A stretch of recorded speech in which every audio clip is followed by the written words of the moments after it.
I haven't got anything to fill the first minute of the show. Nothing? No. I could have done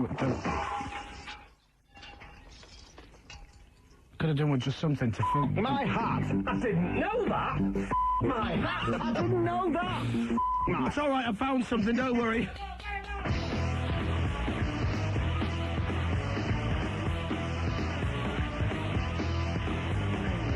It's Tuesday. It's 3 o'clock. Now, live from London, Chris Moyles. I have found a piece of music which proves that we are on the cutting edge of urban youth culture. Hit it.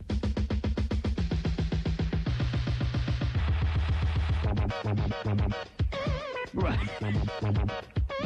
Yeah. Pump your body in the right direction. All right, okay. So this is Will's game. Yeah. Okay. Do you want, Okay, well, the stage is yours, my friend.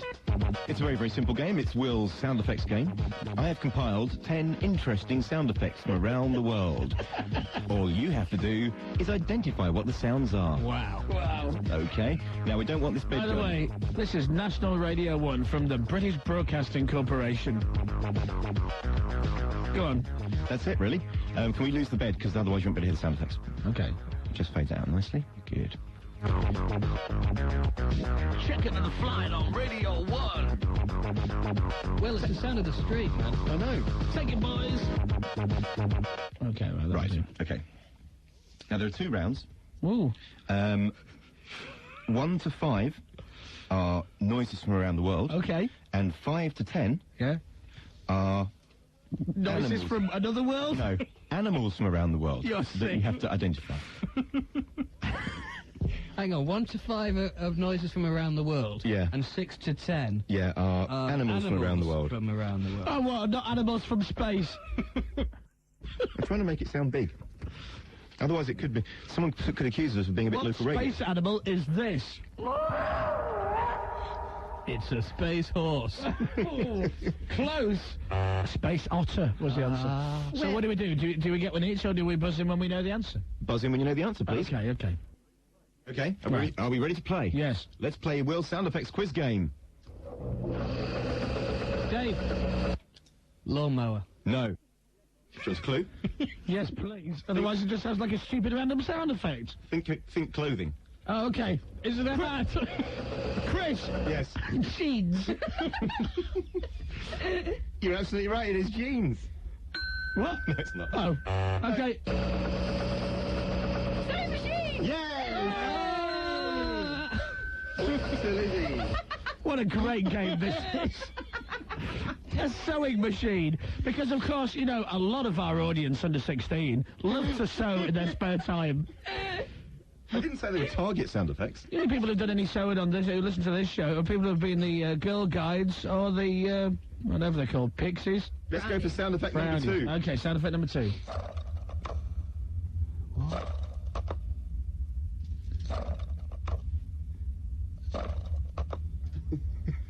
It sounds like Mark and Lard's Wheel of Misfortune. A Circle of Shout, whatever it's called now. Come on, buzz in if you think you know. Is it a pencil sharpener? No. Toilet roll. Yes. What? That's an empty toilet roll being flipped around. Yeah. I don't do that in my spare time. I have better things to do.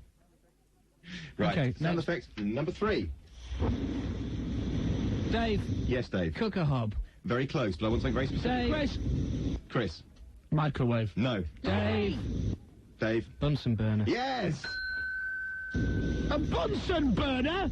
I haven't had a Bunsen burner since I was at school. Don't accuse me of having non-target sound effects with our audience of school children. That's a very target sound effect if you're at school. What else have you got? Somebody doing a paper round? No. Right, sound effect number 4. Yeah.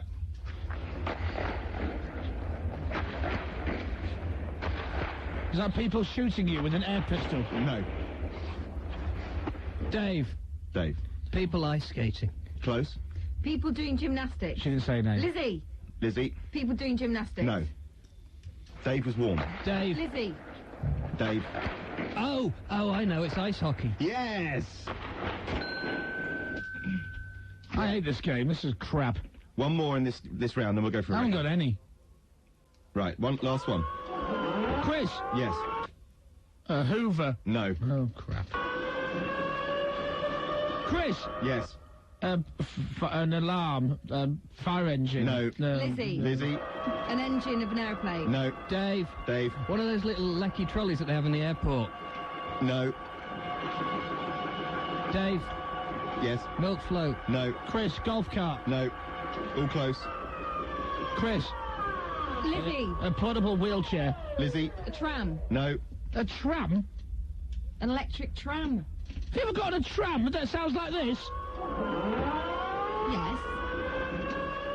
Dave. Yes. It's not a lift, is it? No. Is it a stair lift?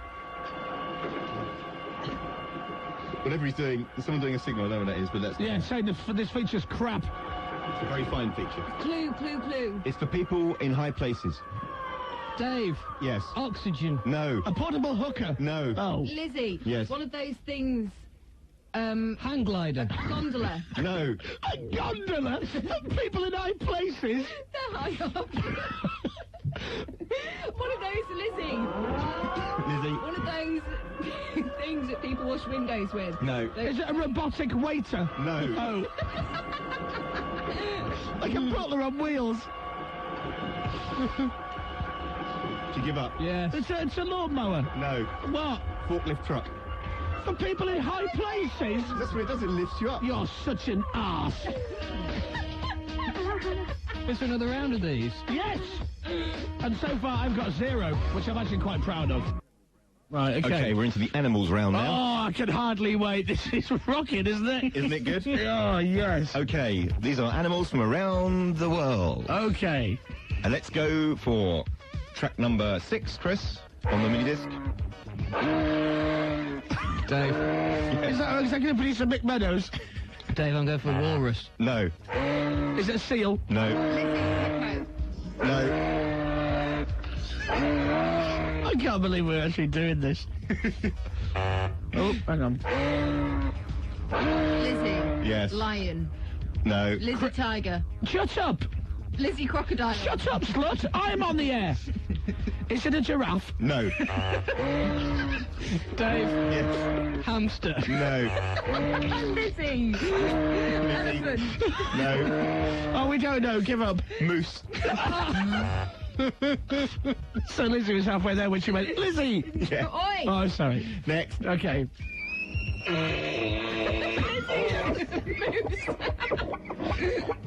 What the...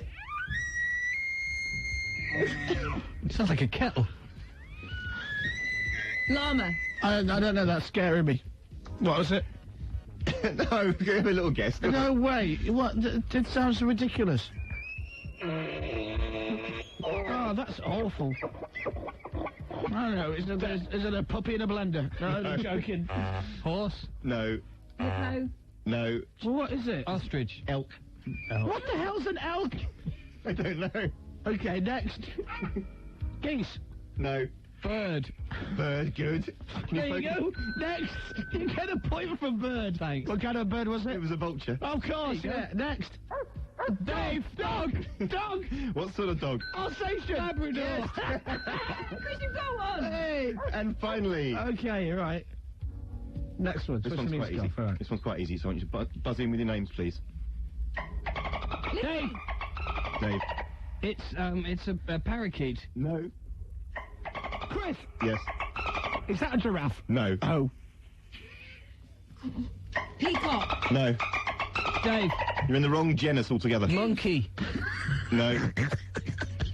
Goes in the water. Chris. Yes. A boat. No. Duck. No. A seal. No. A swan. No.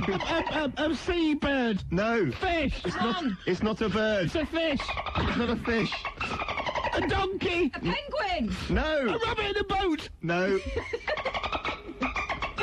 What goes in the water that's not a fish, a bird, a monkey, or what? Think carefully then. A dog. No. Dogs go in the water. No. Horses. No. They can swim. Panda. No. A giraffe. No. A hippo. I thought you'd get this one easy. Clue. It's not a fish, no? Flipper was one of them. A film! Lizzie, dolphin. Yes. You said it wasn't a fish. Dolphins aren't fish. They are. What are they? No, they're not. I think you'll find they are. They're mammals. They have fins. They're a fish. Go in the water. Humans are mammals, you pillock. Dolphins are warm-blooded creatures. They're mammals. As are whales. What's a giraffe then? That's Smart also a ass. mammal. You'll be telling me next to... Shut up. One music, 1 year, one station. Radio 1. What's the name of your game? Dog Busters. Cue the music.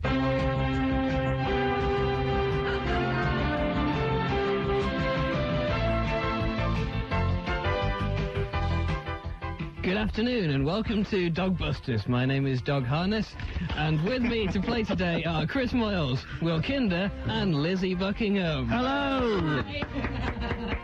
What we're going to do today is ask you a series of quiz questions. Basically, if you get a question wrong, you're out, and it will then pass on to the next person in the queue. Do you all understand? Yes. And then the one person that is still there at the end and wins is the winner. Sounds great. Okay. Right. First up, ladies first. So, Lizzie, it's over to you. Are you ready? Yes. Let's play Dog Busters.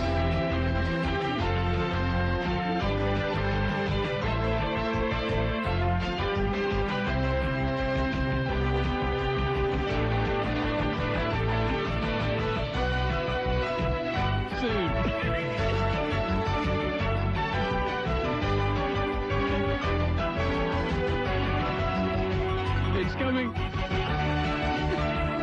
a bit. Stronger mixer, mate, I knew.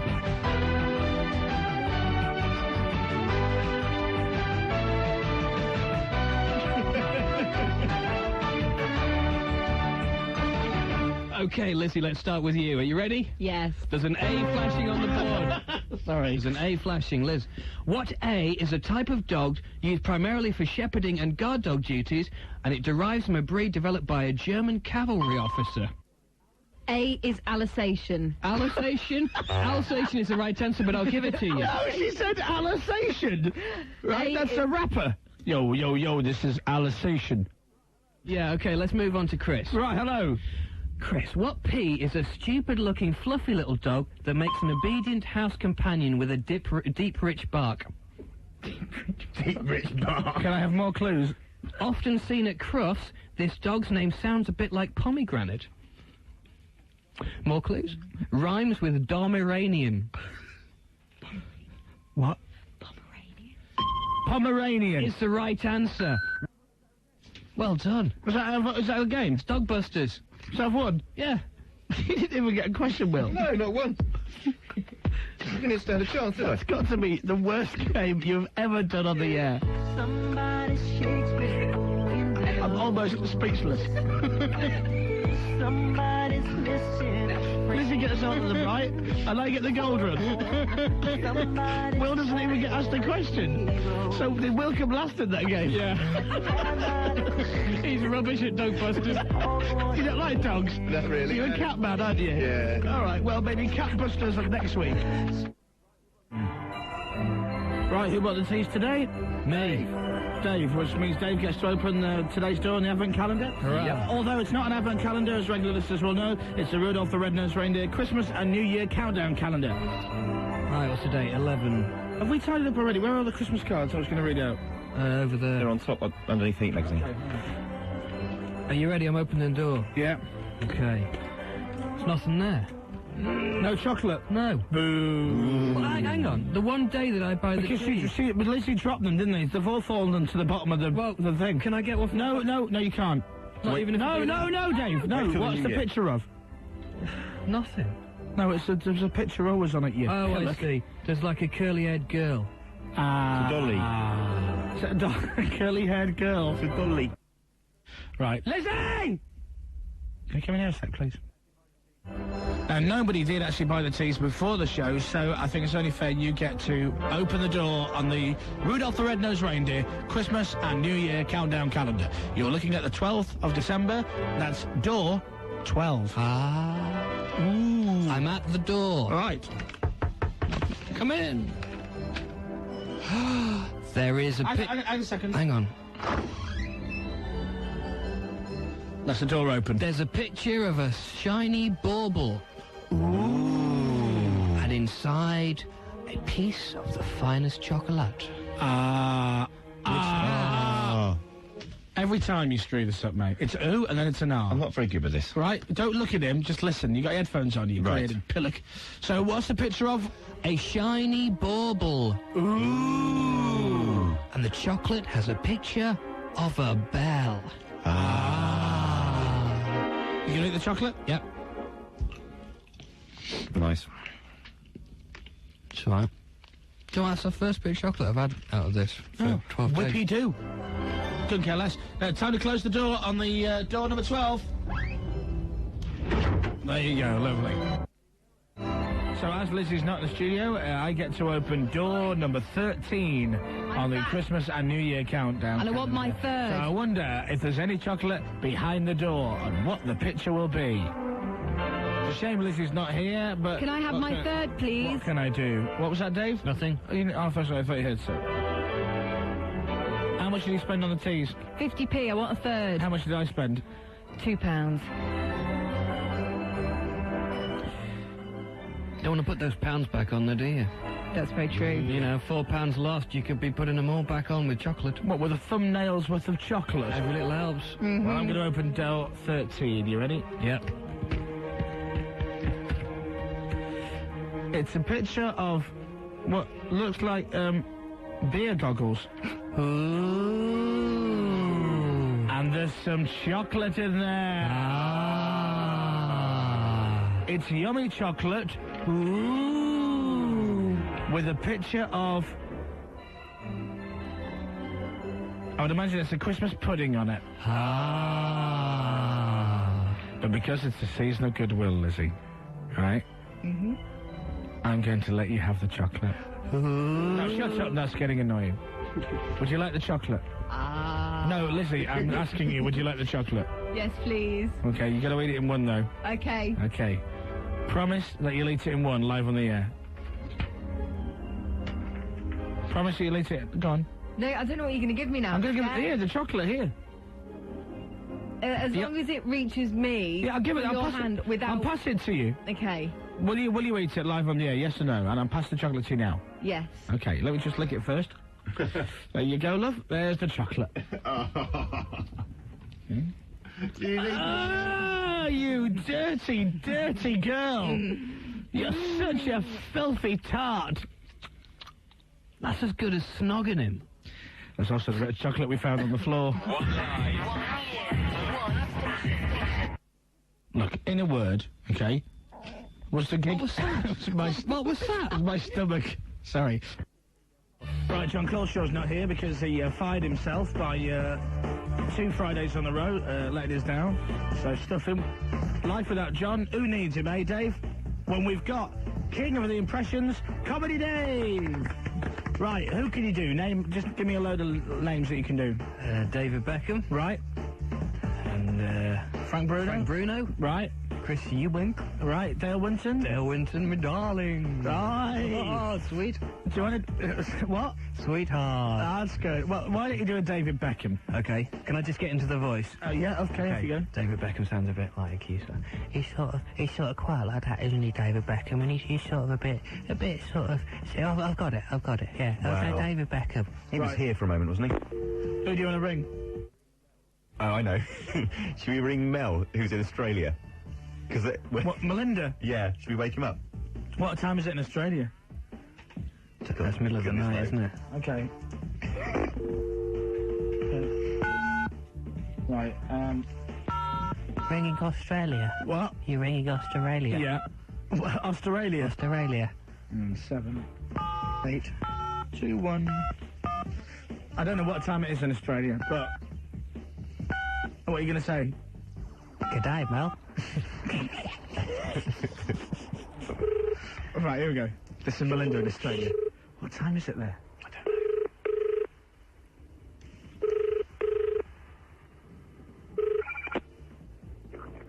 know. Hello. Good day, Mel.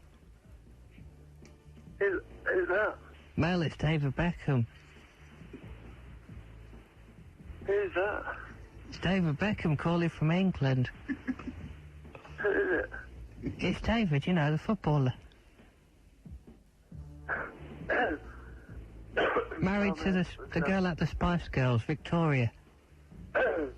Man, I just woke it up. Man. Who is it? It's David Beckham. No, come on, who is it? I just wanted to know what time it was over there. No idea, I've just woken up. Bye. I don't think he was very happy, was he? He didn't want to speak to me. There you go. I think it's proof that you are the new Impressionist king, Dave. Thank you very much. Aha! What? No. Don't do that. Okay. Okay? Yeah. You are the new Impressionist king, Dave. Thank you very much. Covered up the fact that I played the wrong track as well. Nice, I thought.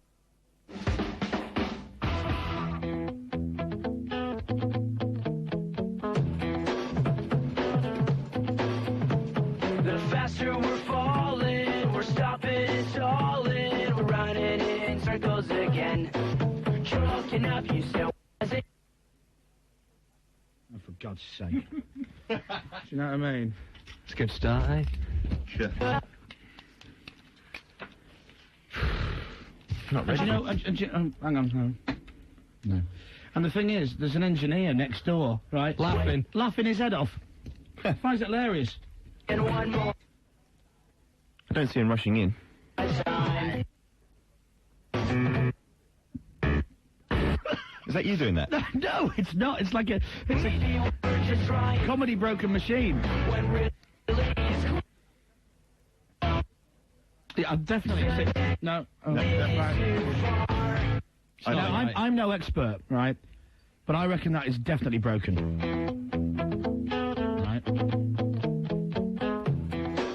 Right, bit of glue, sellotape, it'll be fine now. the faster we're falling, we're stopping and stalling, we're running in circles again. By the way, hello. Just as things were looking up, you said it wasn't good enough, but still we're trying one more time.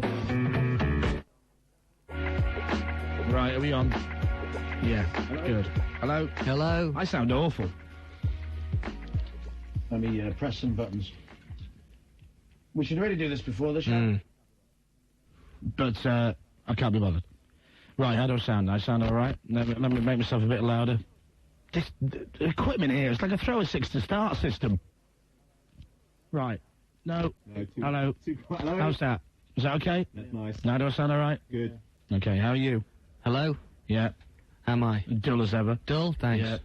Will? Yes, I'm here. Bright as you like. Lizzie? Hiya! There you go. Chris Moyles on Radio 1. Just lie back and enjoy it, ladies. 1 year. One station.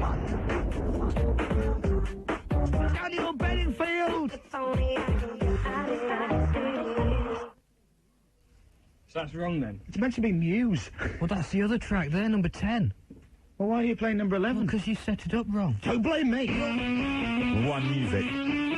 1 year. One music. One station.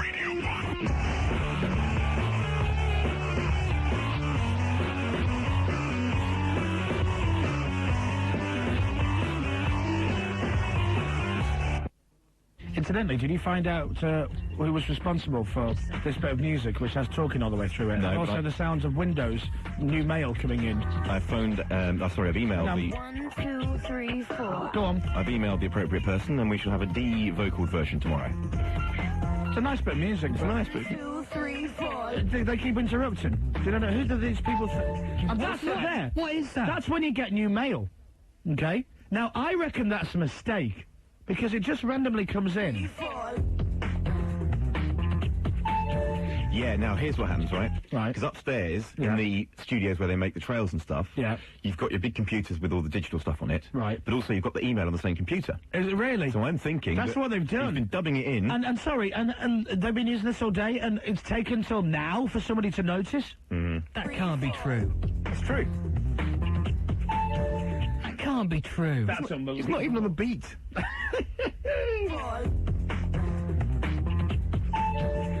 That's what's happened. Ladies and gentlemen, Sav the Magic Man. Hello, guys. Hello, man. You're right. Not bad. Would you like to describe to the listeners, because basically you're going to do some magic tricks on the radio, right? But would you like to describe to them just how far you're taking this radio imagery stuff? What are you wearing? A tuxedo. Very nice. But that's not really for us, though, is it? Well, kind of. I thought, well, nice, smart image for the radio. Don't you have a corporate to do tonight? Tonight, yes. Yeah, okay. What are you doing? What do you mean? Well, you working tonight? Yeah, it's Russell Square somewhere, I believe. Is it a posh do? Oh, yes. Really? Yeah, high society. Really? Yeah, I think so. I've never been there. Neither have I. No. Okay, so how have you been since you were last on the show? Oh, really good. Lots of corporate stuff, trade shows, private parties, mixing with the rich and famous even. Yeah. So you still come back and visit scumbags like us. You did the Harry Potter party, didn't you? That's right, yeah, the pre-premiere party. Yeah, was that fun? That's for Warner Brothers, yeah, it's pretty cool. Very nice, lovely. And how's your website? Oh, which website's that, Chris? Well, your website. Is that sav-uk.com? sav-uk.com. Snappy title. Yeah, isn't it? Yeah, I thought of that. Pretty good. S-A-V. S-A-V? Just Sav. Sav. Okay, have you got tricks on there yet? There's some tricks going on shortly. There are a few bits and pieces on there. It's just a little bit of biography sort of thing. It's basically just an ego boost of people saying how great you are. Well, I suppose so. And people can hire me on there as well, see. Oh, can they now? All right. All right, so what we're going to do, you're going to do some tricks, because what worked best last time was stuff with people phoning up and you doing your, thinking numbers between 1 and 10, 5. Okay. All right, so do a trick on Dave. Okay, well... Can you make him funny? Miracles, mate, Okay, so shut up, Dave. Right. There you go, Dave. What's that? Describe what I'm just giving to you now, mate. It's a pouch. A pouch? Is it 40 pieces of silver? Have a look inside. Like an old-fashioned money pouch. What's inside the pouch? Do you want me to get it all out? Tip it on the... There are 1, 2, 3, 4, 5, 6 keys. 6 gold keys. Old keys. Now, what I'd like you to do, Dave, is just pick the pen. Yep. And then just pick any key that you like there. Just point with the pen? Yeah, just point to it, yeah. That one? Are you sure? Push the rest to the side, then. Okay, now, mark it so you recognise it later, so I'm not going to swap it or anything. Ooh. Okay. A little small cross, make it bigger there, Dave. Yeah, go. So we can see. Fantastic. Yeah. As we're on radio, we can all see it then. Exactly, right. Now, Dave, are you left-handed or right-handed? Right-handed. Okay, now, hold out your right hand. Yeah. Okay, now put your left hand on top, okay? Mm-hmm. Okay, now sit up straight, okay? And put your arms out really straight in front of you, okay? Now, imagine the key is actually made out of chocolate. Careful, Ooh. Chris. Ooh, hello. Chocolate key. My kind of trick. Okay? Yeah. Now, Dave, you have to close your eyes and imagine it's actually warming up in this nice, cool studio. Okay. Okay, and imagine it's getting a little bit warm, okay? Can you feel anything happening there? No. No, concentrate harder. Okay, sit up more straight and then stick your arms out directly straight in front of you. Anything happening there? Okay, can you feel anything happening with the key? It feels a bit softer. A bit softer, good work. Now, I'll tell you what, I don't know if anything's too much happened, but just tip it onto the desk there in front of you. Just let go of my hands? Yeah, tip it up, and then, okay, now open your eyes and have a look at the key. It's bent. Dave bent the key. Wow! Let's have a look. Let's have a look. I find you weird. Let me think. Can I touch the key? Yeah. It'll keep going for a little while. That's the key. Because I thought you were going to turn it into chocolate. I thought that was the gag. I mean, has anything weird stuff at home might have happened then, because sometimes when I do this on radio, some weird things happen at home, you see. Things bend? Yeah, bend. I don't know, maybe if people email in, I don't... You bent that key? I know. What? But I find that strange. Well, maybe he's just... You've got superpowers and Sav knows that. Or maybe just like everything else, it's a trick. And only he knows the answer. You bent that key. Like Uri Geller. Huh? Except he does spoons. Exactly. Right, 08700 100 100 then. Should we do some stuff with people on the phone? Yes, definitely. Okay, do they need anything, or do they just phone up? Let's see, just call in, and if you got a pad and a bit of paper, a pen and paper. Pen and a paper? Yeah, right. A pencil, whatever. Right, okay, good. So, pen and a paper, ring up 08700 100 100, and we'll do some tricks with Sav, the Magic Man. He did a trick for John the other day when he was in. Yesterday, wasn't it? That's right, yeah. And he made me hold the cards, okay, and brought me in as a bit of an afterthought. And the card appeared out of the packet You know, I'm holding the packet of cards, and the chosen card appeared out of the packet. Right? And I don't like things like that because that's weird. Weird? Well, yeah, right, because if you do card tricks, it's fine, but then you were doing a trick for John, and you brought me in, and you just made me hold the packet, and I thought that was just to kind of, like, take away from what you were doing. I didn't think I was involved, and as I'm holding this packet of cards, the card, right, John's card, starts literally floating out the packet. And I find that weird. Well, definitely weird, yes. Yeah. And I thought it might have been on a string, and Will was pulling it, like on a pulley system, but he wasn't. But he's weird, though. He's weird. You know, I mean... But you know, the best thing, I always think he looks like David Blaine's younger, more talented brother. He looks like David Blaine that's been through the wash. But it's how John Culshaw looks like Rory Bremner. Sav looks a bit like David Blaine. So we get, you know, the better lookalikes. Do you know what I mean? Thanks for saying that. Well, no, I mean, I think you've got a little bit of talent. Either that or you're not right somewhere. Talent's better off. You're wrongin'. Yeah. Rungan. Yeah, there's things about you that I just don't trust. In fact, where's my keys? Is this your watch here? No, it's mine. Actually, yours is nicer than mine. I'll have it, though, if you want. Yeah. Right, 08700, no. 08700, 100, 100. We'll do tricks with Sav in about 5-10 minutes. All right, so let's take some phone calls. You can decide. There are. I'll press the buttons for the phones, right? Right. And then I'll just leave it with you. There are 18 lines flashing. Okay. So you choose a line, and then we're straight in. Okay. Number 5, please. Number 5. Radio 1. Hello. Hello. Hello. Who's this? It's Caroline. Caroline. Okay. You're through to Sav the Magic Man. Hi, Caroline. Hello. How you doing? Have we ever met or spoken before?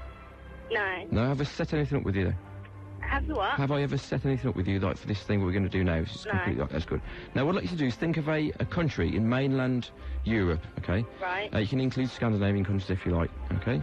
Okay. And imagine that country's name in flashing lights, big flashing lights. Now, they're going to flash in a different order. You have to concentrate on the different order of the letters. Now, I think you're thinking that there's a letter A definitely in that. Yeah. Yeah, and there's, okay, concentrate a little bit more. The big flashing, an N. N for November. Yeah. Yeah, now, look, let's see, this is working. Letter E, definitely a big letter E. Yeah. Yeah, and the letter C. No. Right, oh, no. Okay, I'm getting distracted here. It's over the airways. So think of the whole country, right? Yeah. And I think you're thinking of Germany. Yeah. Hey. Wow. Nice. Unbelievable. Are you impressed? I am very impressed. There you go. That'll be just £1. Oh, okay. No, seriously. All right, I'll send a second then. Thanks very much. Bye. Okay, so that's good, right? Okay, that works, right? Can you do more different stuff with the callers? Yeah, just some... Right, because I was thinking you were just going to go through the alphabet. Well, has it got an A? No. A B? No. A C? No. Do you know what I mean? I was impressed, but not impressed enough. No, I hope you don't think I'm slagging you off, but a lot of people will be listening to that going, that was rubbish. Well... Okay, right. Think, I'll do this with you, right? Think of any kind of, house pet, okay? Right? Don't tell me, right? Has it got a C in it? No. Right. Has it got a D in it? Yes. Is it a dog? No. Well, anyway, it might have worked. Right, so do something for me now. Okay, mate, this is like more of an experiment for this will work with most people, okay? Right. It's like, mind reading. I'm going to get them to think. All these people at home. Oh, so Will can't play? Well, no. Okay. I'm going to draw 2 simple geometric shapes in a minute, okay? On this bit of paper. Now, I'm not going to tell you what it is, okay? I want people at home to pick up a pen or pencil or whatever and just draw the things. I'm going to draw these things now, right? Okay. Now, I'll draw simple geometric shapes, one inside the other. Like a square inside a square, but they're not squares and they're both different, okay? That's all I'm going to say. So, I'll show you what I drew later on. So I want people to call in and see what they have. Oh, really? Yeah. So you want people to do that now? Yeah. So draw 2 shapes. Yeah. One has to be inside the other. Yeah, simple geometric shapes, yeah. Okay, well, I've done mine. Okay, like a square inside a square, but they're both different. Okay, they're both different. Okay. Right, I've done mine. Okay. Right, and then people phone up and say what they've written down. Yeah, well, hopefully it'll work for the majority of people there. So the majority will be... So it won't be every single person will have the same thing, but the majority should be the same? I'd say so, yeah. Right, okay, so draw 2 shapes, right? One inside the other, they both have to be different, and then ring us up and tell us what you got, right? Easy. Great. What did you draw? I drew a... What did I draw? I forgot. It was a circle inside a triangle.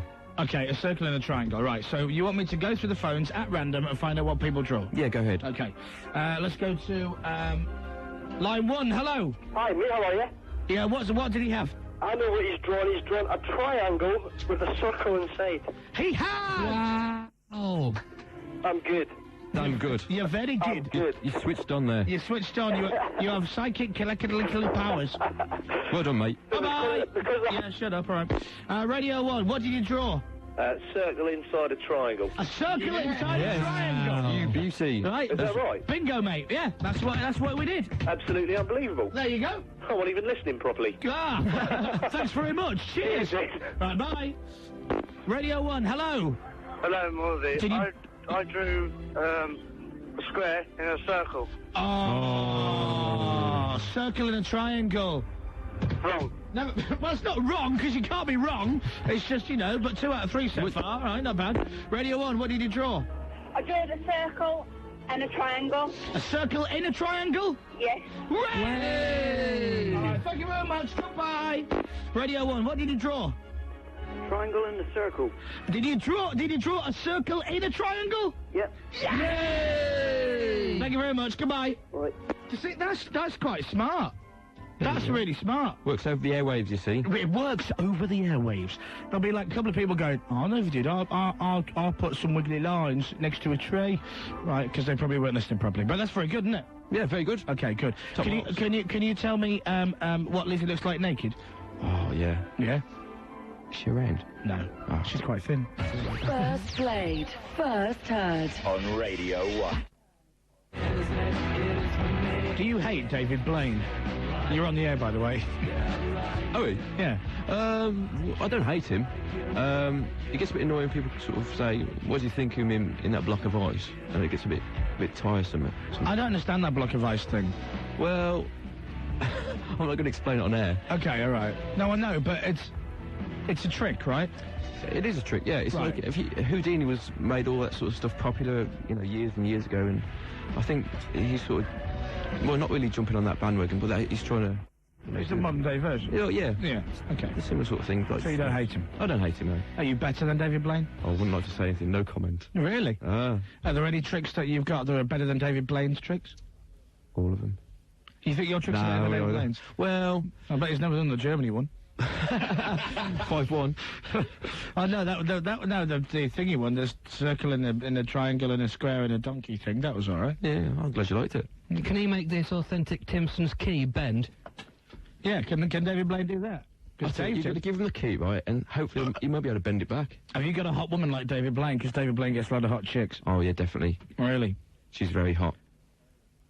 Did you, like, magically trick her into going out with you? Actually. Because look at Paul McKenna, right? Paul McKenna's been on the show. He's nailed a lot of good-looking women, and the guy looks like he's been chasing parked cars. So is it the same thing for you? Yeah. Nice one, mate, yeah. That's what I like. Right, so more from 7 after 5 o'clock. This is a brilliant new song from Wheatus. Stav the Magic Man is here. Hello. Are you enjoying yourself today? Yeah, it's been nice. Is this working? I think so, yeah. Because what you do really good is you do a lot of visual stuff. Yeah. Right? And last time you were on, we did the stuff with the internet. Okay, right? yeah.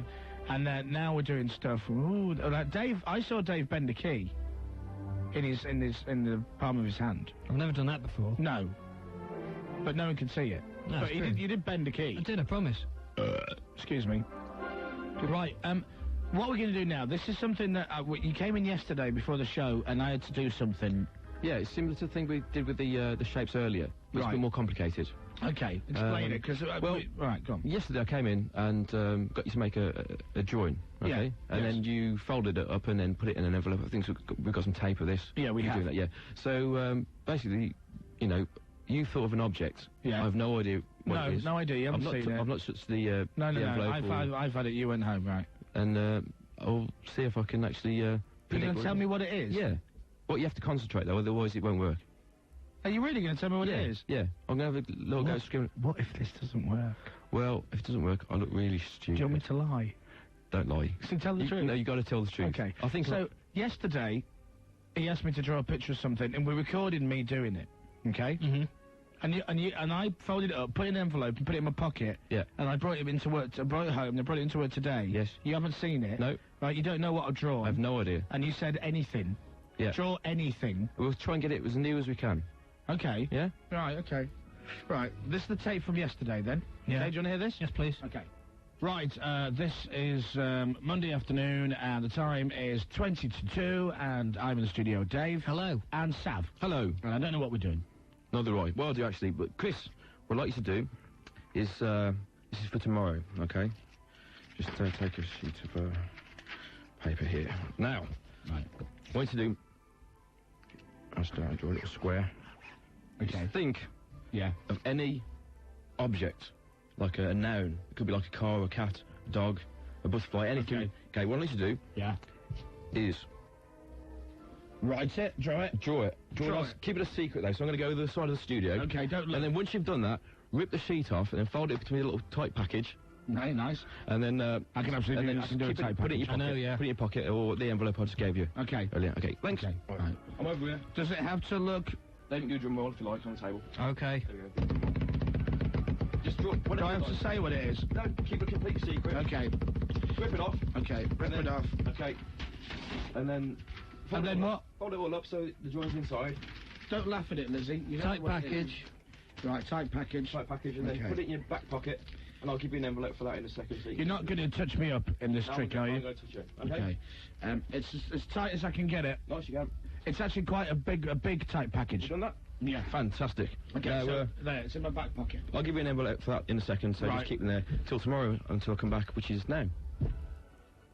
Right, so that was yesterday. Yeah. Now we're live at 5:15. Mm-hmm. This is the envelope, right, which is sealed with a tight package with the thing that I drew, that I drew, sorry. There you go. Folded up, stuck inside an envelope. Okay. And you're going to guess what I drew. Well, it's not as much as guessing. I'm going to try and work out from your... Okay, well, what I'd like you to do... So right. Try it out, okay? Okay. What you to do is think of the word which corresponds to the drawing. I said one or two words, so think of the word. yeah. Okay, now think of all the letters in that word, okay? Right. And scramble them into a different order. Okay? Okay. Okay, now just think of one of the letters. Don't say what it is. Okay. I'll have a go, but I'll just concentrate this, okay? What letter are you thinking of? E. E? Yeah. Get rid of that then. That's rubbish. No, I tell you what, think of the object. Just think of it, like you can actually see it in front of you. Okay. I'll give it a go. Right. So move your hands away. Sorry. Okay, sit up straight, put your head up a little bit. Okay. Okay. Right, think of the bunch of shapes that you drew, okay? I really hope for your sake you get this right. Because you will never be on the show again. Okay, now, concentrate a little. There you go. Now, if it is something, like a car, think of the particular sort of thing it is. But I think I've got this. I think I've pretty much nailed it. Okay. And we can put these on the webcam later on to see, compare or whatever. Okay. I've got to be honest, right? I can't lie. I'm really worried. Oh, yeah? That you're not... Because I don't know how you would work out what it is. Okay. It's a special talent I've got. Right. Okay. Shall I show you first, or...? Yeah, show me. That's what I thought you drew. Okay. What's that? This looks like it's some sort of tree. I don't know.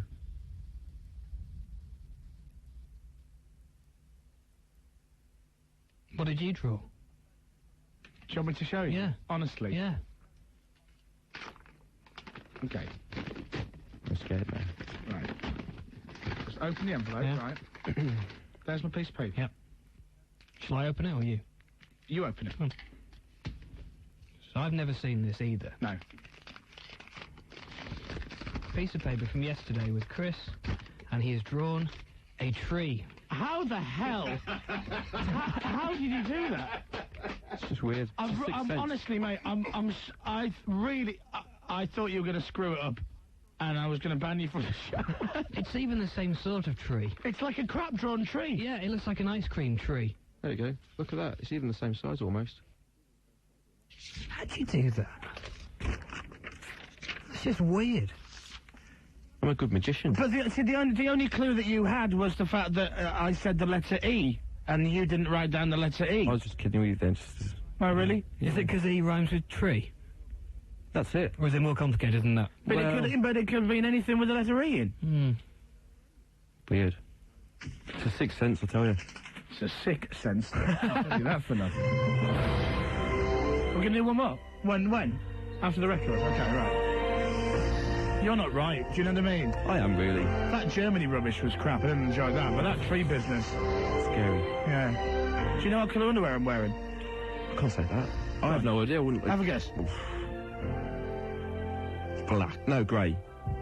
Who knows, not waiting. Okay, freaky, scary man. Yes? I thought I'd worked out how he done that trick, and I didn't. I was wrong. I was so convinced you were going to screw that up. I can't screw things up. Think of something and draw it, and I'll guess what it is. It's impossible. Because I'm trying to work it, because I get frustrated with tricks, because they're tricks, and they're basically, when you do certain tricks, they make me feel stupid. No, they don't. Because I don't know how you do it, right? There's other stuff that you do that makes me think that you're not from the planet, right? And I think you're a little bit weird. But that was, the only thing, you said draw something, you didn't ask me any questions. I drew it, you didn't see it. I folded it up, you touched the paper, and you drew it almost identical to how I did it.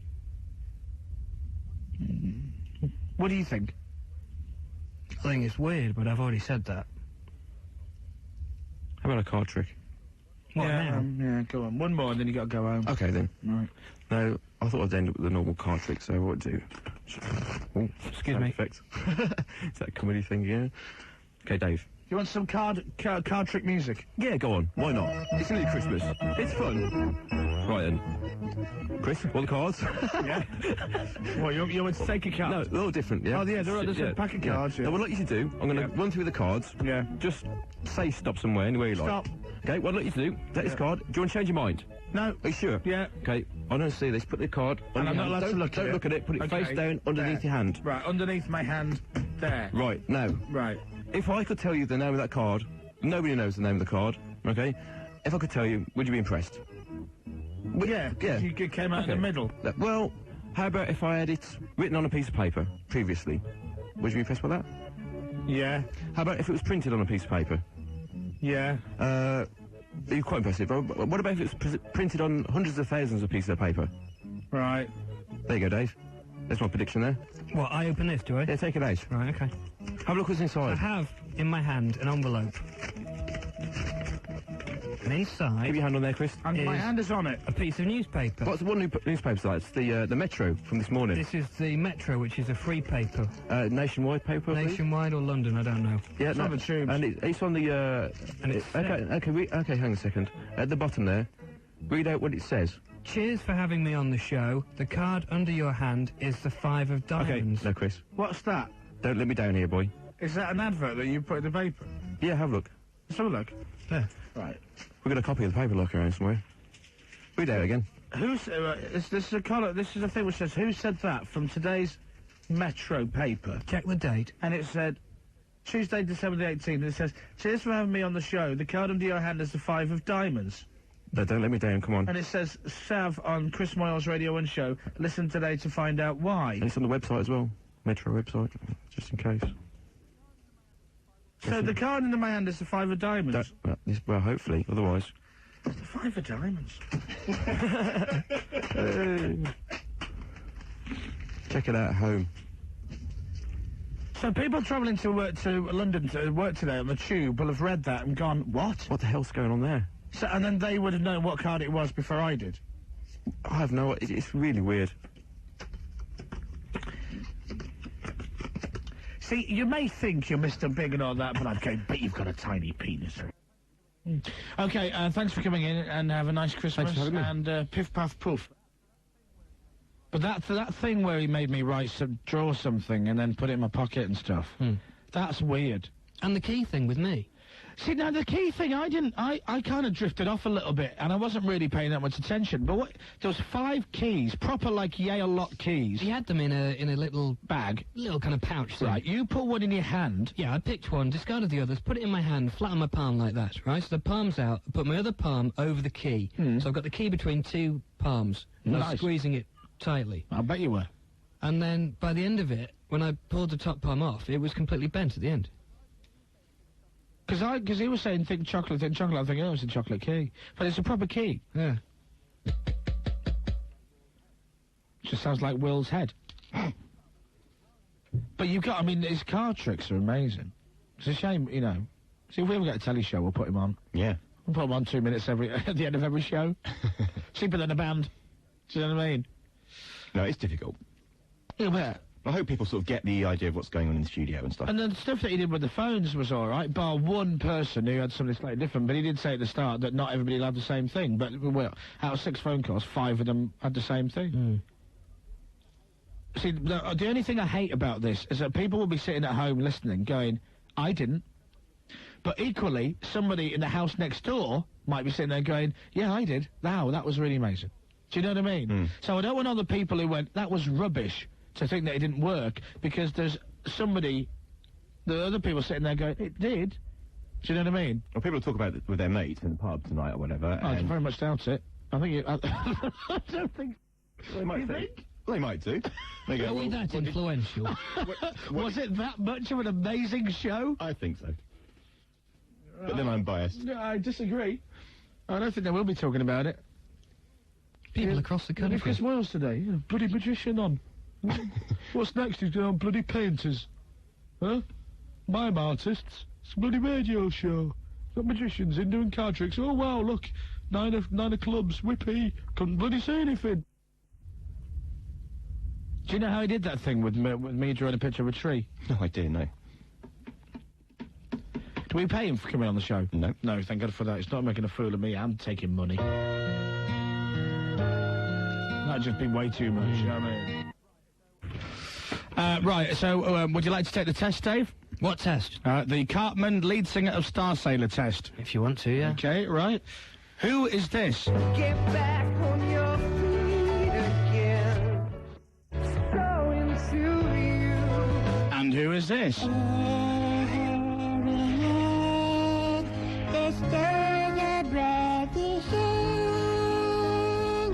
Right, this. Get back on your feet again. So into you. And this. It is the night of our dear Savior's baby. It's a tough one, isn't it? Yeah. Well, this is Cartman from South Park, right? And this is lead singer of Star Sailor. It is the night of our dear Savior's baby. So there you go. Do you know the story about this? What? This, let me just start this again, right? 1 live, 1 year, 1 station. You know this bit of music that we played? Yeah. The other day, right? Yes. You know it's got the sound halfway Oh, through. yes, Right. this is good. Last night I was sitting in a pub with the guy who was responsible for the sound on this, right? And he didn't know about it, right? And I don't want to point the finger. I think it's very, very funny, right? Just explain what happens. On the other one... On this piece of... are they taking it off? No, that's track 2. Track 1. Play track 1 now. This is it, right? No, it's still there, I expect. Right. We played this the other day, on Monday, and halfway through is that, you know, kind of... when you've got new email on your system, and that kind of... beep, beep, sound effect, right? And we thought we were hearing things. 1, 2, 3, 4. Until we worked out that that's the sound when you get new email. And we talked about it on the radio, and I got an email from this guy saying, I'm really pleased that you pointed that out, because all afternoon I thought I was really popular getting emails every 20 minutes. 2, 3, 4. I'd hear the sound, look at my computer, and I'd no new mail. He said it was driving me mad. 1, 2, 3, 4. Until you guys pointed it out. So it just appears on the track. There, right? There. And basically what it is the guy who was mixing this down, he has his PC wired up to a mixing desk, right? So when he's working on the studio, he can hear through his speakers the boo-boo sound, so he's got mail.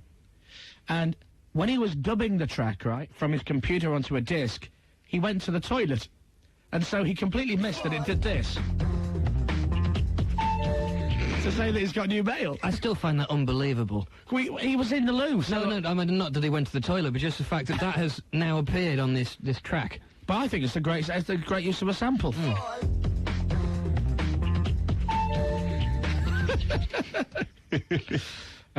Anyway, where were we? 1, 2, 3, 4. Wind it up, baby. Oh, hang on. What's in there? What? It's this CD2 machine is screwed. You're rubbish. No, I'm not rubbish. It's the equipment. Dude, I'm telling you, it's the equipment. It just stopped. Wind it up, baby. You may have heard us talking about this the other day. When we left work on Monday night, I think it was, there were a couple of strange people outside who had made us some jingles. I think their names were Justin and Dan. And they had fake noses on, silly wigs, and big glasses. And they said, we've made you some jingles. And they played them to me in the middle of the street, very loud indeed.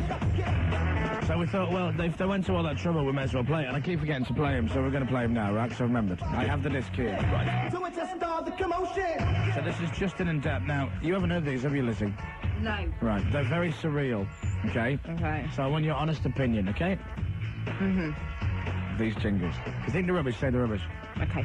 Right. You know what most jingles are like as made by the listeners. No offence, but they're normally crap. Ready? And a 1, and a 2, 1, 2, 3, 4. How many times will you listen to his show? Does Chris Moyles make you happier than you will ever know? Pinocchio has a big long nose, and Chris Moyles has a big belly. Radio 1. There you go. That's number 1. There's about 15. Ready? Cut 2. Bum, bum, bum. Maybe you are afraid of the dark. La, la, la. Maybe you are afraid of the shark. Boom, boom, boom. But if you listen right to your heart, you'll know that Chris Moyles will protect you from harm. Radio 1. There you go. They're just confusing me with my hangover. Okay, now compare that to the professional jingles that cost thousands and thousands of pounds.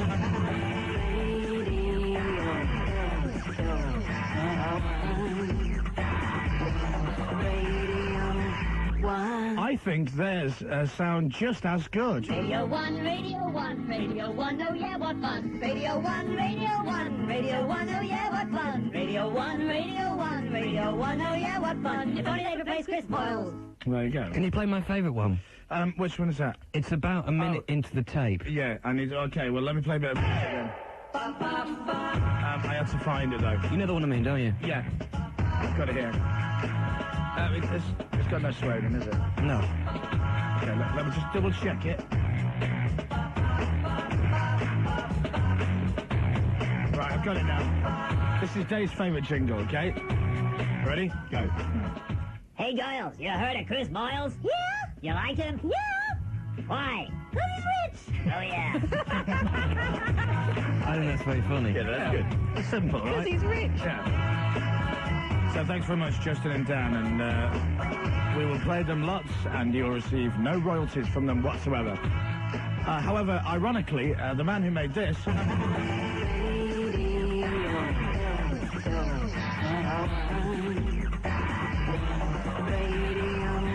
has just made 40 quid. First play, first turn. Okay, it's time for this week's Big Blubber. Live. 4 people. 1 trainer. Oh, hello. No hope. This is Big Blubber.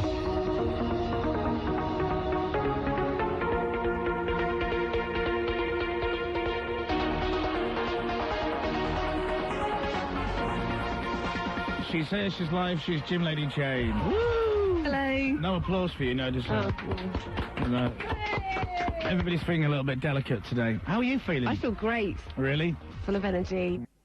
All right, so what are you gonna do today? You're gonna give us a review of our work over the year. Yeah, over the whole year. What do you need to do? Ups and downs. Do you need to measure anybody? I'd like to measure you. What about the rest of them? Have you got their measurements? Yeah. From what they were at the beginning? Yeah, we could do. He says he's put on weight. Yeah, well, this is it. Why don't we measure everybody? Okay. And see if anybody's gone up and actually got bigger. Oh, no. Okay, yeah, that's fine. Okay. But we ought to, it's not, okay. And then you've also got the results of how much weight I've lost over the past 12 months. Yes. I've got some quite good news. Quite. I don't know how you've achieved it, but there is some quite good news. Don't tell me yet. I won't tell you. I'll keep you in suspense. Do I get a prize? Yes, you get another year's training. Oh, Jesus. Right, some more from Jane in a minute. So what do you want to do? Do you want to measure people up during the record? Yeah, whilst there's record playing. Yeah, have you got your tape measure? I have. Or do you do it with hands like a horse? Tape measures. Hey? What? Nothing. No. Ignore the word horse, Dave. It'll just confuse you, right? Right, Jim Lady Jane, more in just a second after a liar. And I'm being measured, right? Because she was gassing all the way through the last record that she hasn't actually measured me. So she's taken one measurement so far. What are you doing next? Waist. Oh, great. Nobody look. It's getting the scaffolding up. Shut your face, you cheeky get. Learn to which I start the commotion. Okay. She needs two tape measures for my waist. That's not my waist. That's my chest. Yeah, but normally you don't have clothes on. Oh, all right. Leave it. Sorry. Do you want the results of these? What, not now on the air, no. I told you, numbers have to stay... What are you doing? Numbers have to stay a secret. Okay, you just kind of say what's...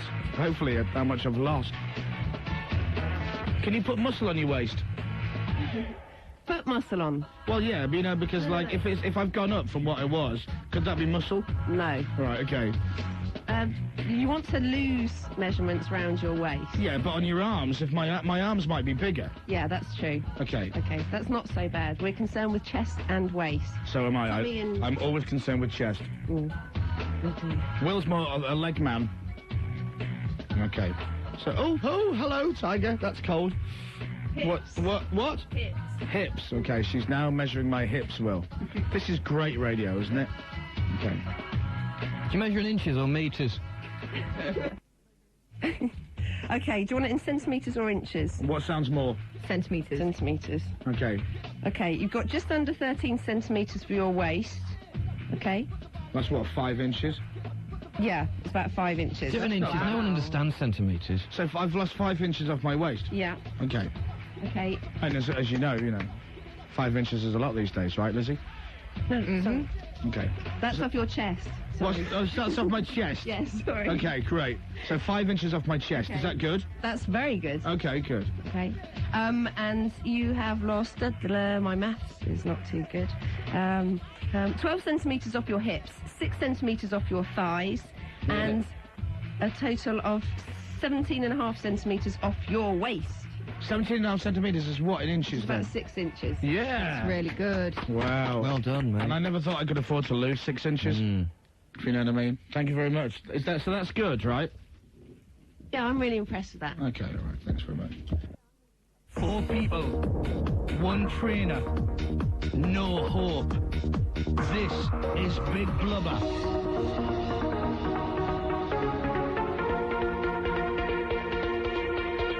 So what was the date we started training?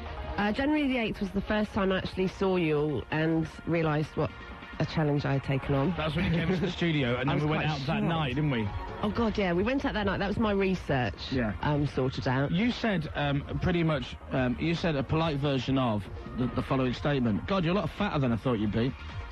You know when you hear somebody's voice on radio, and you have an image of what they might look like? Right. You had an image of me being thinner? Slightly, yeah. Right, okay. Different. But I think your words were, God, this is going to be a lot harder than I first thought. Yeah. Thanks. But I like challenges. Good job, eh? Shut up. So, okay, well, let's go around. Who do you want to start with? We'll start with Will. Okay, right. Your review of Will's performance in his training over the past 12 months. Okay, Will sort of really isn't into sport at all. He's told me he hates sports.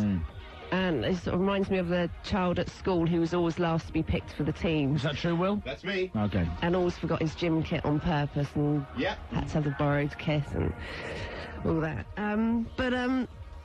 He did persevere. Right. And he went out when it was pouring as rain. He didn't mind doing all that sort of thing. The faults that Will has when he's training is he tends to get very aggressive.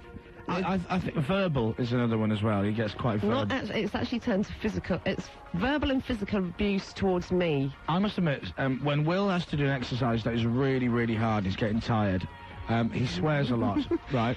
And I've learned so many new swear words from training with Will.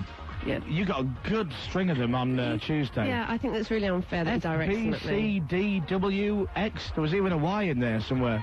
But you know what? I think actually the good side of Will actually doing exercise this year is it's de-stressing him, and rather than taking that out on some poor innocent person in the street, it just gets taken out on me. There you go, that's what you get paid for, right? Yes, yeah. So, plus size with Will, he's built up a really good torso. Yeah. No, he has. He's a lot stronger than he used to be. He still doesn't like cardio work, but that's because he smokes about 5 cigarettes before we go out training. Do you still smoke before training? Yeah. Really? Yeah. Wow. So that's really not impressive. So if you had to mark him out of 10, would you be able to do that? 7. 7 out of 10? Good. Congratulations, guys. Okay, who do you want to do next? Okay, I'll do little Lizzie. Lizzie's very slim, has hardly any sort of fat or... She's tiny, isn't she? Yeah. She's like a leprechaun, a dwarf, a midget. You're quite stumpy. No, she's not stumpy. She's got long limbs, but she's quite... Hey? Sorry. I think she was worried about getting a bit too fleshy and... She wanted to get rid of her bingo wings. Yes. You know that little flabby bit of fat under the arm? Never had bingo wings. Ah, shut up. Eyes down, look in. No. Little lady's arm. 2 fat ladies. Yeah, but she just basically wanted to tone up. So, the problems with Lizzie is that she's actually a fair weather girl and needs to be living in the south of France if she's going to do any exercise. Yeah, exactly. She doesn't like the wind, rain, cold, sun, or gales, does she? You know, any kind of weather is a good enough excuse for Lizzie. Yeah, summer we saw her come out a lot more often. Yeah. But I think she's become a lot more self-disciplined over the year, and she's now started integrating exercise into her daily routines. Yeah. Such as when she brushes her teeth. What do you do, Lizzie? I do my leg things with the band. You don't. And I do sit-ups almost every morning. Do you really? Yeah, she does. I'll tell you what is very impressive, right? And but this puts blokes off. She's got really muscly arms now, Liz. Right, a lot musclier than Will, which is really funny. She's got more muscle in her arm than Will has. Look at that. But it's nice. It's not chunky. She looks like, you know, Tessa Sanderson. Do you know what I mean? No. I mean, there's definition without being chunky. Okay. So Lizzie's come a long way. Has her ass got firmer? Because that was one of the things you wanted to do, wasn't it? You wanted a firmer ass. Yeah, firmer bottom and her thighs. Yeah, it's much. Will, can you feel her ass and tell me if it's a lot firmer than it was when you used to grope her when you went to some Jamie Theakston show? No. Okay, fair enough. So, out of 10, what would you give Lizzie for her training over the year? Ooh, 6.5. 6.5. Okay, it's because you're lazy. All right, Dave? Dave probably has got the most natural talent out of everybody. Yeah. So he did find it... Look at Dave, look at all smug. Thank you very much. But he is a lazy sod. Yeah. So, sort of 0 out of 10 for attitude most of the time. Attitude? Well, there was a period when Dave seemed to acquire every single injury possible to your body. I'm injury prone, that's proven. Yeah, and they're also very mysterious injuries that no doctor's ever even heard of. Yeah. Consolidulatus, which is bone idleness, isn't it? But he's very good in his runs. Dave's very quick. Yeah, and he's much preferred our change of venue where we're going up and down hills now. I think really the biggest achievement for Dave this year is to being able to fill in on a doctor's form that he's a non-smoker. Yeah. Yeah, very well done. When did he give up smoking? 1st January. And you don't smoke anymore now, do you? No. Congratulations. Thank you very much. And all that money that you've saved on not buying cigarettes. I put it into alcohol. Yeah, well, yeah. You must be very proud. So what is it? Your average packet of cigarettes is what? I mean, it's ridiculous. That's part of a £5 now, isn't it? So well, let's say it's £4. All right, how many packets would you have a day? 1.5. 1.5. So you're talking at 7, 8, 9, 10. Let's keep it down. Let's say 10, right? So you're smoking 10 a week. Okay, that's 52 weeks a year. It's £1.5. You're looking at 1,456. Shit, not £1.5 at all. Mrs. Smug. Mrs. I do maths in my head. But so what would you give him? Because right, so he's not he's a bit lazy, right? But when he does decide to work, he does work hard. Okay. Until he stops. Yeah. He does work hard. Able but idle is what they used to put on the school report. See, I don't like the negative attitude, so I'm going to give him 6.5 as well. 6.5? Does he not get an extra half for giving up the smoking? No, actually, he can have 9 out of 10 for giving up smoking. So for the year, he'll get a 9. You can't get. That's a major achievement. You can't give him more than Will because Will has trained harder than Dave this year. Just because Will keeps smoking, that's not fair. Because actually, I think you'll find that Dave has put on weight. Muscle. I thought that was muscle. Muscle. Muscle my arse. The muscle you put on comes in pint glasses and they serve it in the pub. It's called bitter. So, what are you going to give him? Call it 8, eh? Yeah, let's just round it down. And then it's you, Chris. How did I get on? How was my year of training? What do you want to start with, attitude or actual physical achievement? Let's go for attitude. Oh, dire. What? That's me being polite. You must be joking. You haven't got I've got out more than anybody else. I've probably got out more than 3 of them put together. Yeah, okay, attitude towards your trainer, your devoted trainer. You? Yeah. Right. Yeah. Well, there were many tears and many tantrums. Well, sometimes, you know, I think it's fair to say in my defence that you have an attitude problem yourself. You also have an inability to count for 60 seconds. You seem to believe that a minute consists of 70 to 90 seconds. Yeah, but you're looking much fitter for it. Okay. Do 10 of these. 1, 2, 3, 4, 5. And then she goes, 4, 5. You go, hang on a second, what are you doing? You end up doing 11 to 12. Yeah, I wasn't ever very good at maths. No, exactly. But apart from that, yeah, and you swearing at me, I don't swear that much. Go on. you have gone from running 6 minutes. When we first all went out training, everybody ran for 6 minutes. It looked like they were going to drop down dead. Had to pick them up off the floor. That's true. And now you're running for 90 minutes. Thank you very much. That's a long time over really rough terrain. Thank you very much. Are you pleased with yourself? Yeah. I'm quite pleased with it. No, seriously. Yeah, no, I am, yeah. That is really impressive. Yeah, exactly. I needed to lose weight, but I actually feel fit these days. Seriously, I can smoke on the treadmill now and not lose my breath. It's brilliant. You look terrific. Thank you very much, Dave. But you train like a focused athlete. Yeah, that's right, yes. The session starts... Okay, anyway, you know how much I've lost in the 12 months? Yes. Okay, you have the figures? Yes. Okay, right. You ready to tell me? All right. Can we have the lottery music?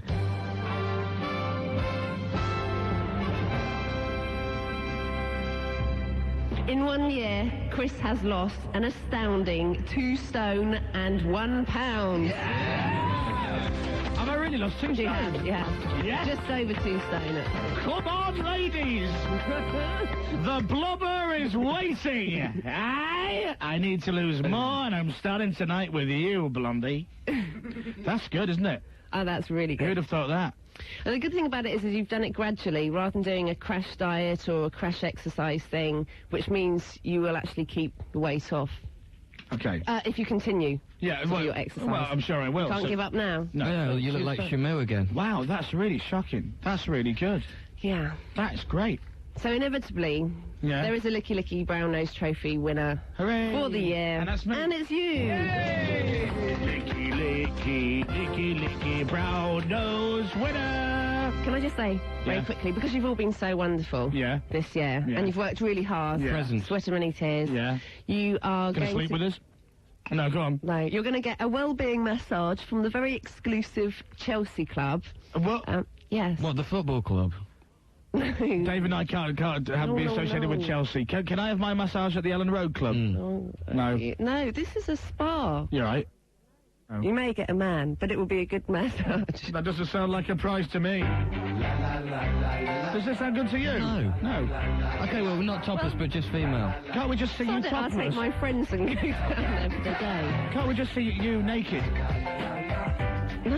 Oh, okay. So a massage from a man is my prize for losing 2 stone. Right, I'm going to the pub now then.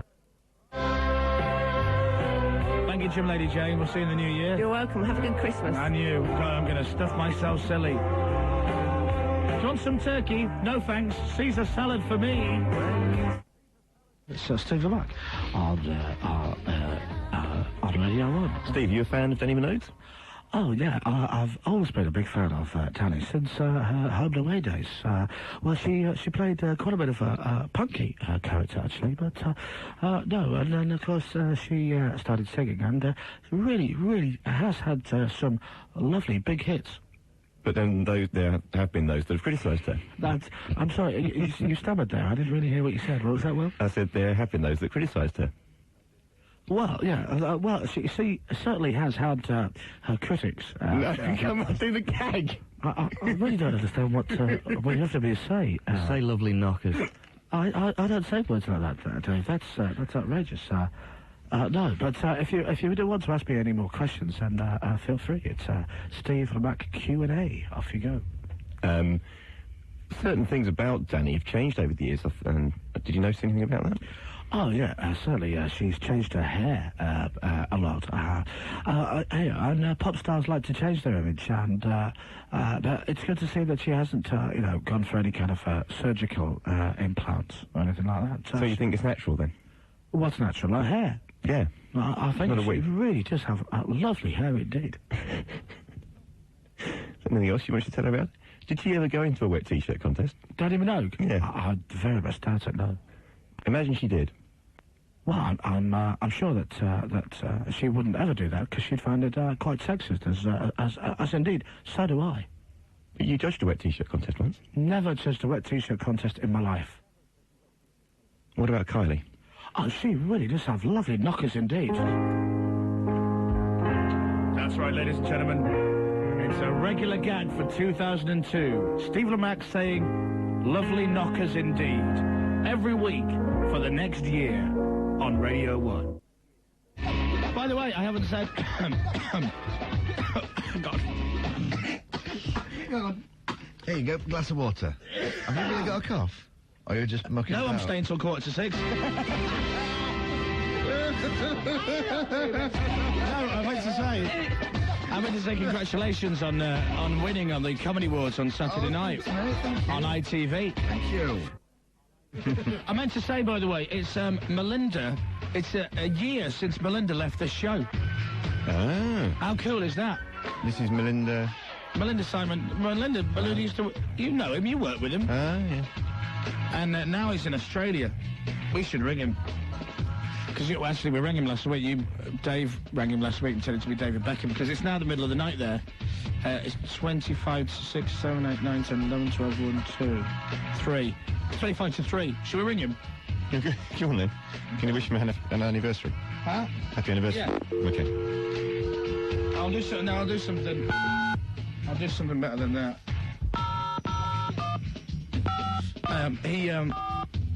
He's working on a radio station there now.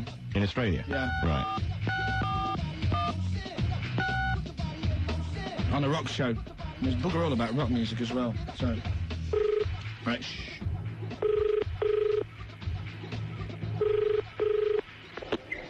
Hello? Melinda.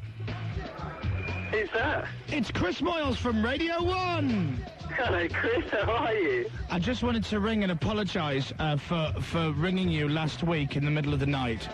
Mate, don't worry, it's my fault. I should turn my phone off. Where are you now? I'm just about to go home, actually. Just been out, been to see Lord of the Rings, had a chilled one, and yeah, go home. How are you, mate? I'm very good. Listen, if you're going home, I won't disturb you. You have a great night, and I'll talk to you later. All right, but then I'll speak to you this side of Christmas anyway, okay? Oh, happy Christmas. I won't disturb you anymore. Chris. Bye. Bye-bye. One live. Can I phone Melinda? Hey? Can I phone Melinda? In Australia? Yeah, is it really a year since he went? It's a year to the day. That's unbelievable. Do you want to ring him? Let's phone him. You should say that you just heard us ring him and you thought it was out of order. And then put the phone down on him. Do that. Can I not just say hello? No, it'd be funny if you do that. Okay. It'd be funny if you do that. Redial.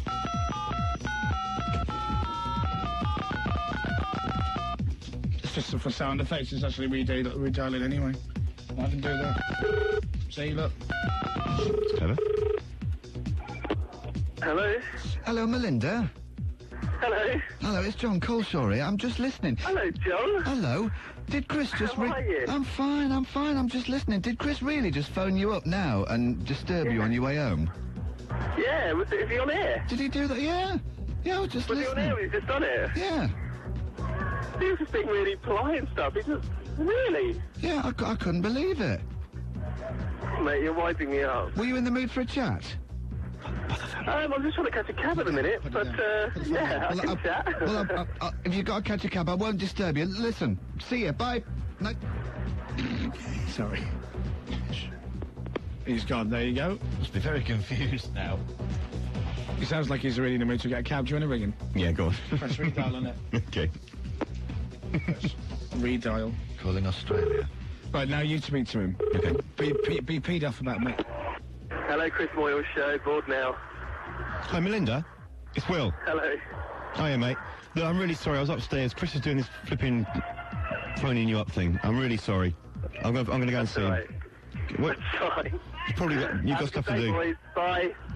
Oh, Mel. Oh, he's gone. He didn't like that, did he? I'm ringing back. Hang on. 3 calls to Australia. Approximately 1 licence fee in cost. The show budget's blown. Hey? Blown the show budget now. Right, here we go. Hey, it's Simon. Sorry I can't take a call. Oh. How's that? Fantastic. Melinda, it's Chris Moyles again. Listen, I was just ringing to apologise for Will phoning you because I thought that was very unprofessional. All right, mate. Bye! Chris Moyles Radio 1. Am I the only one who couldn't give a rat's ass this Valentine's Day? And I'm not really saying that just because I'm single, but I said it last year when I was with somebody. We took her to see Hannibal. Yeah. And then we took McDonald's afterwards. I'm not into that. I'm not. I mean, I'm not single, but I'm not asked, to be honest. And how does your music go again? Will? Ready? Yeah.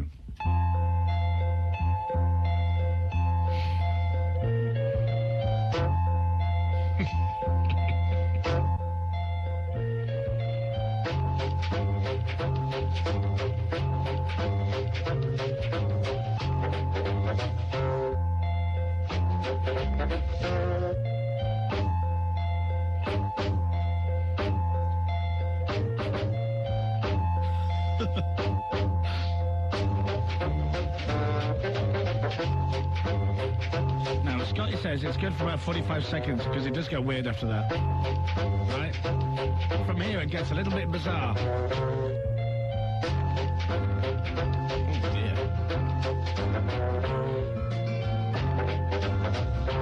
Tom York's now sitting there going, I hate Chris Moyles.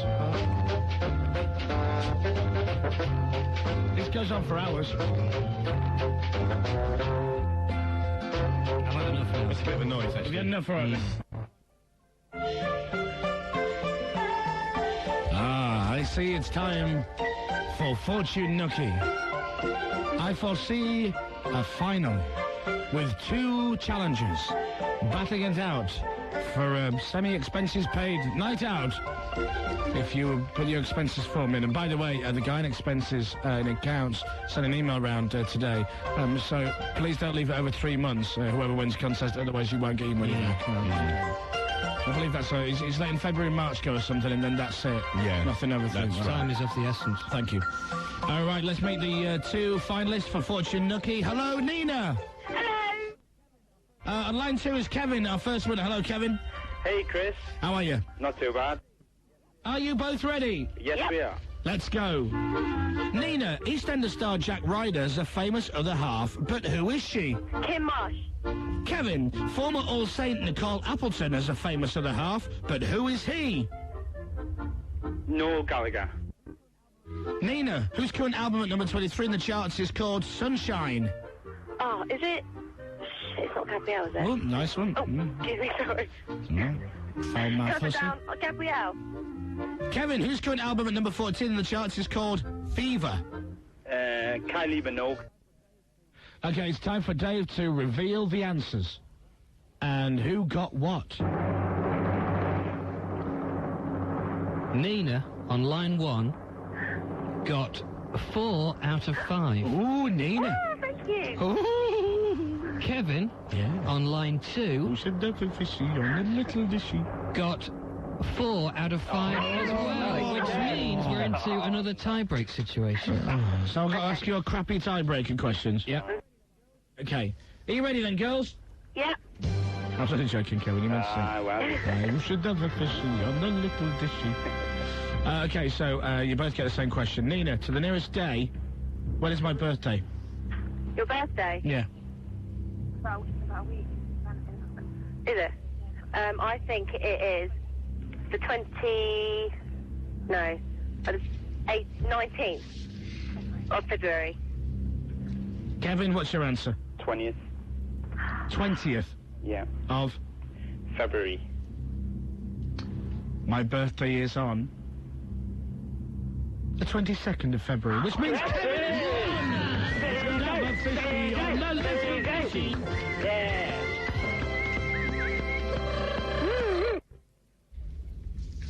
It's so embarrassing.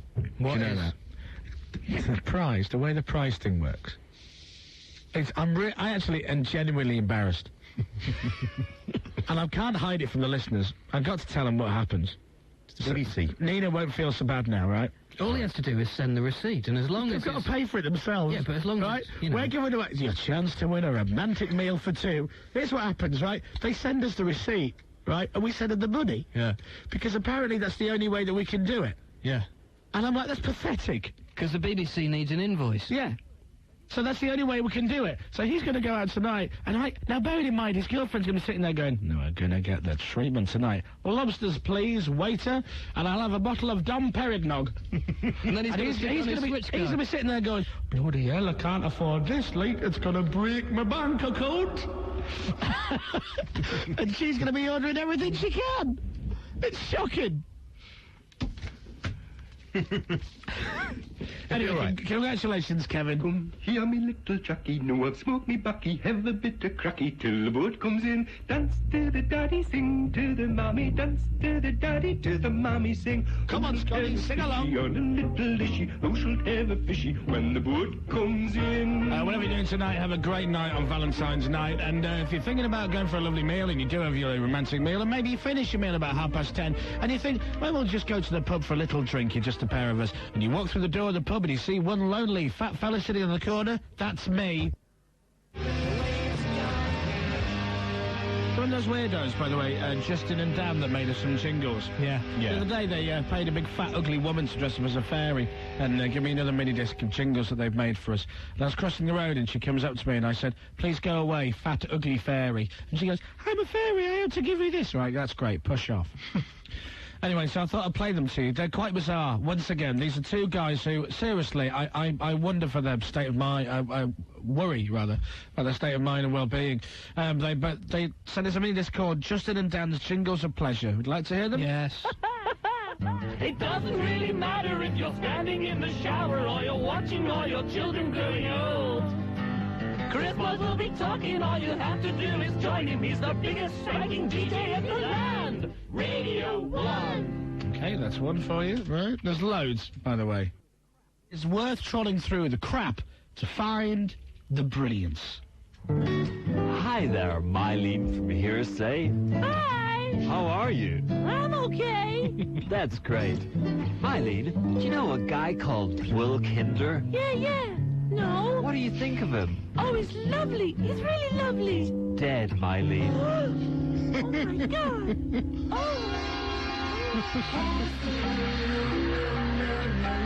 The guy seriously needs some help. If Dr. Raj from This Morning is listening, I mean, you could certainly study them for weeks. Well, absolutely, yes. They sound bonkers. This is me bearing my soul on the air and spilling out the truth from my life. It's like I used to do a lot. Huh? It's like therapy. Yeah, and we used to do it a lot. We had really good ratings. Yes. So I decided to do it again, and it's something that we discussed on the air a while back. Anybody have any ideas? Is your rash back? No. Okay. It's to do with the fact that we once talked about trimming. Oh, no. Right? Do you remember? Do you mind trimming your Publix? Yes. So today I'm standing in the bathroom, and I've got my boxer shorts on, and I'm just having a good old look at the old blubber. And, touch wood, I'm quite lucky. What, did you? No. Is that what the problem is? Hello?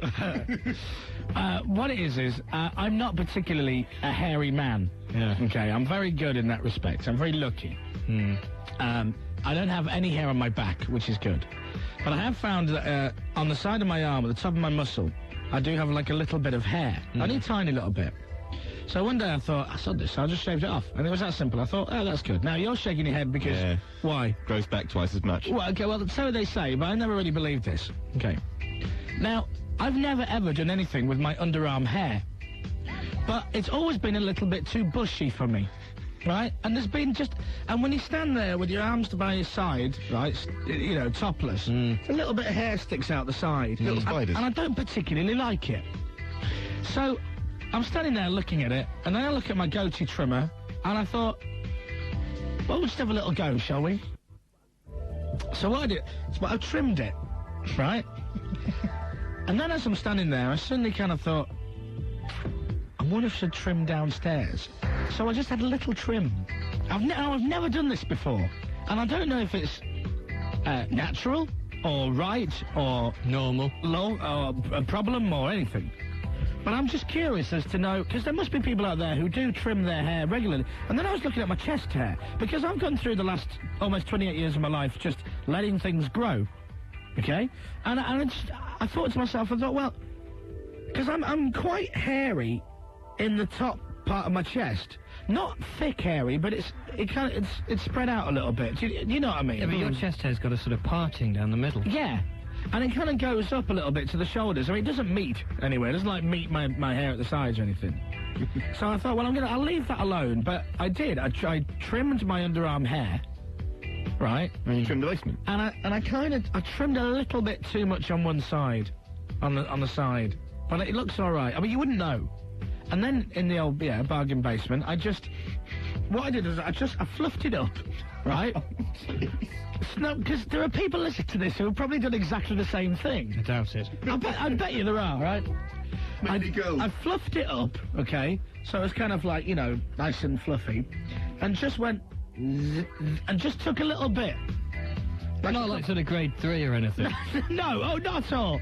No, it's I still look normal down there. So it's not like Bruce Willis down there now. But it's not, you know, it's not... I just literally took, like, I don't know, a centimetre or so off. You pleased with the results?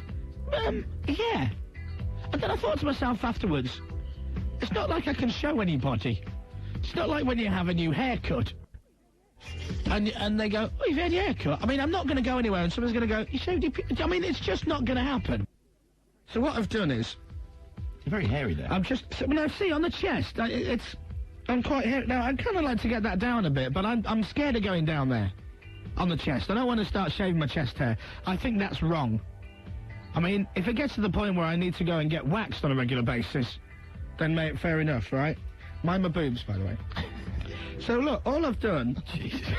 What? I'm going to go out, I'm sorry. What? I'll be back in a minute. I've just trimmed it. See there? It used to come out there, and now it doesn't, and it's just a little bit trimmed there. See? Oh, that's nicer. See, now that's normal, isn't it? Uh-huh. You like that? That's a lot nicer. Now, do you want to see down here? No. Well, no, only because, you know... So I've got some more calls to answer. I need to hear about men's body hair. Just, you know, you're experienced in that kind of thing. You've seen a lot of, you know... Dad, ignore him. Dave, you're not disgusted.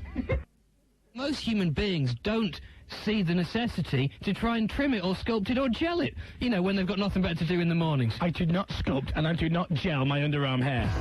No mess, no fuss, just great-looking pubes. Look, I think it's... Right, Lizzie, go to the phones with Will, right, because, you know, just to help you out, and find out how many people trim their hair, and we're talking about blokes only. I think it'd be less than you think. I think it'd be more than you think. Let's have a heated debate. I was thinking about actually getting some curling irons, right? I use my goatee trimmer. Oh, you mean at some point your goatee will have to be trimmed using the same trimmers? Well, no, okay. That doesn't bother me in the slightest, okay? That's like people moaning about using a bar of soap. It's soap, it's clean. But it's a goatee trimmer, not a scroty trimmer. No, exactly, but this is what I did, right? I have a shower, I get out of the shower, I brush my teeth, and, because I don't normally do girly things, right? I have my usual routine, I'm getting out of the shower, brushing my teeth, doing my eyebrows, moisturising, and face pack, and then I was thinking to myself, well, I might just trim the under... So I got the goatee trimmer, and I fluffed up my underarm hair, right? And it's all hanging out, right? Yeah. Like an old woman's moustache. Yeah. And I just went like that, and just took a bit off.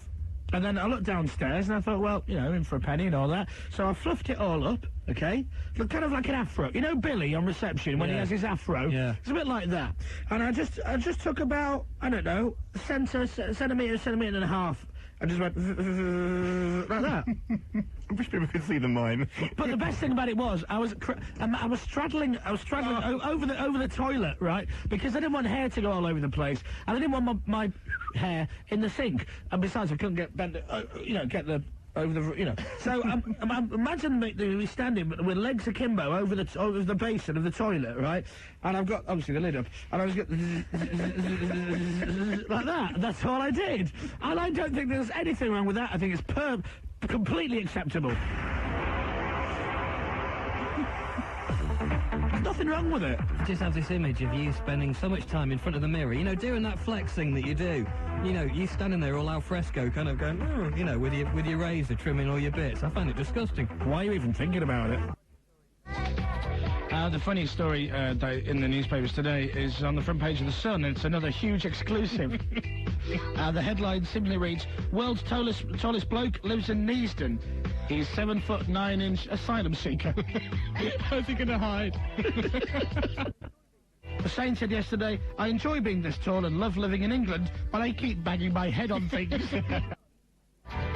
And what they've done, right, they've in the mini headline on page 4 it says 7'9", 33 stone, size 26 trainers, and he's still growing. But just in case you doubt The Sun and don't believe, they've published pictures of him, right? And again, just in case you don't believe the photos are true, right, they put him next to things such as at a bus stop, or next to a pillar box, and crouching in a doorway, and hanging off a car park sign, those kind of things. But the only thing is that I'm curious to know is everything in proportion, right? You know what I mean? You would think that, wouldn't you? So you're wondering whether he's got a big... Has he got a huge manhood? Right? The guy is 7'9" in height. Do you think that, it might be the size of, like, a motorbike or something? Well, I don't know.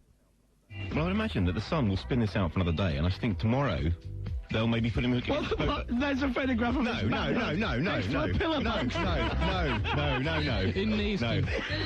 No, if I was... Here's a jumbo hot dog, and... Stop it. Here's a Saint's penis. Stop it. Imagine playing hide and seek with him. The Saint, I found you. No, you haven't. You're there. No, I'm not. I can see your feet sticking out from under the bed. They're not mine. Anyway, there you go. So, and maybe he's listening to the show today. Hello, Hussein. I hope you're enjoying your time in England. I'm sorry that you keep banging your head on things. Do these Kylie's pants? She's never actually worn them. No, she hasn't. Something tells me that she wouldn't wear these. And also, they're a bit big for her, probably. Yeah. She's about size 4, and they're about size 10. These are Ann Summers, though. I know, they're very good quality. Who had to go shopping? Who had to go shopping for these? Rachel did. The sheep. But she said, don't soil them, so I've got to go back. Are they just on lend? Yeah. Can I not put them on? Well, on your head or I something. would look wicked in them. Little silver hot pants. Do you think Lizzie might model them? I want to be Kylie. Okay, does that mean you want to model some of these? You can either have the silver ones or the purple ones. Which do you think will be more flattering? The purple ones. Purple ones, then, please. Will you model them for us? Yeah. And you'll let us see them? Over my jeans. No. One. Dave for the ladies. This is Arse for the boys. Excited? Will. Hello, David. Hello. How are you? Hi, I'm fine, thank you. How are you? Very good. You've been listening to us on the information superhighway? Unfortunately, yes. Well, you're a miserable git, aren't you, David? So what are you doing in Hong Kong? Well, it's 1 o'clock in the morning. I'm a bit tired. All right, so you have a Guess Who for us? I do. This is somebody you saw in Hong Kong? I did, yes. Okay. Last Monday. This could be very exciting. It could be. It could be Doldo. It could be disastrous, you never know. Male. Yes. Is this person British? British? Yeah. What? Is this person British? No, British. I said British. Oh, I thought you said British. Don't be so patronising and racist. Is this person British? Yes, he is British. I did say British, didn't I? I thought you did, yes. Is this person an actor? No. A DJ? Yes. A club DJ? Yes. Is it Judge Jules? Yes. Yay! Wow, where did you see him? He came over for Chinese New Year for some parties in Hong Kong. And did you go and see him? I did. And was he any good? The answer's yes. It was very good. The answer you're looking for is yes. How long are you? How long will you stay in Hong Kong for? Until I get bored. Right, son. Maybe next Tuesday. Yeah, probably. Because you don't sound, no offence, but you don't sound as though you're enjoying the Hong Kong experience that much. Oh, I love it. I thoroughly recommend anyone to come over here. Very good. Well, David, I'd like to say it was a pleasure talking to you. Yes, the pleasure was all mine. But I wouldn't. All right, thank you very much, David. Thank you. And enjoy listening to Radio 1 on the internet. All right, cheers. Take care. Bye-bye. Bye-bye. What a very dull man. We've had lots of very interesting remixes of Will's music coming through. Do you remember this one that our friend Dominic made?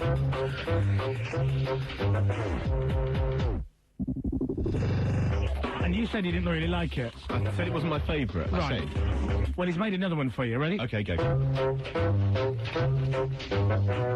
Right about now, the Funk Soul Brother. Check it out now.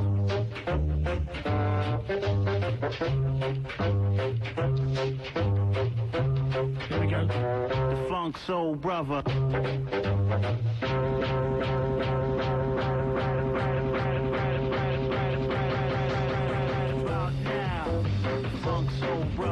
Anyway, I think you get the idea, don't you? So we'll play all those in full tomorrow. And new ones. All you got to do is go to Radio 1 online. Download Will's music, have a play with it, and then send it in to us. Right, good, thanks. Newsbeat will be late. This is Stereophonics. You see, what I'm doing is I'm teasing the audience. If you phoned up to request one of your favourite records in On Demand, right? Sorry, demand your favourite record.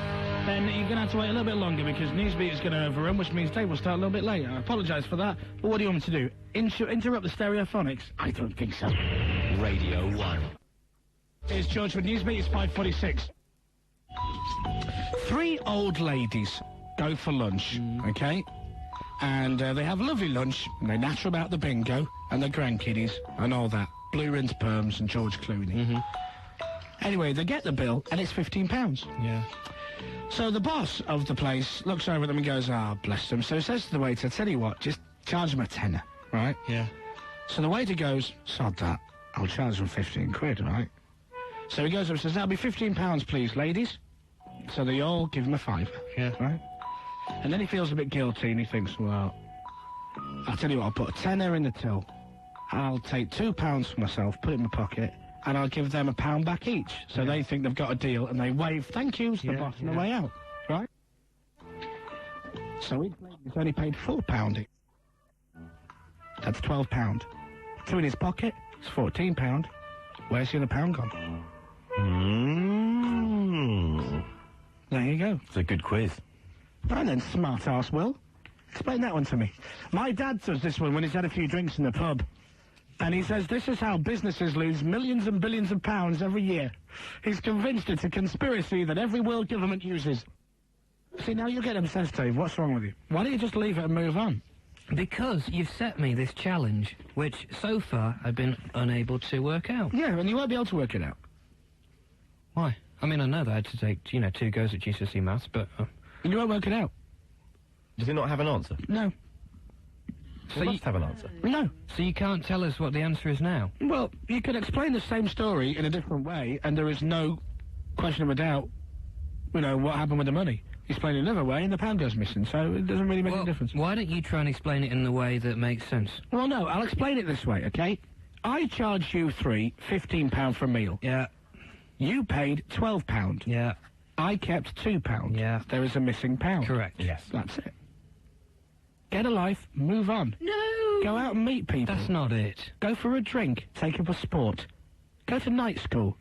But don't worry about it for the rest of your life. It's just a silly, silly thing. Is that really it? Yeah.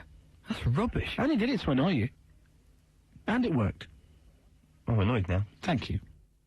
There has to be an answer. Well, what do you want from me? That's so disappointing. An answer! Okay, all right, you've just done it with your little role play there, haven't you? Yeah. Okay, so where are you confused? You've acted it out. You were the 3 old ladies, I was the waiter. You got £3 back, I got £2. Would it work if we just gave you £15 in just pound coins and no fivers? Oh, God's sake. Maybe. Do you just want to tear up lots of bits of paper and write £1 coin on it? Which he did, by the way, which was very sad. What do you mean sad? He wrote £5 on these pieces of paper pretending they were £5 notes. Yeah. He's very sad. Well, that's it. Well, what do you want Well, from I me? was hoping for, you know, a satisfactory answer. Well, I'm asking you, where did the...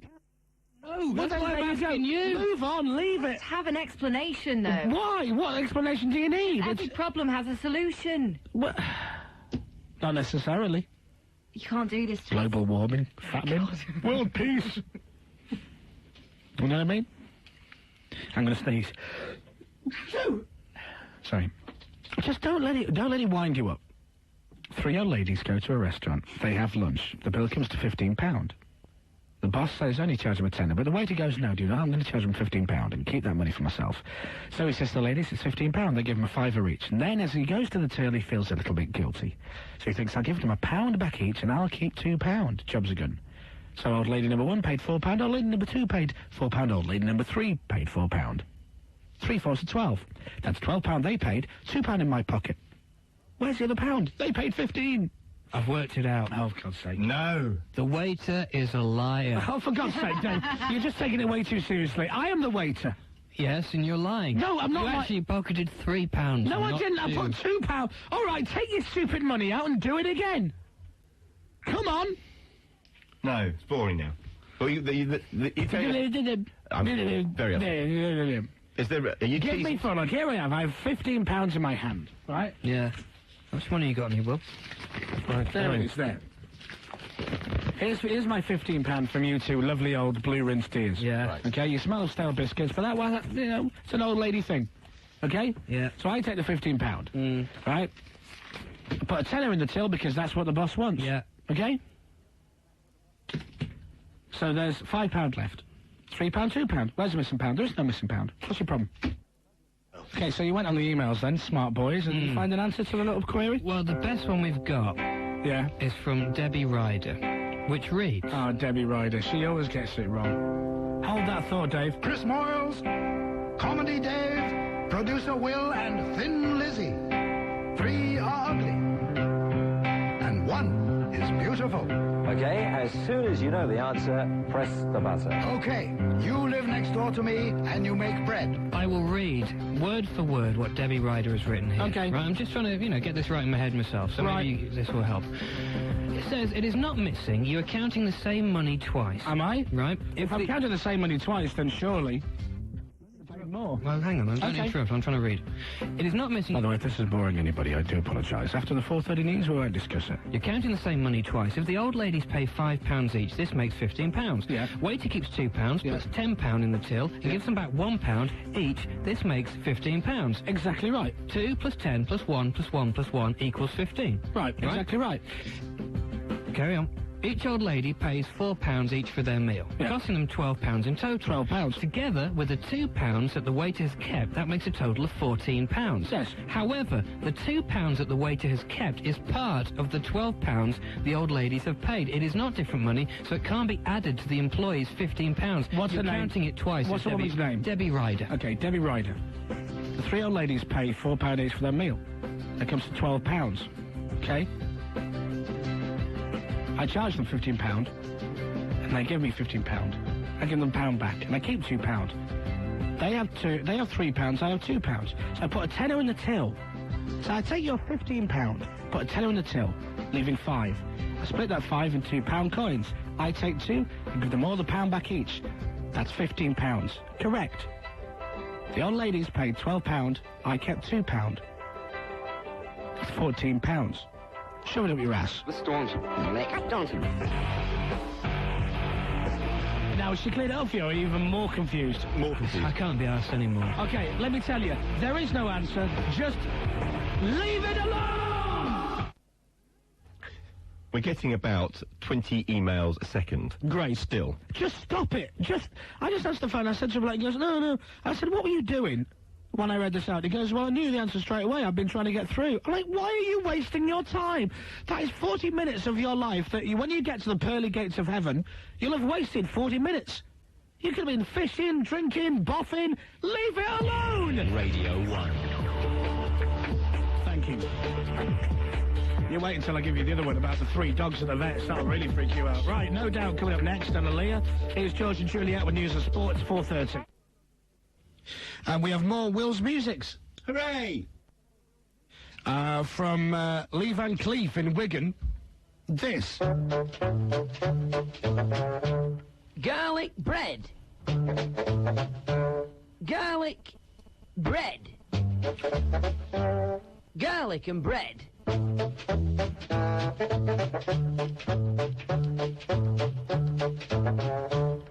Oh, thank you. Is that Peter Kay? I don't know, I don't think so. Or is it meant to be Peter Kay? Doesn't sound like him. Okay. And that's it. There's track number 10 is, well, it's different, but not amazing, bit poor. Sounds great. We may as well listen to it. We've got nothing to lose, have we? Is that the right track? Or is that, have you tapped into some other studio? Well, I don't know. That's what it's meant to be. Now, Scotty dumps the disc. I mean, I don't know what's going on here. So if you're listening to Coxie this morning, she was talking a bit about the Brits last night, and you may have heard the news, where Dominic did an excellent job of telling the nation who won what last night. Yep. We'd like to hear him in fine form. Yes, please. Go on, Dominic. Kylo and Didey with a big... Didey and Kylo even were the big winners at the Brits last night. And this is why he's reading the news on The Breakfast Show, because he's that good. Who? Kylo and Didey with a big... Didey and Kylo even were the big winners at the Brits last night. Again, he still gets it wrong. He just puts the wrong names in a different order. Kylo and Didey with a big... Didey and Kylo even were the big winners at the Brits Who's last night. Didey? I've never heard of Didey. So how many times did I get that wrong? Kylo and Didey with a... Carlo and Didey. Kylo and Didey. No, it's... Kylo and Didey with... Carlo and Didey. Oh, yeah. Right. So he's got Carlo and Didey. Kylo and Didey with a big... Didey and Kylo even. And then he just puts it the other way around. Didey and Kylo.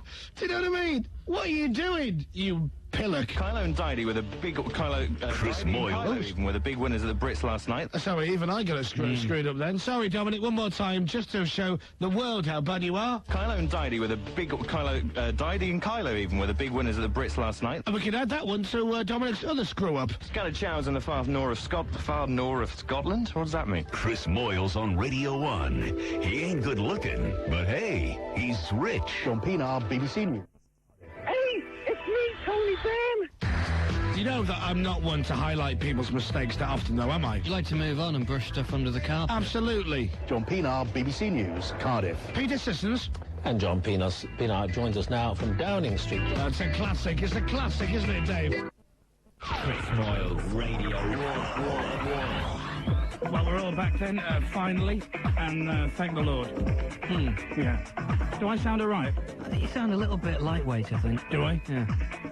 Is that any better? I sound nice and butch. There you go. Because it always happens when I come back off holiday, I'm always really a bit... Because I'm not used to the equipment. Anyway, so 2 weeks off and we're all back, which is just as well because the station stinks when we're on the air. I'll tell you what I missed as well. I missed yesterday over the weekend. Apparently the Will has come out of the closet. Yes, front pages of the tabloid papers yesterday saying, Will, I'm gay. Wow. Who'd have thought that? Seriously, who'd have thought that heterosexual red-blooded male would be a homosexual? It's a shocker. It's unbelievable. Do you know what'll be next? They'll be saying that Gareth's gay. Anyway, here you go, gay Will. Eyes like the sunrise. Like a sunrise. Oh, my God! Like a rainfall down my soul. Rainfall down my soul. And I wonder as well. I wonder why you look at me like that. 'Cause you're gay, and so am I. I'm thinking... What's behind it, cheeky bugger? Don't tell me what it's... I could do this for all the way through this song. It's getting irritating, I think. I'll start from the beginning then.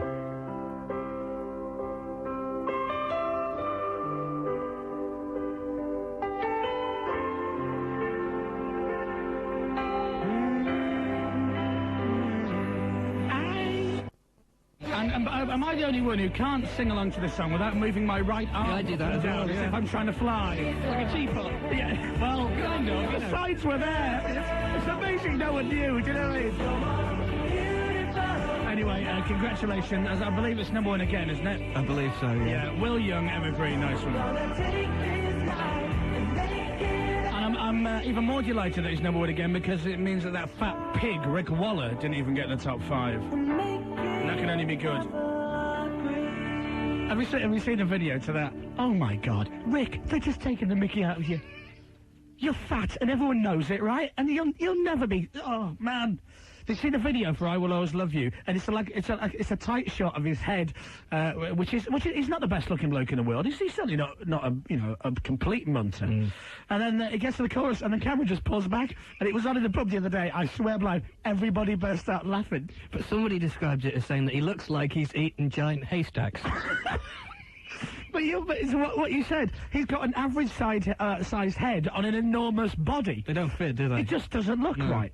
But it is. You've seen a video for it. And how can anybody take this record seriously? I will always love you. You will always eat me. Radio 1.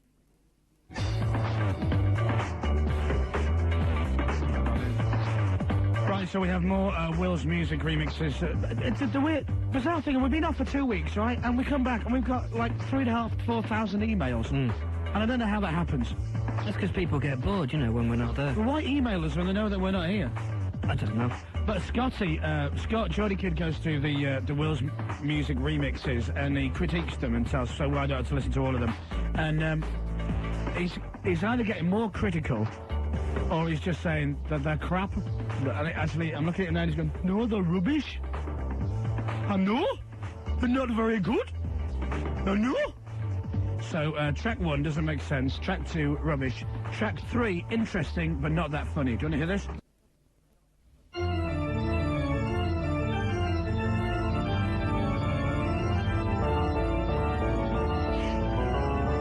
my God. Is that the church effect you're doing? The Church of Will.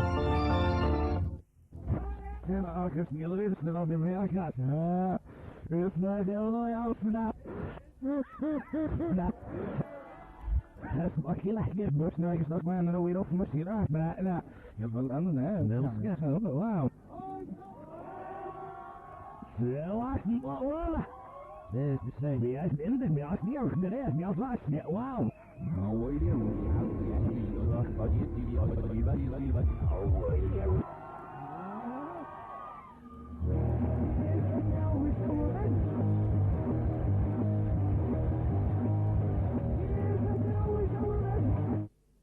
You're a window, I ended the way him up. Hey, 90 degrees per second, I know, see me on. Lord, there is so much. Yes, you love me, now you're Christmas. Must make him left foot. No, for it. All right, so yeah, boss, we shall see it up. Oh, come. You know where she... Oh, seeing the, taking it out. Yeah, beautiful. I see a shirt from us, alright. Yeah, what's up? Last year, I still not know way to ride box, so she's getting us that.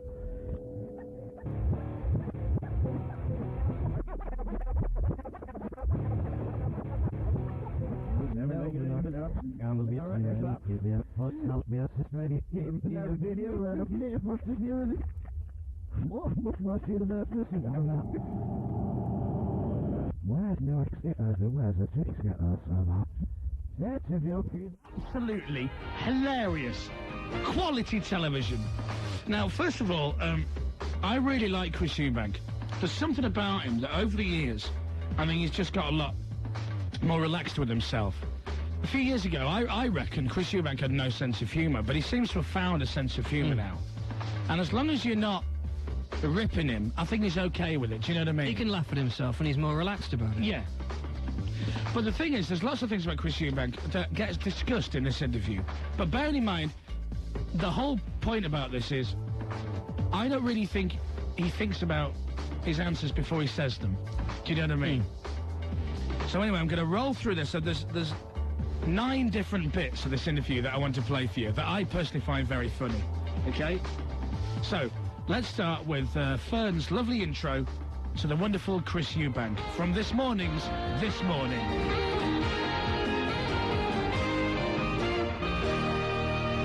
Now then, Chris Eubank. Well, he's just got a reputation, hasn't he? There you go. Now, that's the leader.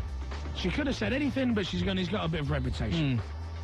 And this gets proved with the first question and Chris's first answer. When did Louis Theroux come and do you? Right, this is all about Louis Theroux has done a special with Chris Eubank. So that's the first question. When did Louis Theroux come and do you? It's a simple question, so you expect a simple answer. When did Louis Theroux come and do you? It must have been about November. No, September. September? No, August.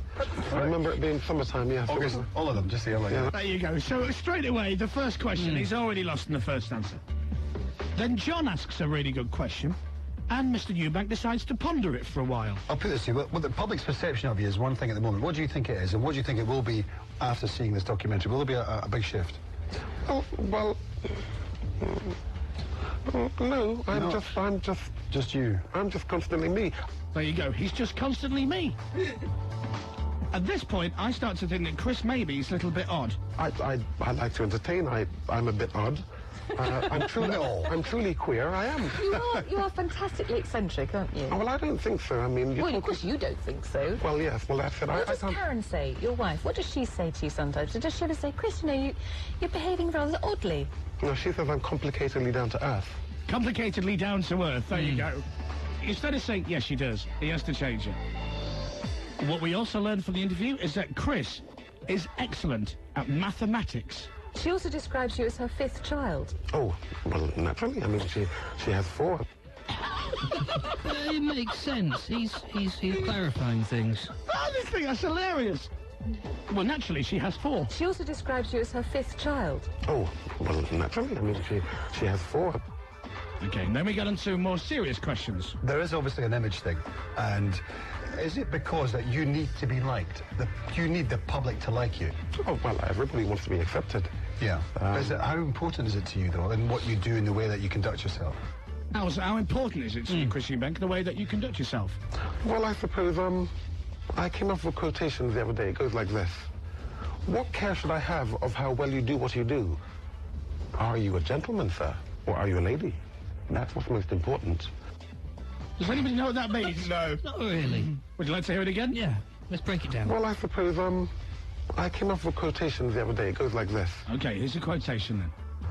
What care should I have of how well you do what you do? Right. What care should I have of what you do or what you do, or something like that? Are you a gentleman, sir? Or are you a lady? Are you a gentleman, sir, or are you a lady? That's what's most important. Well, that's what's most important. If you don't know the difference between a man and a lady, then you're in trouble, aren't you? Not technically the question either, really, because it was all about, if he cares what people think about him. Now, this is where John Leslie starts to get deep and maybe regrets it afterwards. Are you on a journey? Have you reached where you want to go? There you go. Now, that's a bit deep for Mr. Leslie, who used to do Blue Peter and go out with the bird from the Darling Buds of May. And Wheel of Fortune. Right, that's right. So, are you on a journey? Listen to Chris's answer, and please, if you're driving, be careful. Are you on a journey? Have you reached where you want to go?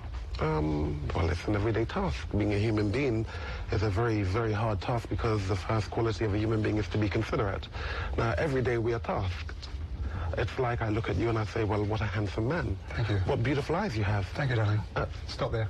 Oh, no, but I'm not saying that tongue-in-cheek. I'm saying it because that's truly what I feel. When I first saw you out there on the floor, I said, well, the TV cameras do you no justice. You're tall, you're handsome. And he starts going on, right? It's almost like the question has no bearing on what he's decided to say. If they've got he's got 6 answers, and you could ask him anything. Then Fern Britton fights back. This is one of those questions about what time is it, and you go, yes, it could be on this wrist, it could be on that. You don't get to the point. Well, I do. When? In a complicatedly down to And the best bit of the interview, if anybody saw this morning, you'll know exactly where I'm heading with this. They ask him a question about doing something on a show, which he gives an answer. Then John Leslie moves on, at which point the biggest backtrack ever in the history of television happens. And this is it. Would in the next 5 minutes you be kind enough to join us for a fashion item? We're doing a men's fashion item. Would you join us, or is that not your scene? What do you think? Well, I suppose it'll highlight the fact that I'm a little bit gay. Well, I'm fully gay. Really? No, well, We're getting a whole spectrum today. No, well, Backtrack. can't help being truly Is jocular. that a yes then? Marvellous, thanks, Chris. I must make reference to that gay reference. Yes, do. Which is that I am truly jocular. Of course, indeed. I'm truly jovial. I think we got that. Thank you very much. Okay, right. We'll see you in You're 5 minutes. fantastic. Truly jugular. What is... Jocular. Oh, jocular. Yeah. When I say gay, I'm not gay. Would in the next 5 minutes you be kind enough to join us for a fashion item? We're doing a men's fashion item. Put him on the Would you spot. join us, or is that not your scene? What do you think? Well, I suppose it'll highlight the fact that I'm a little bit gay. Well, I'm fully gay. Right. No, well, We're it'll getting a highlight. whole So spectrum. now he starts to think about it and he goes, oh no. Is that a yes then? Marvellous, thanks, Chris. I must make reference to that gay reference. Now, bearing in mind, in an earlier question, he described himself as being truly queer, right? So in the same interview, truly queer, a little bit gay, fully gay. I tell you what, Pop Idol, they're all coming out, aren't they, this week? And just on the off chance that Mr. Eubank is listening, because he has listened to the show before and phoned in, and he wasn't happy then either. I think he's ace. And there you go.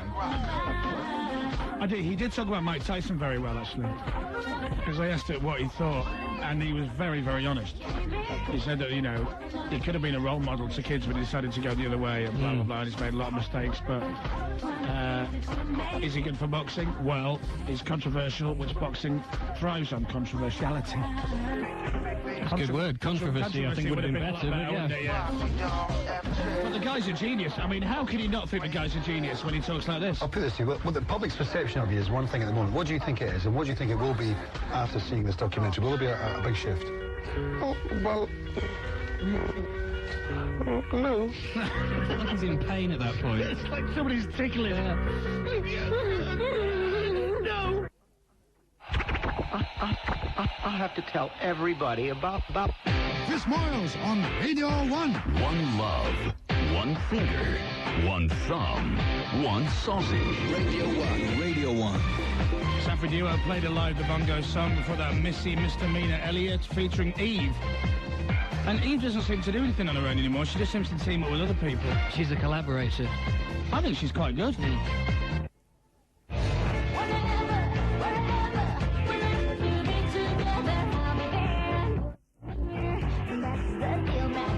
I the only one who can't take that silly yodeling bit in the middle of this record seriously? La la la la la la. As you pointed out a couple of years ago, if you sit on your washer dryer on a high spin cycle and just go, same effect. Yeah. Still, she's easy on the eye. Shakira and Whenever, Wherever. No, I wish. Panpipes. Don't you think that bit at the end? We have that. What? We had the CD, didn't we? The panpipes. Yeah. Where did it go?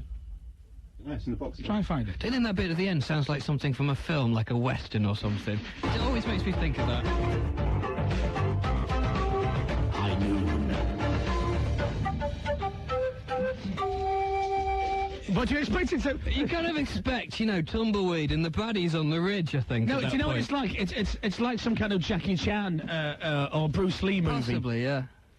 You expect some kind of kung fu fighting to start happening right at the end of it.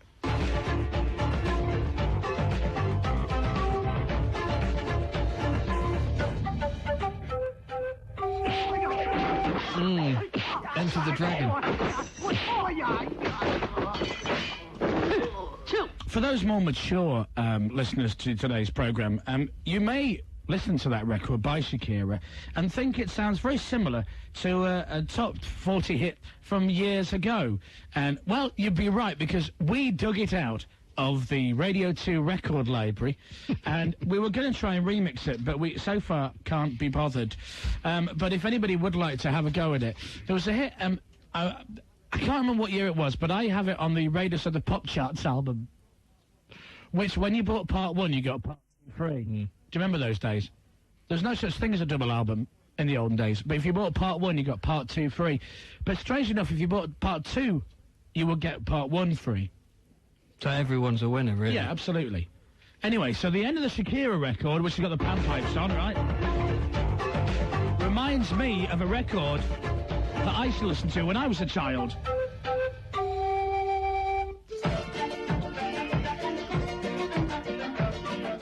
See, there are no more original ideas, right? There are just different interpretations, right? And then let's go back to Shakira's record. See, it's the same record. It's just a bit faster, isn't it? Yeah, it's the same, it's the same. I think this says a lot about your childhood, actually. What you know, do you mean? in the making of the person you are today. Well, I was brought up in the Andes. Yeah. Yes. Don't do the end of your wristies joke. That's the end of the armies, anyway. You've got it wrong. Well, no, your handies. Where they're Andes, you say the end of the armies. Anyway, so there you go. Next time you think Shakira, think Incantation, music of the Andes.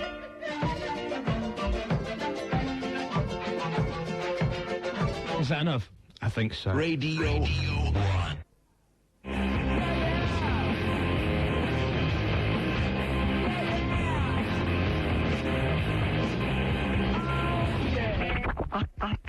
I have to tell everybody about... Chris Moyles on Radio 1. One love, one finger, one thumb, one sausage. Radio 1. Radio 1. Of course, you know, I also ride a motorbike. No, you don't. You've got a Vespa, Dave. Well, it's 2 wheels, at least I can balance on a motorbike. I think you'll find I didn't fall off. Yes, you did. No, you fell off doing a 3.10 in your street. You ripped your Mac. You had mud all down your knee. I've not seen anybody have mud on their jeans since I was about 6. I can't talk about that, by the way. For insurance reasons. I managed to crash my scooter whilst travelling at the dizzy heights of 7 miles an hour. You hit some wet leaves. There was oil on the road, Dave. The bizarre thing is, I'd been in possession of said scooter for 3.5 minutes when it happened. Is this before or after you failed the world's simplest driving test? This was afterwards. It's technically illegal, actually, what you did. No, it wasn't. Yes, it was. It's just a made-up story, Dave, for comic effect. That's right, and of course it's a private road. It was Jamiroquai's house. It's all private. And it wasn't a scooter, it was a push bike. Yeah. Imagine if Westwood had decided instead of an explosion, he's just going to have a big fart noise. So it's like, yeah, baby, here we go. Yeah. Fart off, baby. Yeah. Do it. It's just an idea. I'm just thinking out loud. You know what I mean? It's free-forming. What about Lamac? If Lamac had decided to have the explosion instead? Oh, that's excused us there with It's Going Down. Right, this is the new song from Pulp. You know, you just drop it in for no reason. Randomly. He'd have to say, blast off, baby. You know, in Steve Lamac. All right, let me do it again in a minute.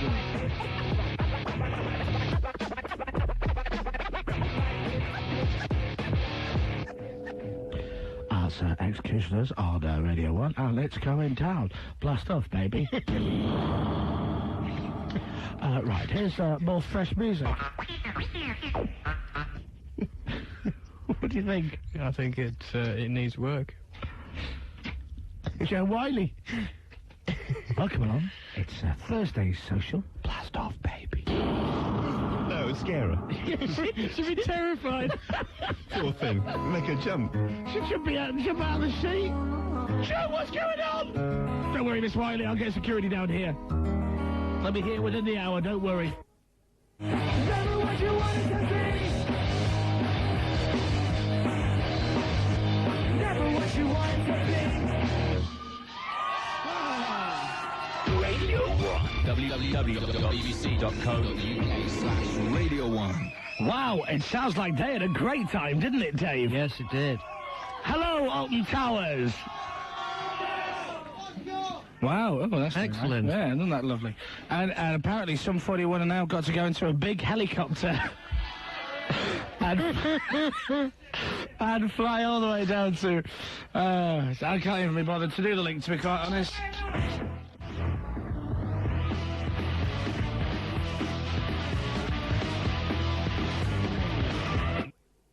Chris Moyles.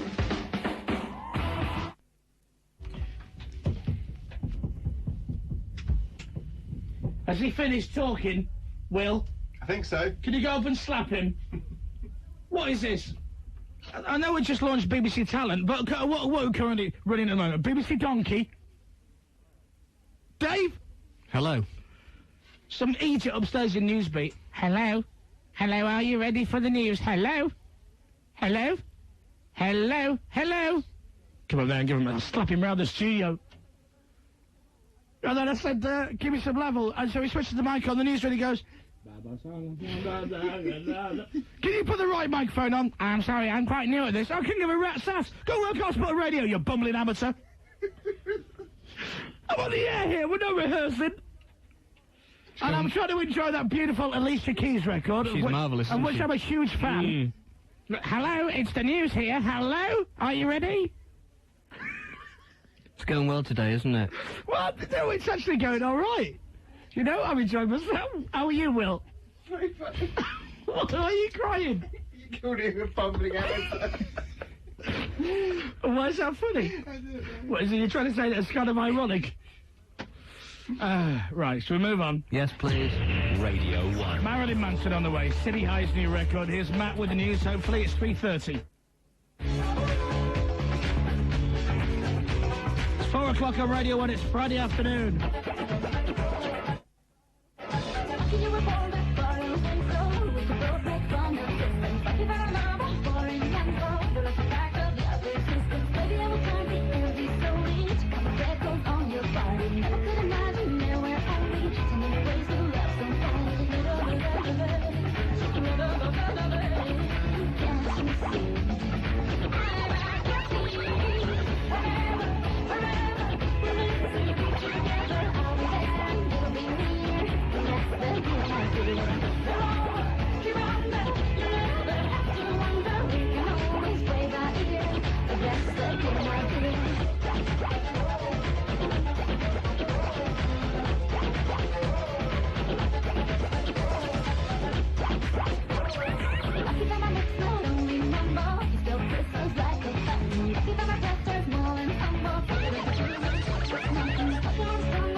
Remixing this for that old panpipe record that was a hit in the 80s. And someone did it for us, so there you go. It's Shakira! Faithless and... Oh, blimey! Good grief! Wow! Oh. I'm really sorry. You know, next time, tell us to turn the headphones down a bit. I didn't realise. Oh. I'll do it again. Okay. That's Faithless and Dido. Now. Shaggy, Ali G and me Julie. One love. One station. Radio 1. That was the jingle. And hang on, where's the new jingle? Sony Award nominee. Yep, do you reckon we're going to win? Nope, neither do I. Radio 1. Right, it's Wednesday afternoon. Hello, I am Chris. This is Dave. Hello.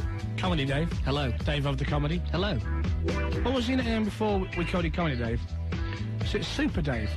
It was Super Dave very briefly for a couple of weeks. I think Clive Warren called me Super Dave. People in the building used to call you Super Dave, didn't they? No. No. I thought they did. No. Just Dave, really. Okay. And were you particularly super? I had my moments. Super at times. Didn't you used to press the buttons when Mark Allard on the breakfast show in Manchester used to be down in London? Yes. Isn't it true you once went off to the cafe round the corner whilst they were on the air and the cleaner came in and started cleaning the desk and knocked the fader all the way down to about this level? That's actually false. I was in the kitchen. Oh, right, okay. No, I didn't leave the building. Right. But I nipped out momentarily to grab a glass of water, and the cleaner came in and dusted the... You just knocked everything down to that level, didn't you? Yes. Okay, right. You do take your job very seriously, don't you? Thank you. Yeah.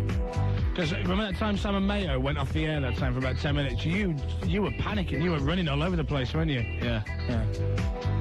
Anyway, but no one ever knows how he just fell off the air. No one knows what happened. Oh, neither do I. No, you have no idea at all. Well, I was in the what they call the apps room here, which is basically it's where all the knobs and buttons are. Right. Okay. It's where they're kind of like the nerve centre, technically, of all the studios here at Radio 1. The racks room. Yes, correct. And I was in there doing some work.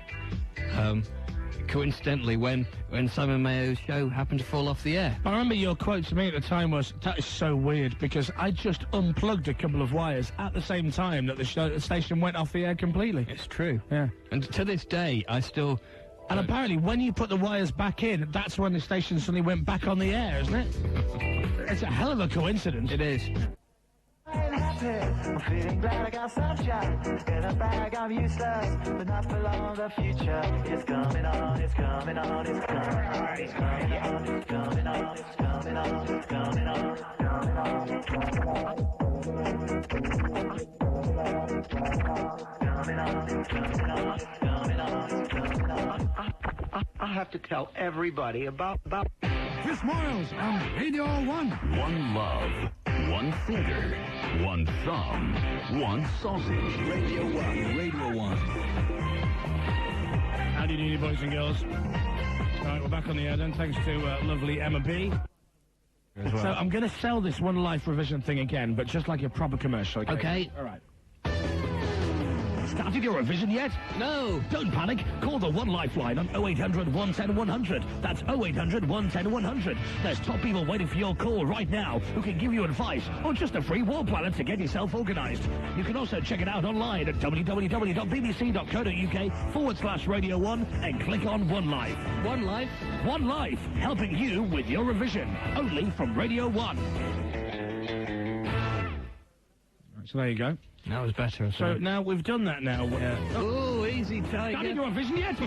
No. Don't panic. Call the One Lifeline on 0800 110 100. That's 0800 110 100. There's some people waiting for your call right now who can give you advice or just a free wall plan to get yourself organised. Also check it out online at www.bbc.co.uk/Radio 1 and click on One Life. One Life. Okay, I hope it doesn't start again. So that's the idea.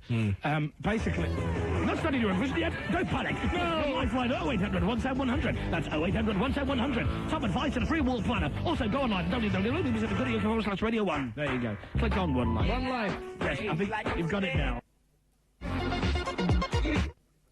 What do you want me to do? Play a trail? You've already played that song. Oh, have you? Get down, Slick. Play a trail, then Oh, they play. all sound the same to me. Hit 'em up, Blue Can Trail, please. Okay, we'd like to find out how our students are getting on. Yes, please. One Life. One life. One Life. One Life on Radio 1. One love. Chris Moyles. Radio 1.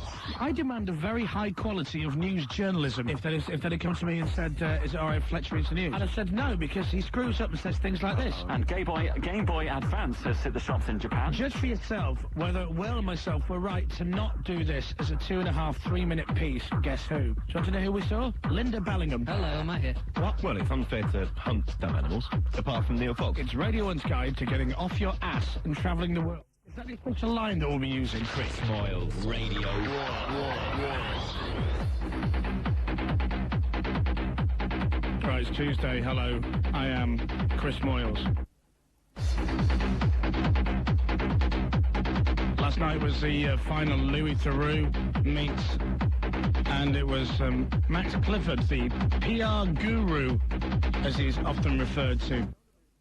For the first time in watching all the Louis Theroux stuff, I started to think, Louis not right in the head. Now, Will was going, it's all an act, Chris, it's all an act. But I just wonder how geeky Louis Theroux really is. There were points in the show last night where Louis seemed a little bit slow. He didn't seem the full shilling. Right. And there was a point where he's like, I can't do his voice, but he kind of goes, "You're Dave, aren't you? Hello, Dave. Hello, I'm Louis. Hello. Hello, Dave. Nice to meet you. And you're here today with Will, are you?" Yes. Right. You're Will, aren't you? Mm-hmm. So it's Dave and Will, and you and him work together, right? I'm Dave, yeah. I'm Will. Okay, hello, Dave. I'm Louis. Hello, Louis. And it's almost a bit slow, do you know what I mean? Mm. But is that just his style, though, do you think? He seems more divvy than usual. And it's the way he shouts as well. He kind of like saying, "Okay, so we're going to go in through there, through the door. Is this the door here?" "Yes." "Right, and I open the door?" "Yes, you do, Louis." "Right, I open the door." "Yeah." Do you know what I mean? See, now I'd like to do a TV show where I take people like that to the pub. And then I'd get paid for going to the pub. And that can only be a great idea for a television series. Right, let's take a quick call then. Fit women galore. You watch. Ready? Go on then. Okay then. Right, line 1. Hello. Hello. Hello. Chris. Yes, potential date. Yeah, sorry, wrong number. Bye. Radio 1, hello. Hello, it's Emma here. Yeah, too young, sorry. Radio 1, hello. Hello. Hello. That's one for you. Shut up there. Radio 1, hello. Hi. Hello, it's another bloke. No, go away. Radio 1, hello. Look, Chris. No, what's going on?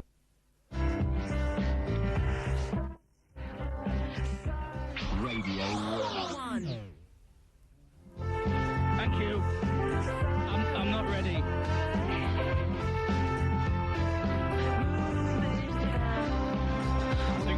I think we're ready now. Radio 1. So, I am ready. Ma!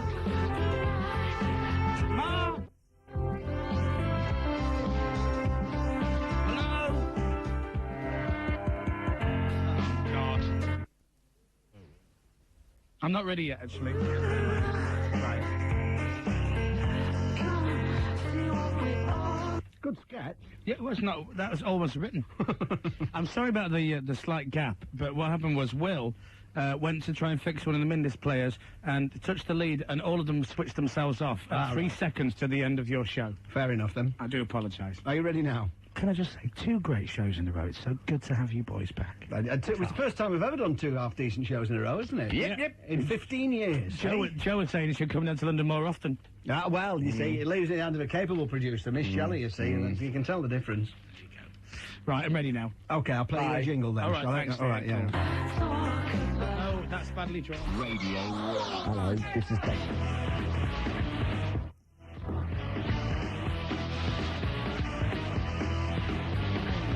It's Wednesday. It's 3 o'clock. Now, live from London, Chris Moyles. Afternoon, everybody.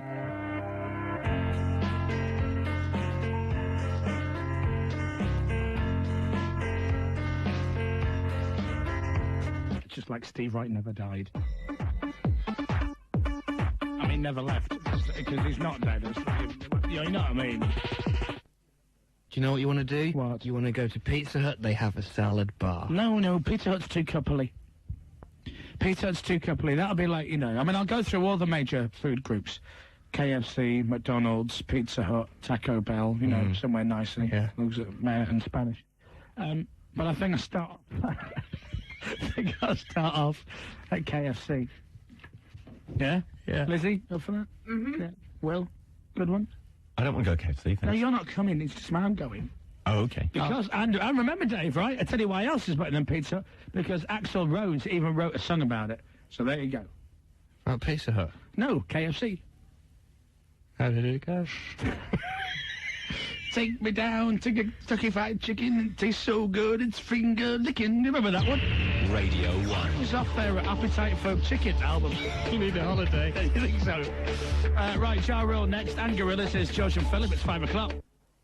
Chris Moyles Radio 1. Very exciting in the building today. Apart from anything else, it's a very beautiful day in London. Yet again, it's like April, for God's sake. But I'm not complaining, it's really nice. I believe it's nice throughout most of the UK. Myself, Dave, and Will, we sneaked somewhere today that I don't think we should have sneaked to. I think it's off limits. Is it? So shall we say? Yeah. Yeah. Today, we went on the roof. Worked here for almost 5 years now. I've been on the roof before. We had to go up like a step ladder, didn't we? Yeah, and I'm scared of heights. So it took me about 10 minutes to climb this ladder. There's like 7 runs on it or something like that. But I got there, and it was great. We're walking around on the roof in the blazing, glorious sun of London. And from that high up, London looks quite decent. Right, anyway, we just switched on. I am Chris Moyles, Saviour of Radio 1. This is Dave. Hello. And Will. Hello. And Lizzie. Hiya. And Scotty is organising the Geek Room. That's the web chat if you go to Radio 1 online. So is it today? Yeah. You can chat to listeners of the show from around the world and ask such questions like, hello, what is your name?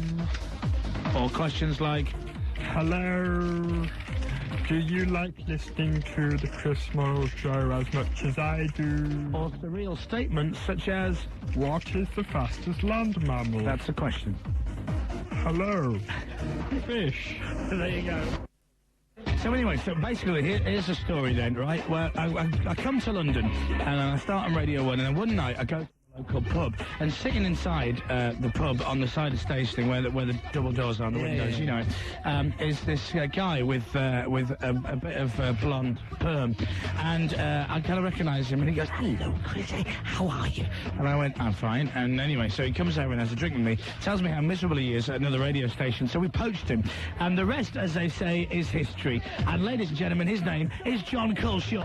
Hello, Chris. Hello, Dave. And John has popped in, it's like a flying visit, because John is doing yet another television show tonight. Since we decided to drop him from the regular Friday slot, John's career has quite literally gone through the roof.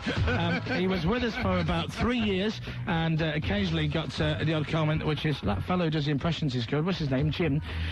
Since we dumped him in the new year, John has been on several television programmes, and is doing another one tonight. John, what show are you doing tonight? Parkinson. Parkinson, as in the Parkinson that you've done sketches of before on this show, will actually be interviewing you on his show tonight. Yeah. Wait, we're talking about... my brother said to me the other day that the beginning of that is, he said it sounds like Sex and the City. Is it Sex and the City? I've never really seen Sex and the City. I can't remember what it sounds like. Ding-a-ding-a. It does actually, yeah. But is it Sex and the City, or does it just sound like I think it just sounds like it. It is Sex and the City, it is. Is it sampled? Yeah, okay, there you go then. That's what I said. 4 people. Prina. No hope. This is Big Blubber. If you've never heard this bit of the show before, we have a personal trainer called Gym Lady Jane. She trains us all, and this is our weekly update to find out how fit we all are. Who will win the Licky Licky Brown Nose this week? D102 in the Big Blubber. This week, Chris has been all work and no play. True. If he doesn't go back to his old ways soon, we'll go out of business. After an Easter of indulgence, Chris's weight took a small climb away from his target. Oh, hang on a second, right? Can I just say how much I put on, right? I put ½ a pound on. Now, ½ a pound is nothing. I could fart more than ½ a pound. I thought you said it was £2. I just said that for, you know, comedy effect. Hayes from Reading has phoned up. He's a mate of Mr. Shy FX, right? Mm-hmm. And he says, apparently, it is a pure coincidence that the track sounds like the theme tune to Sex and the City. However, all his mates have been winding up about it over the past 12 months. That's nice. Oh, it's time to watch the show with all the women bitching about blokes. Oh, my God, they're so disgusting. It's Sex and the City. Can you hear that as well? Yeah. What? It's a crackling. What is that crackling noise? Are we on fire? Hang on. It's my microphone. My microphone is crackling, listen. Oh dear. What's that all about? I have to report that. Hello? Shall I blow in it? Oh, hang on. It's gone. Oh, cool. Hey, I fixed it.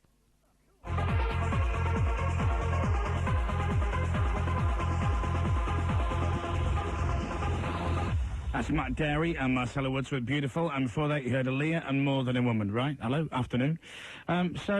Because of the Queen Mother, obviously radio, we're not doing the normal shows today, same as Mark Radcliffe, there's no Comedy Dave, i.e. your lard, and there's no Lizzie. I don't really know who the equivalent of Lizzie would be on Radcliffe's show. Probably Joe, the producer. Anyway, so it's just me sitting here, playing records in the sunshine, and contemplating on the day and stuff that's gone on. So there's going to be no features and no silliness and no messing about. And to be quite honest, take all that out of the show. I really have absolutely no idea what I'm going to do. It's weird actually, because when you do a job like this, my job is to basically go on and mess about and have fun, and I think I do it quite well. And it's a strange thing. And then when you work on the BBC have to set the tone for the nation. When Diana died, it was fascinating to watch, and I don't mean that, you know, I don't want to sound callous when I say it, but it was interesting watching the mood of the nation change. And again, with the Queen Mother and stuff, you kind of have to kind of sit and watch other people's reactions, so you don't feel as though you're being too morbid or you're being too flippant about the whole thing. And so we thought it was best on this show that we do exactly the same. I'd like to be quite honest and brutally honest with the audience, as I always am. I kind of like to kind of keep on going and just you know, do what we do and chat about stuff, but I don't want to offend anybody, and which, you know, some of you may find hard to believe, but I don't. So I thought the best thing to do is do what Radcliffe did earlier. It was to just play records and stuff. We don't really do dedications on the show. We don't really say hello to people, but maybe we will, maybe I won't. Maybe I'll start saying hello to people when I run out of things to say, which will probably be after the next record. So we'll put a few more records in the show today, and there'll be less me, more records. So for those of you who actually hate listening to me, this will probably be your favourite show that I ever do.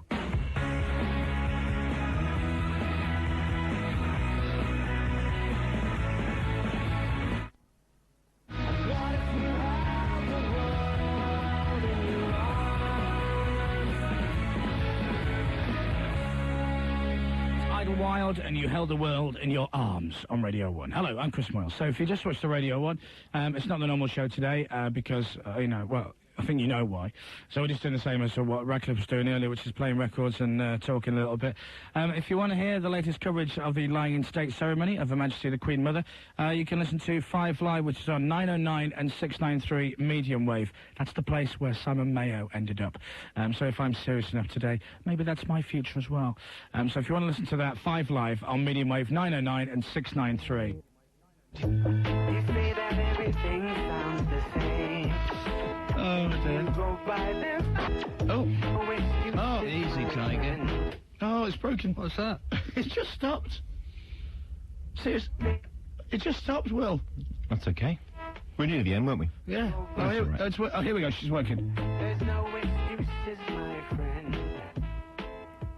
No, stopped again. Anyway, that's the streets, and let's push things forward. Got a letter, right? This is really nice. I like this. You know the Kiss Kiss record by Holly Valance? Yeah. She's on the show, though, isn't she? Soon, yeah. Yeah. And it's done by, is it Tarkan? Tarkan. He's quoted here as the Turkish bloke. Yeah. Thought you might like the Turkish bloke Tarkan CD. The song that Holly Valance done is called Sim Arik, which means kiss kiss in Turkish. Would you like to hear it? Yes, please. And it says on that, P.S. Listen out for the word arses in the second line of the song. Right? Yeah. See if you can spot it. Hey! Second line of the song, can you spot the arses?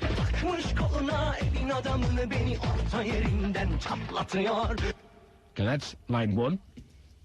You ready? Yeah. You do actually have to listen very closely because it's not that obvious, right? Yeah. Right. Did you spot it? Shirip, arses. I don't know if you spotted it. You have to listen very, very closely to spot the arses.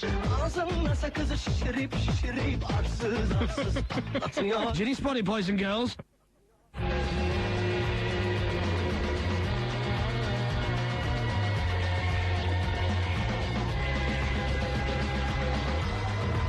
Why? Because it's Dubs and There Goes Sophia on Radio 1. And before that, you heard the Turkish man singing the word arses. www.bbc.co.uk/Radio1.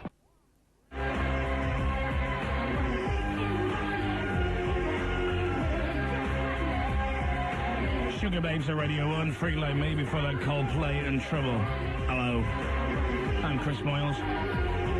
Just like Redcliffe, I am alone on a desert island of music and jingles without a friend or an abuse sponge anywhere. So we're just playing records and talking, kind of like your average local radio station is. So please try not to get too bored, will you?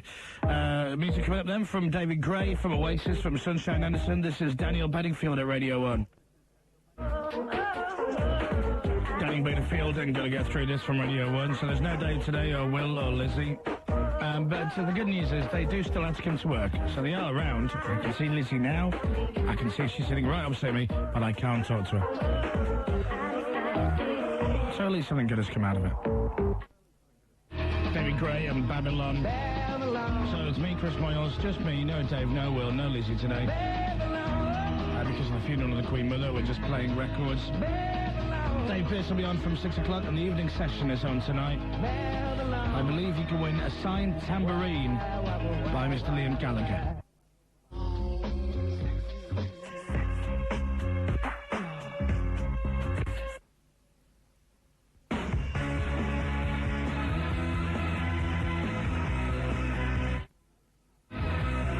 Don't start the record.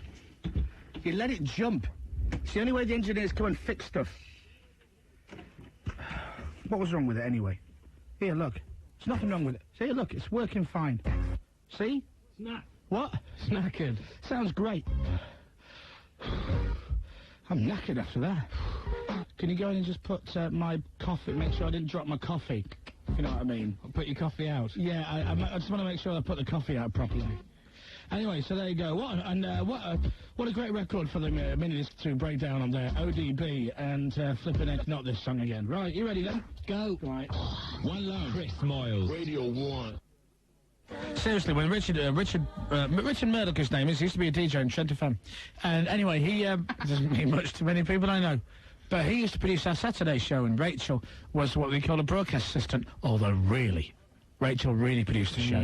Because, of course, when Rachel lost her rag, Richard would give in.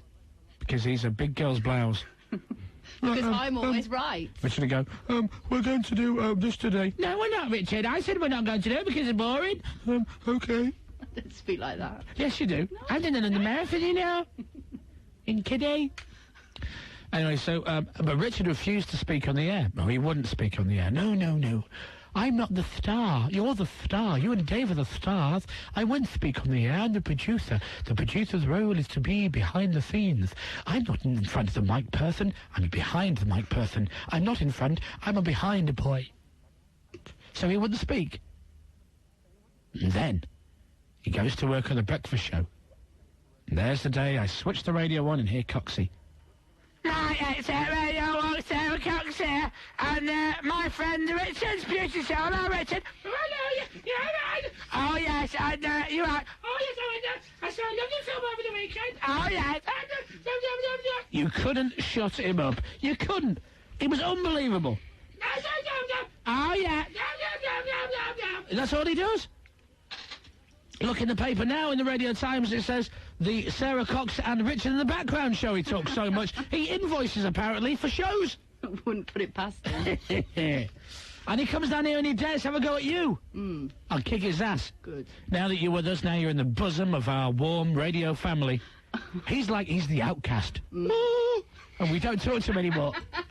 He was on the show once, he left the show, stuff him! That's what I say.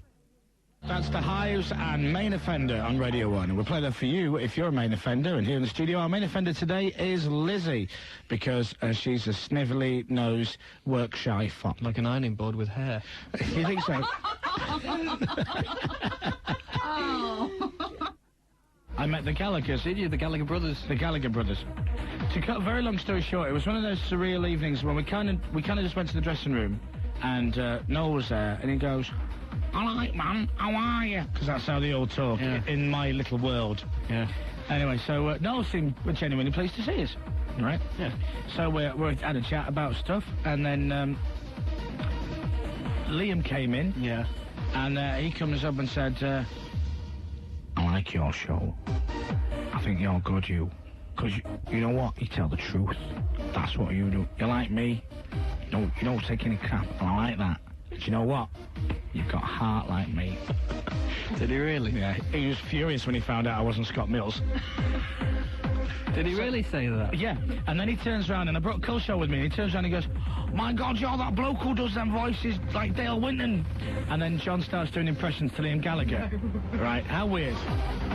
So just as I'm thinking the night couldn't get any more surreal, Kate Thornton then bounces up to me, right?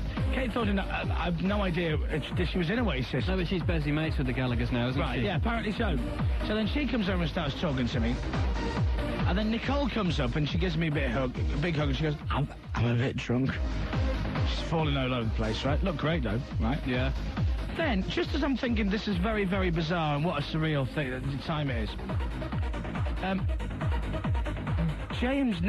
Jimmy Nesbitt, the actor from Cold Feet, comes into the room, and I'm thinking, what the hell's going on, right? So then, I'm talking to some person, and I'm looking over the corner, and there's Culshaw doing impressions to James Nesbitt, right?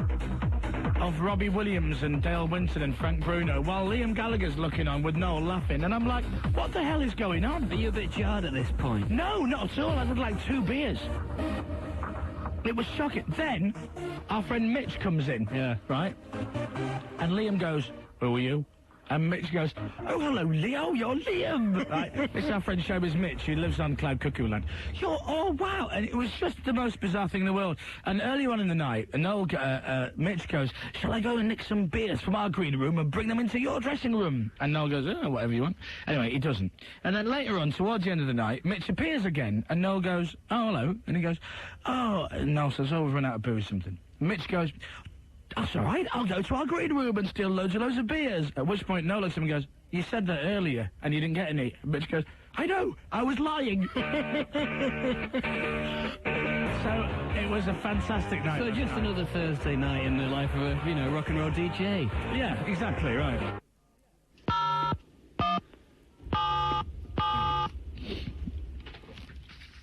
And what if he's not here? Well, he should be there. Okay, hang on. Calling Mandalay Bay on the exciting new show Storm. How much your call? Pardon? This is the Mandalay Bay, sir. Oh, what did he say about a show? The exciting new show Storm. Storm? Mm-hmm. Wow, you sound very excited when you're saying it. I was trying to hurry and get you before you hung up. Okay. I'm trying to track down a friend of mine who I think may be staying in your hotel under the name of Mr. Kinder. K-E-N-D-E-R? K-I-N-D-E-R. K-I-N-D. I have a K-I-N-D-E-R, first name William. That's Can you connect me to his room, please? Certainly, please hold the line. Thank you. Thank you. Good thinking. That's him. Yeah. So he'll now be knackered in Las Vegas. William. Shall I pretend to be room service? Yeah. Hello. Mr. Kinder? Yes. Hello, this is room service. Did you order a breakfast for delivery this morning? No, I didn't, no. Oh, well, we have a breakfast for your room. Would you like to receive it anyway, complimentary of the hotel? Yeah, that'd be fine, yeah. Just to let you know what it is, it's our Las Vegas special. Uh-huh. It's rabbit. Uh-huh. And cheese. Is there any cheese or cardigans? There's cheese and cardigans. Good morning, Will! Good morning! Well, we just rang the hotel in L.A., but you're not there. No, I'm in Las Vegas now. Great, well, we've worked that out. Well done. Did we wake you up? Partially, yes. Hey! Will, how come you're not in LA? Because you only got to LA yesterday. Oh, well, the thing is, we had to go and see people in business hours. So I had to go and see people in business hours on Thursday in LA, and then people in business hours today, or yesterday. No, today, that's right. What are you trying to say? Basically, we only had a Thursday and a Friday in California, okay? And some people didn't want to be around at the weekends. So we had to do a day in each place, and then we're going back to LA. I don't care. Have you been to any strip clubs yet? No. Right, fair enough. Would any of you two like to explain to the listeners in the same way that you explained to me earlier about this great idea? Go on, Lizzie. Off you go, Liz. You do the first part, I'll do the second part. And by the way, ladies and gentlemen, this is such an entertaining idea. You're so mean. Off you go. At least we came up Just with an idea. tell the audience. Basically, it was off the back of, you know... A drinking session? No, Beckham's foot. You experimenting with hardcore drugs? No. It was all to do with Beckham's foot. And obviously... Right. This morning, all in the papers about Beckham's foot, you know, the Sun saying we've all got to touch Beckham's foot at lunchtime and all that, and also, you know, GMTV, Uri Geller was on it, and they all had to... What I would like all the listeners of Radio 1 to do, simply visualize David Beckham, scan your eyes all over his nipples, go down to his testicles, believe that you are emitting something towards his bottom to heal him. Right, that's what Yuri says.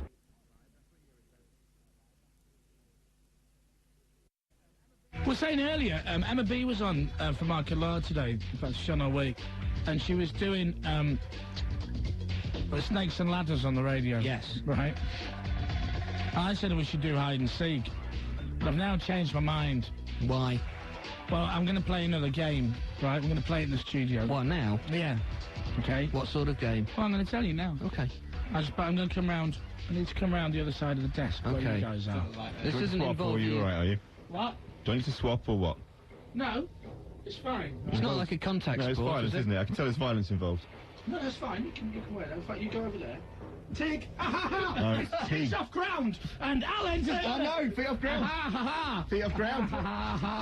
It's off the ground. No, we're off the ground. Fine, off the ground. That's it. Alan's got the lurgy. So do I have to just get your feet on the floor, then I can... No, you just have to wait until an opportune moment. By the way, look. I'm on the floor. Oh, you didn't get me. Hey, Alan. Hey, Alan, look at me, look. Look. Feet on the floor. La, la, la, la, la, la, la, la. This is Big Bro, taking over the show with this new flow. You need to listen up and feel this. I don't want to play any of these stupid games anymore. Yeah, only because you've got the lurgy. What? You got tigged by Alad. No. How embarrassing is that? You need to listen up and feel this. Cause we won't quit when we make them hits and stack them chips. Right, okay. No one's allowed to leave the studio. No! No one's allowed to leave. Not fair! No one's allowed to leave. Get your feet up, Alan. Get your feet up. What are you doing? You're screaming like a girl. You're not allowed on the equipment. You're not allowed on the equipment. Give me a hand. You're cheating! Right, it's up to you. Mind that water. Hang on. No. Come on. Come here. No, I don't want to. No, you're going. No, you're going. You're going. You're going. Oh, Alan, you've got the lurgy. She. I'm not cheating. He pulled you off, so to speak. This is good, this. Tomorrow, can we go Tommy knocking? What? You go to people's front doors, knock on them and run away. No one lives round here. It's all businesses. Even funnier. So the game is now over at the end of the show, Alan, which means up until tomorrow's show, you've got the lurgy, which starts again at 3 o'clock, right? Okay. Okay. Do we include news beats? No. It's just us. Well, you can if you... Well, no, just us. Okay. So find out tomorrow if Alan manages to get rid of his lurgy.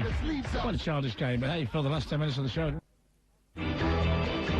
this is Dave's recommended TV viewing for tonight, which is very bizarre.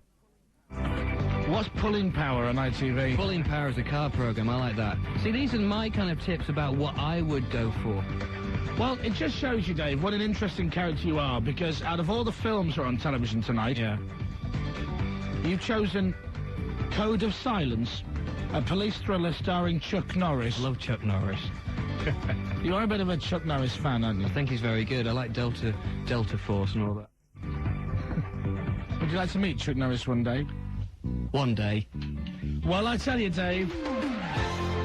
Coming in Chuck Norris! He's not here. Yeah, here he is! Hey, Dave. Hi, Chuck. How are you? Great. I can't believe you're here. Wow, I believe you're a big fan of my work. You sound like Father Christmas. I don't know how Chuck Norris sounds. Go and sit on Chuck's knee. You're listening to Chris Moyles on Radio 1. Right, you ready then for your test, Dave, to see how thick or clever you really are? Which artist painted the Hawaiian? Was that It's a pizza. The Haywayne. Oh, Haywayne, is it? Hawaiian. Why not? One of the country's most famous pictures. I don't know. Hawaiian. Bloke in a shirt. I'll have a go. Hey, I'm reading the questions. You're dyslexic or something. Cross-skirt. Make the sound of a duck in the fridge. Oh, timer's up, Dave. You scored 2. Radio 1, Chris Moyles. What we need is a special type of crime fighter. Fighting for truth, honesty, and justice. He has the strength of 100 men. He has muscle magic. Chris Moyles. Why have you come to us? I don't know. This is the Chris Moyles Show. I said to you, imbecile, cretin, and moron. Who do you think I'll be referring to? Chris Moyles. You didn't do a list of what's on TV tonight. Who? You. No, I didn't. All right, very quickly. What's on telly tonight, Dave? The Borussia Dortmund Arsenal game. Right. The Liverpool-Valencia game. And some other stuff. That's tonight's television viewing, as picked out by BBC Radio 1's Comedy Day. For more of your favourite TV shows, tune in at the same time tomorrow night. Sponsored by Kleenex tissues. No one knows what you're talking I know. We're just amusing ourselves. Nationally. Oh, my God. Oh, right. Is it a bit self-indulgent today, do you Yeah. think? I'm ill. I shouldn't even be here, but I need the money. Radio 1. I'm getting some building work done. You've got to pay for that conservatory to be fixed. No, I got the estimate through. How much? Was it as much as you said? 11,300. You're joking. You said 12, so that's got to be a bonus. Yeah, exactly. Well, yeah, saved myself 700 quid there. Radio 1. Right, Craig David coming up with What's Your Flavour? Excellent single, and Red Hot Chili Peppers with a Zephyr song after George and Juliet with news and sports just after 4:30. I had some ice cream today. Did you? Yeah. Flavour. It was vanilla. Thank you, Tim. By the way, Tim Westwood is with us all the way through the show. And if you need him to say anything, right, like what's the opposite of small? Big is the right answer, Tim. Congratulations. Can he say Wayne Rooney? No, he can't. It's a great look. What is? The Wayne Rooney look? Is that what he's saying? For real. Right, okay. Thank you very much, Tim. Hey, Wayne Rooney. Go home. Right, lovely. So anyway... Flavour. Yeah, all right, Tim, thank you very much. So what, we'll... Stick a fork in it. Right, okay, thank you, Tim. It's M&M Day. Get off the phone. I'm not on the phone! So it's M&M Day, as you may have realised. What, today? Yes, it's... Big. Hey, what do you think of that Wayne Rooney, Tim? No, that's ugly. Get off the stage. Right, okay. I've got a new phone, and I really thought it was cool. However, I'm a bit unsure about the rings. So I'm driving in my car, got stuck in traffic on the M1 today, I swear to God, and then all of a sudden I heard this.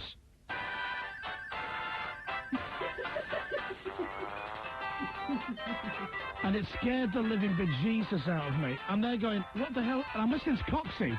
So I'm like, what is she playing? And I realised this is my phone ring. Do you think a ring like that would increase your chances of getting beaten up in certain parts of the country? Well, you can change it, by the way, to...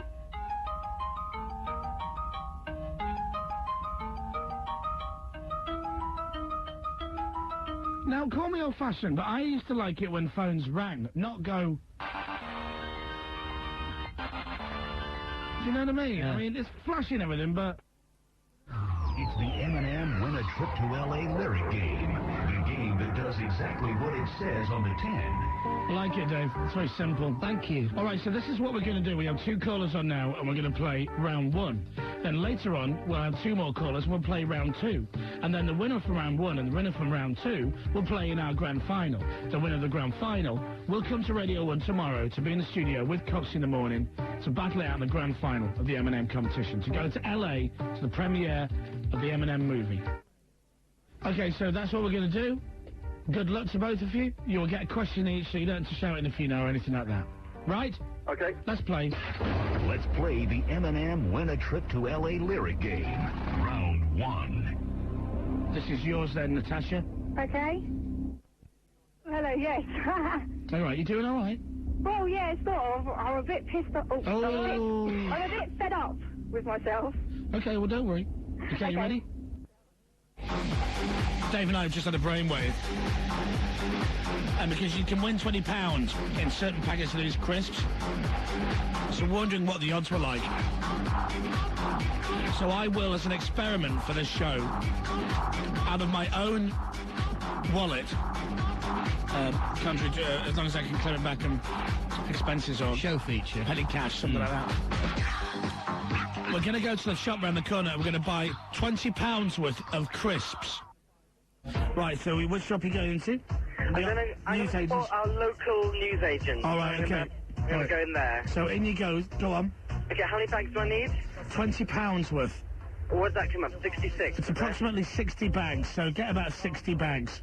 Okay. Right. Okay, hang on then. Do I need to... Hang on, okay. So, okay. Cheese and Branston. 1, 2, 3, 4, 5. Well, these are 35 pence each here. So what? These are 35 pence. We're London pricing. 35 pence. I'll work out the amount. He'll work out the amount and make sure they've all got the offer. Yeah. I'm checking, yeah, they all have. Okay. 5, 6, 7, 8, 9. I'm on 12. 12, lovely. I'm going to get bags. I have a few bags. Thank you. Have a few bags, please. Do they think you're weird? I'm sorry? Big box, if possible. Not a box of crisps, though? Not a box. No, not a full box. Box to carry them. Box to carry them. How many does he need? Aled, you need 58 bags. 58 bags. Box would be great. Thank you, yeah. To carry them, yes, please. Yeah. Okay, 58, that's cool. 58, that's cool. Oh, but hang on, the cheese and onion doesn't have the offer. Well then don't buy them. I only want ones with the offer. It's alright, Ready Salted has. People are walking in the shop and they're staring at me thinking I'm mad. Oh, say hello to them. 1, 2, hi. 3, no, just look to me. Hi. London, isn't it? Just turn around to them and say, I'm buying £20 of crisps. Say that. Excuse me. I'm not mad, I'm buying £20 worth of crisps. I'm a winner, me. I'm a winner. He's just staring at me, just smiling. I'm not sure how to take it. Okay. Okay, that's got 58. Tell him you're the god of crisps. Okay, I'm the god of crisps. He wants an evening standard. Okay, he wants an evening standard. All right. Okay. How many packets have we got now? I've now got 58 bags. 58 bags. That's it. That's right. That's bang on there. Total. Okay. Okay, I'll bring them back now. Okay. Well, I want was you paid for them? Okay. Can I have? I've got 58 bags here. 58. Yeah. Please. Tell him you love his shop. Oh, it's £20.30. £20.30? Waiving the 30p. No, to be fair, I did make him go over because he. Oh well, say you can have one back.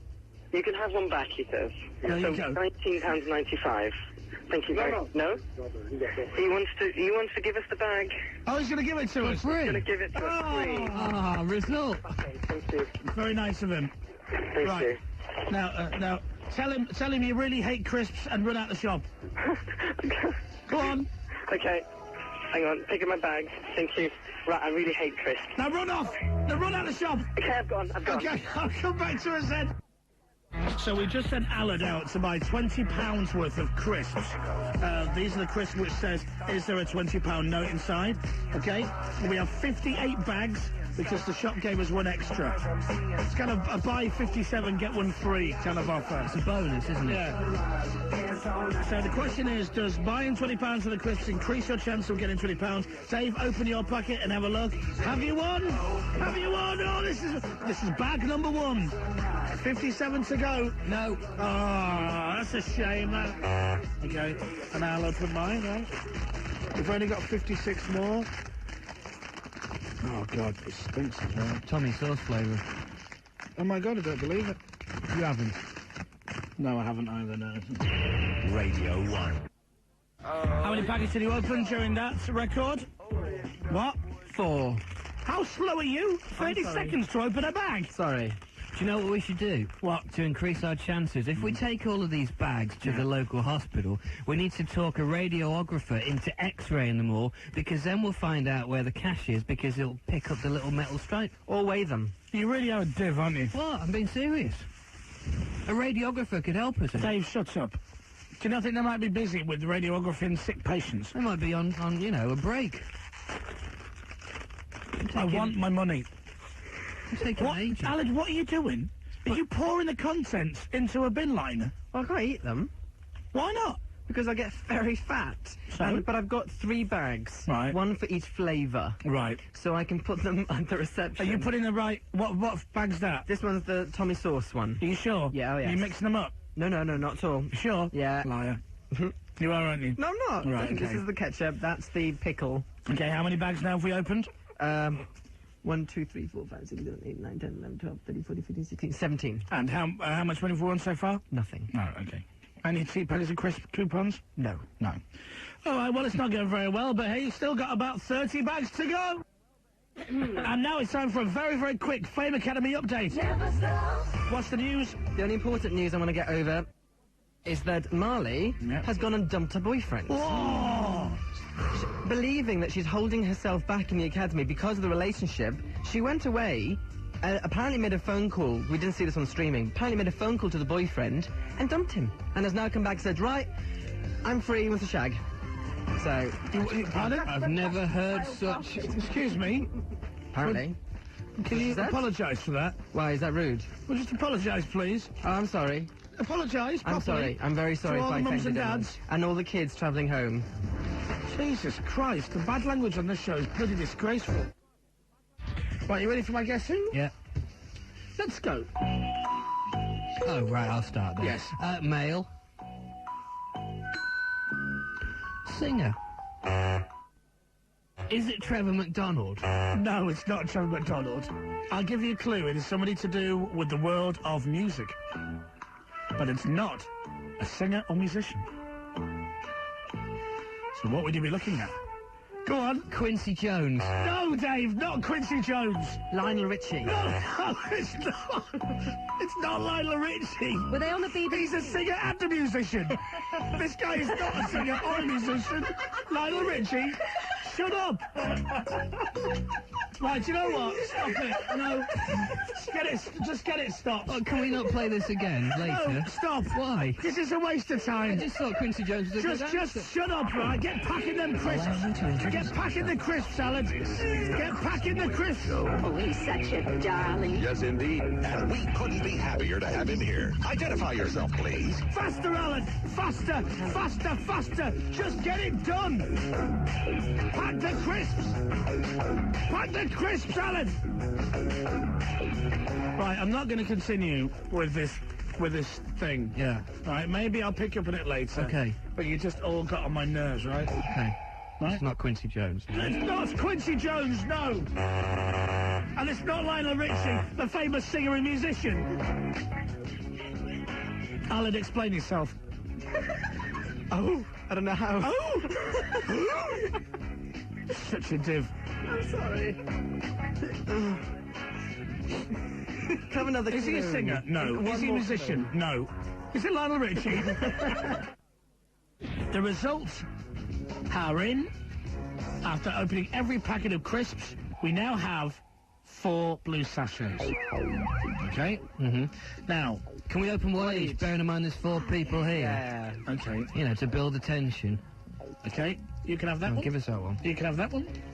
You can have that one, and I'll have this one. Are they all the same as far as you are As far as I'm aware, they're all the same. In there could be a £20 note, or it could be a coupon for another bag of crisps. But as we currently have 58 bags of crisps and 3 carrier bags, I don't really want another. Who goes first? You can go first.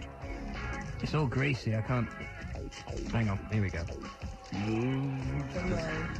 Have you got a drum roll? Yeah.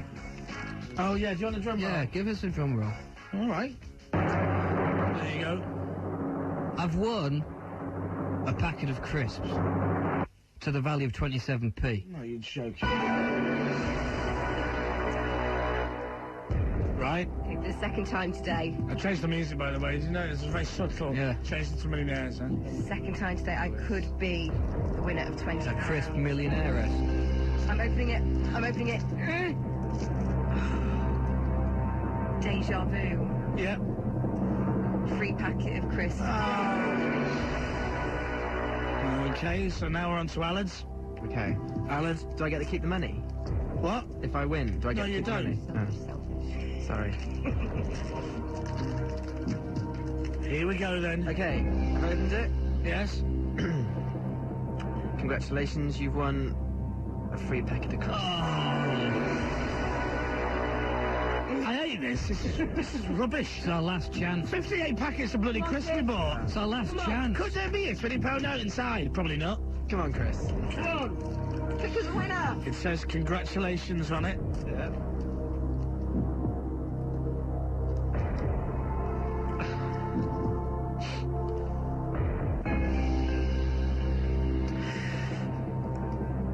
Okay, we'll take a quick commercial break. I'll tell you in just a couple of seconds' time.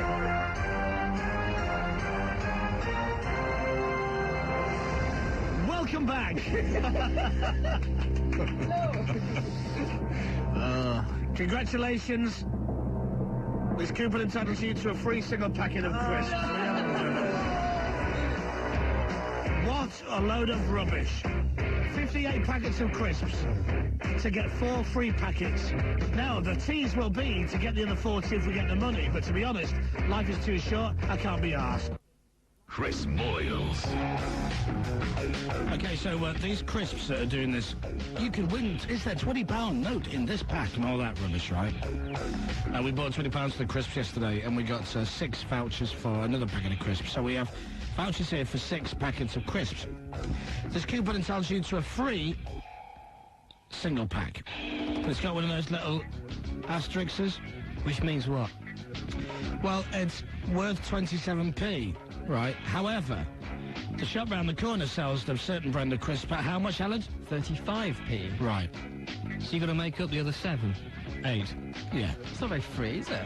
So I'm going to give you a 50p piece. Yeah. And these 6 vouchers. And I want you to go in to the shop round the corner and buy the 6 packets of crisps. Now, we did all this yesterday with 50-odd packets of crisps, opening them to see if we, you know. So all I want you to do is go to the shop round the corner, and then I want you to buy the crisps, and then open them up in front of the man and have a look for the thing. And if there's nothing in there, just say, I don't want them now, and hand them back with each one. And then if there is a coupon in there, take it. Does he keep the money?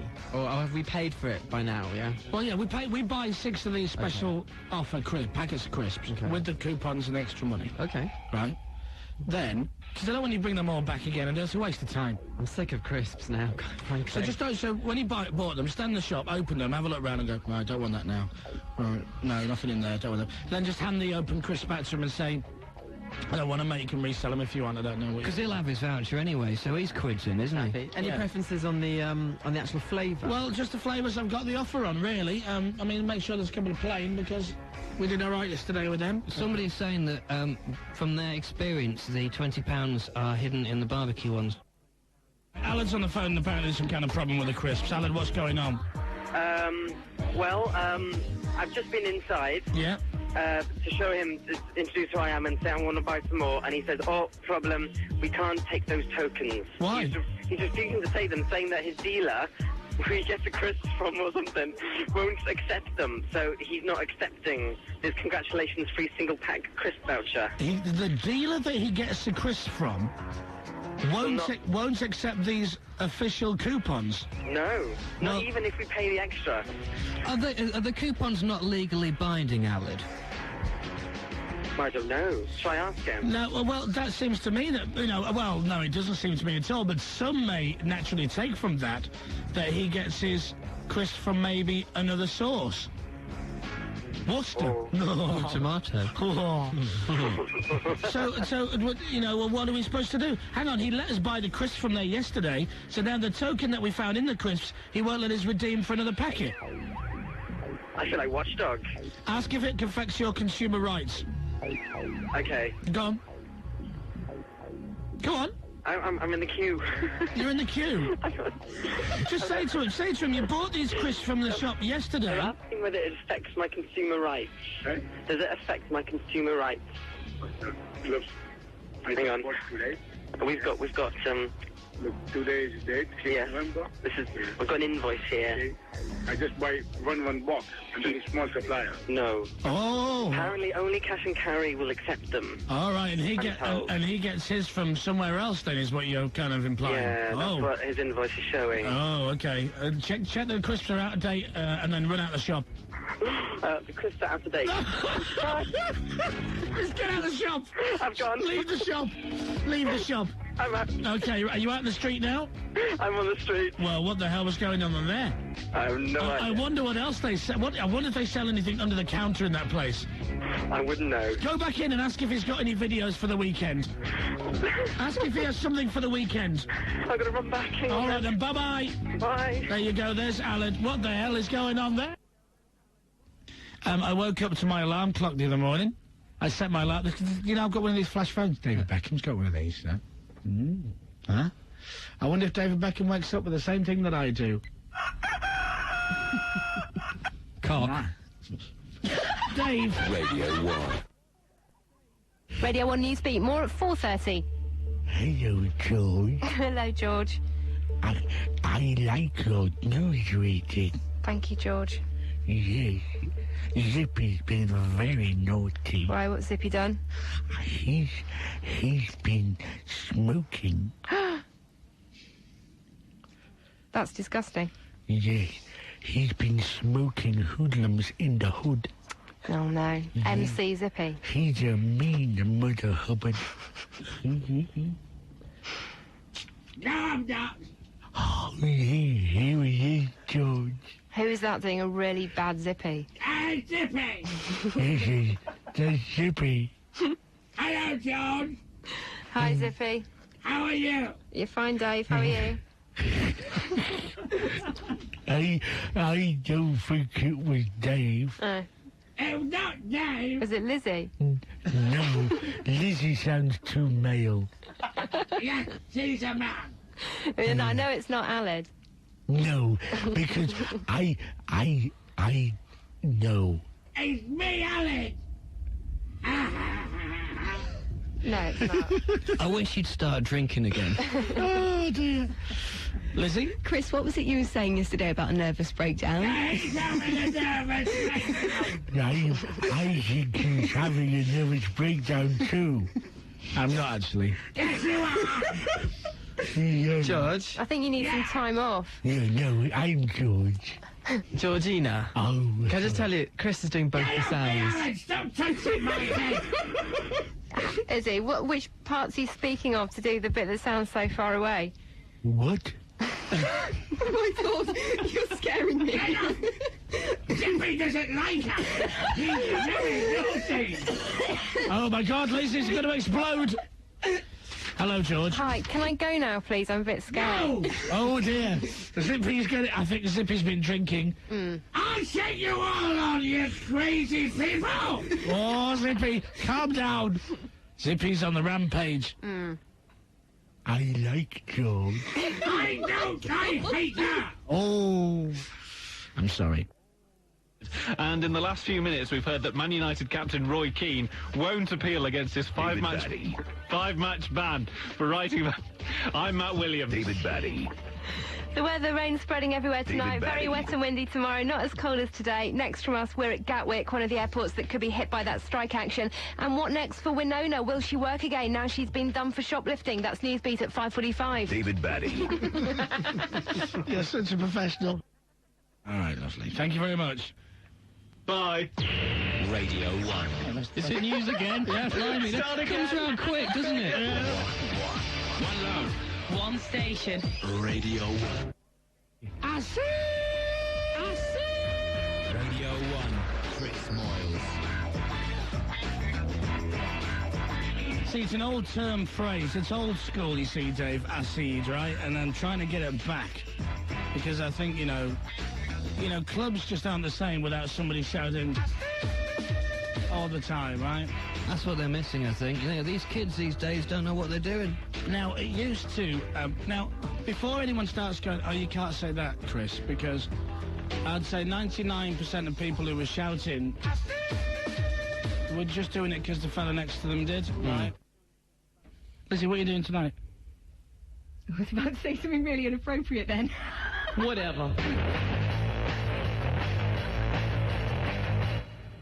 Why, what was it? Take the microphone down. Whatever. What are you doing, Dave? Going to Tamworth. Whatever. And what will you be doing in Tamworth? Seeing the in-laws. Whatever. Is that something you'd like to do, or are you trying to avoid as much as possible, or are you being forced into doing it by your girlfriend? I enjoy doing it. Whatever. When it comes to the weekend, Lizzie, you're not really a proper girl, but will you be going out shopping or doing stuff like that? You know, meeting your girly mates? Yes. Whatever. How long do you think we can do this before it actually starts to get very irritating? 2 more. Whatever. You see, the other great thing about... Whatever. Sorry, Dave. The other great thing about... Whatever. The other... Whatever.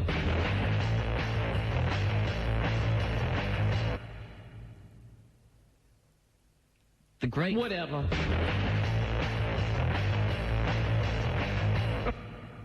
Oh, missed it though. Yes, Dave? I was going to say, the great thing about going to Tamworth as well is that I'm... Whatever. Is there a great thing about going to Tamworth? Yeah. Which is what? Halfway to Goodison. Hey! Okay, right now it's time to play this record by Scooter. It's only a couple of minutes long, so don't switch off or anything. But already it looks like our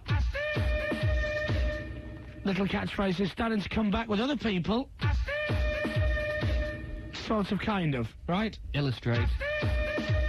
All right, this is Scooter and their record. You see that? It's like, I see.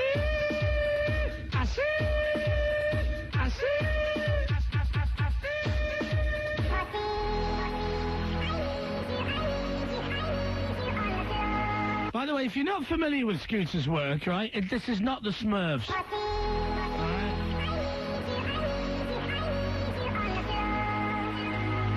Let's not play that, shall we? What, at all? And radio, Radio In. What? Radio In. Radio In. Yeah. In. Is that, how's that? That's excellent. Radio In. Yeah, you're good with Welsh, though, you are. Dave? Radio In. No, it's not O, it's radio. Radio In. Radio In. Radio In. That's the news jingle, I've just done the news jingle.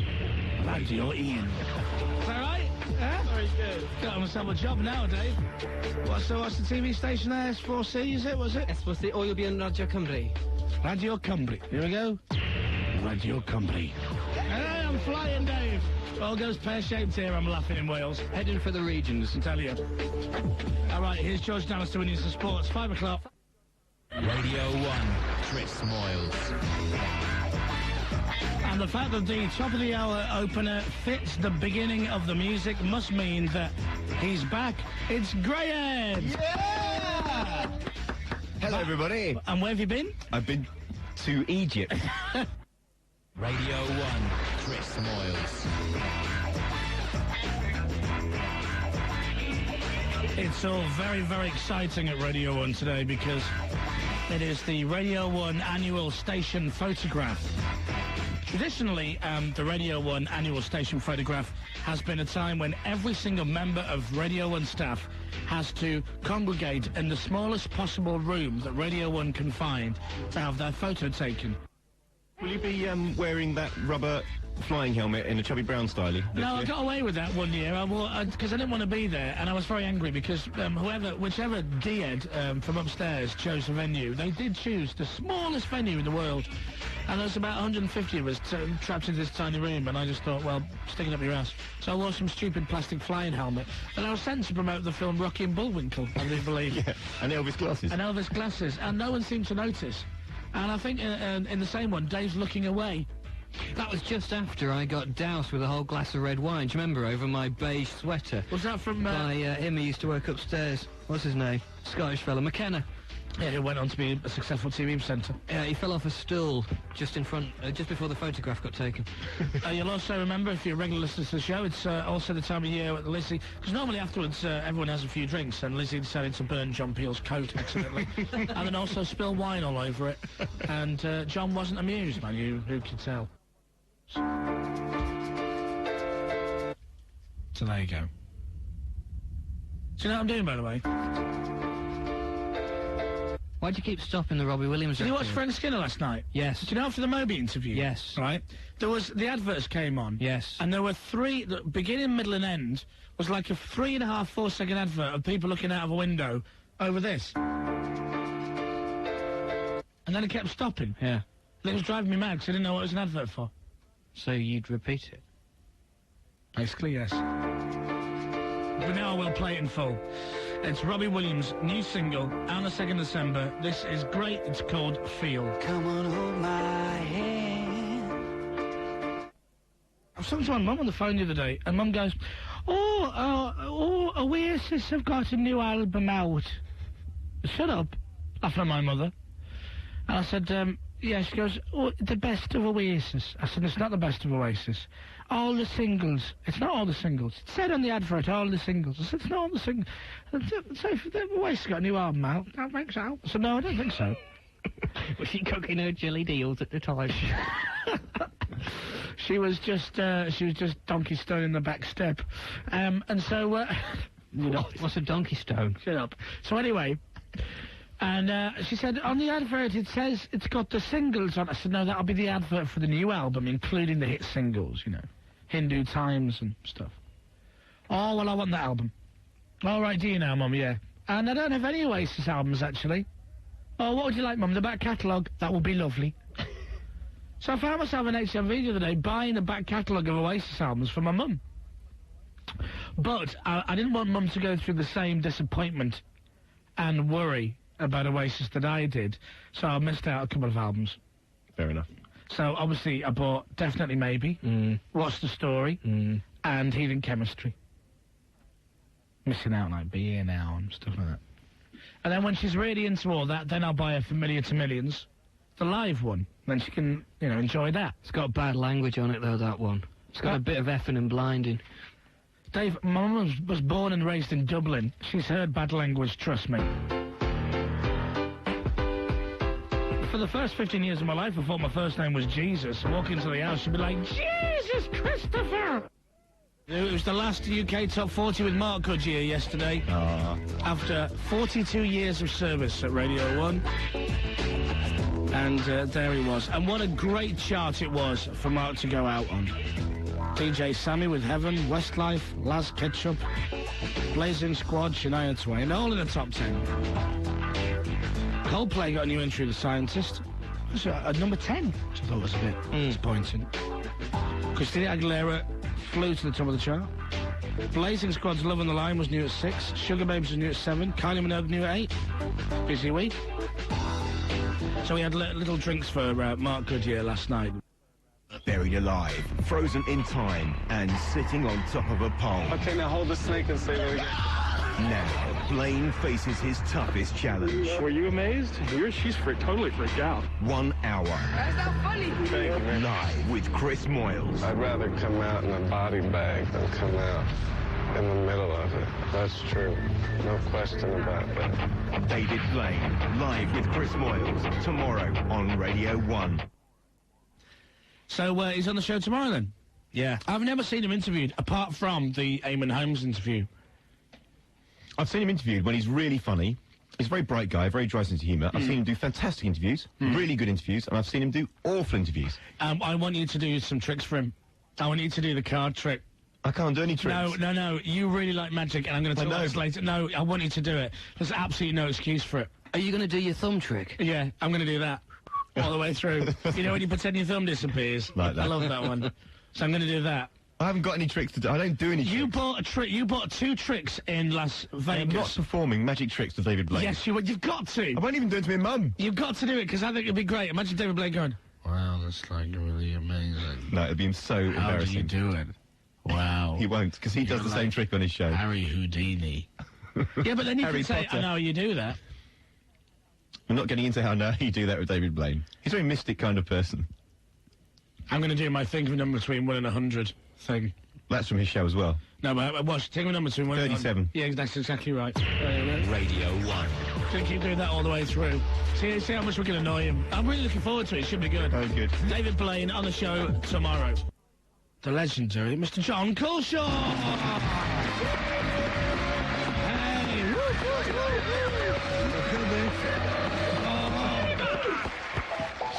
You've had it done up in here, haven't you? What? You've had it done up a bit in here, haven't you? Yeah. Why have you got echo on your voice? I don't know. Maybe I'm a long way away. Doesn't sound echoey to me. It's because he's a star these days. You see, he's not a scumbag like he used to be when he worked with us. I only speak in reverb now, honey. Oh, is that right? How are you, John? I'm fine. I haven't seen you for a long time.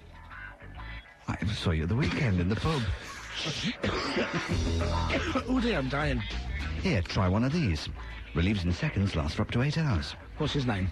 So listen, right, so you're in early. Do you know what we should do? What? We should all do impressions of people that no one else has heard of, because that's, like, really funny. Okay, how about, Gary McNulty? Yeah, listen, this is my Tony Black impression, and that it is, and ha ha ha. Oh, no, I didn't think that was very good. I'll keep practicing, though. Gary McNulty, what Kevin's lad from the pub? Yeah, that's it.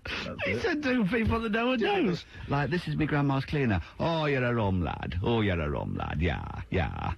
You don't know who she is, but it's funny. It's terrifyingly accurate, actually. Yeah, it is. No, it's very good. It's terrible. How about this? 4060. Who's that? That's the woman who works in the off here when I buy my fags. I've got one. Yeah. Open or wrapped. What's what? Open or wrapped. What's that? Do it again? Open or wrapped. Who's that? That's a fella in the kebab shop, the boss. He's not Welsh. John didn't want to talk about many things tonight. He didn't want to talk about shamelessly plugging Dead Ringers, which is 9 o'clock tonight on BBC Two. Do you know what the opening sketch is? I don't know. It's they'll be editing it right now. Right. You know, because all the topical stuff we did last night, and so they'll be chopping it all up now. The pilot show in March, it was finished 10 minutes before the show was due to start. 10 minutes. Oh, yeah, that's it. Okay, if you want to appear on Millionaires Row, call this number. That's what they did. You could be on here tomorrow. Just dial this number, answer the one qualifying question, and you could be playing tomorrow for a possible £1 million, but nowhere near as much as I guess. I'm yours. Hello, the news is next. Thank you. Goodbye. That's my favourite bit, is when he goes, coming up next, David Jason stars in My Donkey, brand new drama. We'll see you tomorrow night. And you just think, what are you on about? John Culshaw is here. He's in to not shamelessly plug Dead Ringers, 9 o'clock tonight on BBC Two. No, you're doing all that for me, thank you. Okay, as long as you plug live with Chris Moyles, 7 o'clock on 5. 7 o'clock on 5. Yeah, we guessed I'm allowed to say it, aren't I? We guessed David Dickinson. Is he really? Yeah, he is. Oh, Yeah. fantastic. So we can, I don't know if we'll talk about that tonight on that show. Yeah. Let me just make a note of that so I don't miss it. 7 o'clock, Channel 5. That's right, yeah. Live just with after Chris the Moyles. news, yeah. Live with Chris Moyles. Just after Kirsty Young. I believe so. Yeah, the way she sits reading the news as though she's sat at a bus stop. I think it's quite sexy. It's kind of like a lean, isn't it? It's not a sit and it's not a stand. I bet she's sort of numb after- nonchalant. yeah. It's like the way you do in the pub, you know, when you lean against a table. That's it, yeah. I bet she's numb at the end of the bulletin. Yeah, all right then. Some other news. If you're not sick of enough reality TV, the daddy of reality TV is coming home. What's that? In a very special way. What's the name of that On show? Wednesday, it's Yes. Celebrity Big Brother.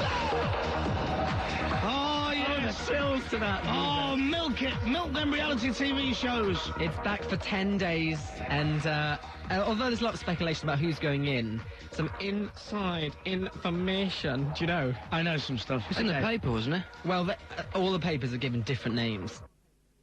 Do you know Dean, who was in it the other year? Yeah. Right. And Stuart? Yeah. Okay. Well, together, one invented, one helped market a tea bag bin. Do you know about this? And Dean invented, you know when you make a cup of tea, what do you do with your tea bags? Either put the bin or in the sink. All right, well, they've invented a tea bag bin that sits next to your kettle, or your teapot, or whatever. So that you don't have to walk it over then. You get those little drips of tea all the way across the kitchen floor. Okay. And I can say, I'm pretty confident that the tea bag bin will be in the Celebrity Big Brother house. Scoop, Chris Moyles, thank you very much. Thank you very much. That's good. Okay. And also, I'll tell you the name of... No, I can't tell you the name. I can't tell you anyone's name. Do you know, or are you just having a laugh here? Well, I'm not here on Thursday, am I? Anyway, so there you go. What? That's all I'm saying. Say that? What? Don't say that. What? Give the game away.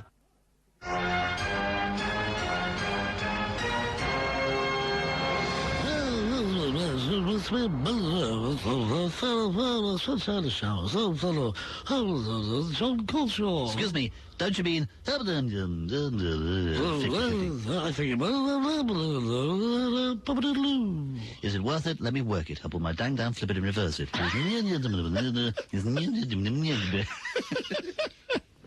Can we do that? Yes. Can we do that? I like that. Yeah, Tarrant doing Miss E. Do you want to do it again? Are you want me to see you can't? No, you can't do it. No, I can't. Hang on, let me just compose myself. Right, okay. Is it worth it? Let me work it. I'll put me dang down, flip it and reverse it. I think there's a hit there. I really do. There is. I think there's a big steaming pile of hit. Hey, that's going to go straight to the bottom of the chart. It'll be up there with Rhinestone Cowboys. Why have you come to us? I don't know. This is the Chris Moyles Show. As gently as I could, because I know the value of Radio 1 Newsbeat. Radio 1 Newsbeat, more at 4:30. Ooh. There you go. How good is that? I know. He's listening now, probably. Hello, Tony. Thank you for tuning in. And has probably today. tried to enter the M&M competition, but I know phone lines have been really mad. I'm Slim Blairy. Yes.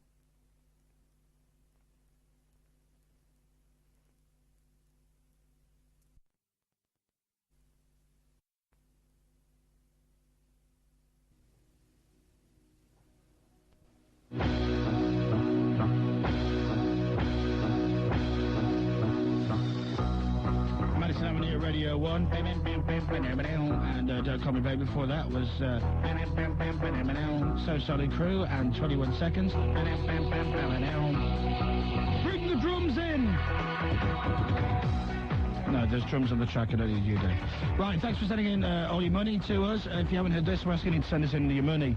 It's basically you put some cash in an envelope or write us a check or whatever. We're after money for no reason whatsoever. Then we're greedy and we are blatantly abusing our power talking to the nation on Radio 1. Send us your money, please, to Chris Moyles, Radio 1, London W1N4DJ.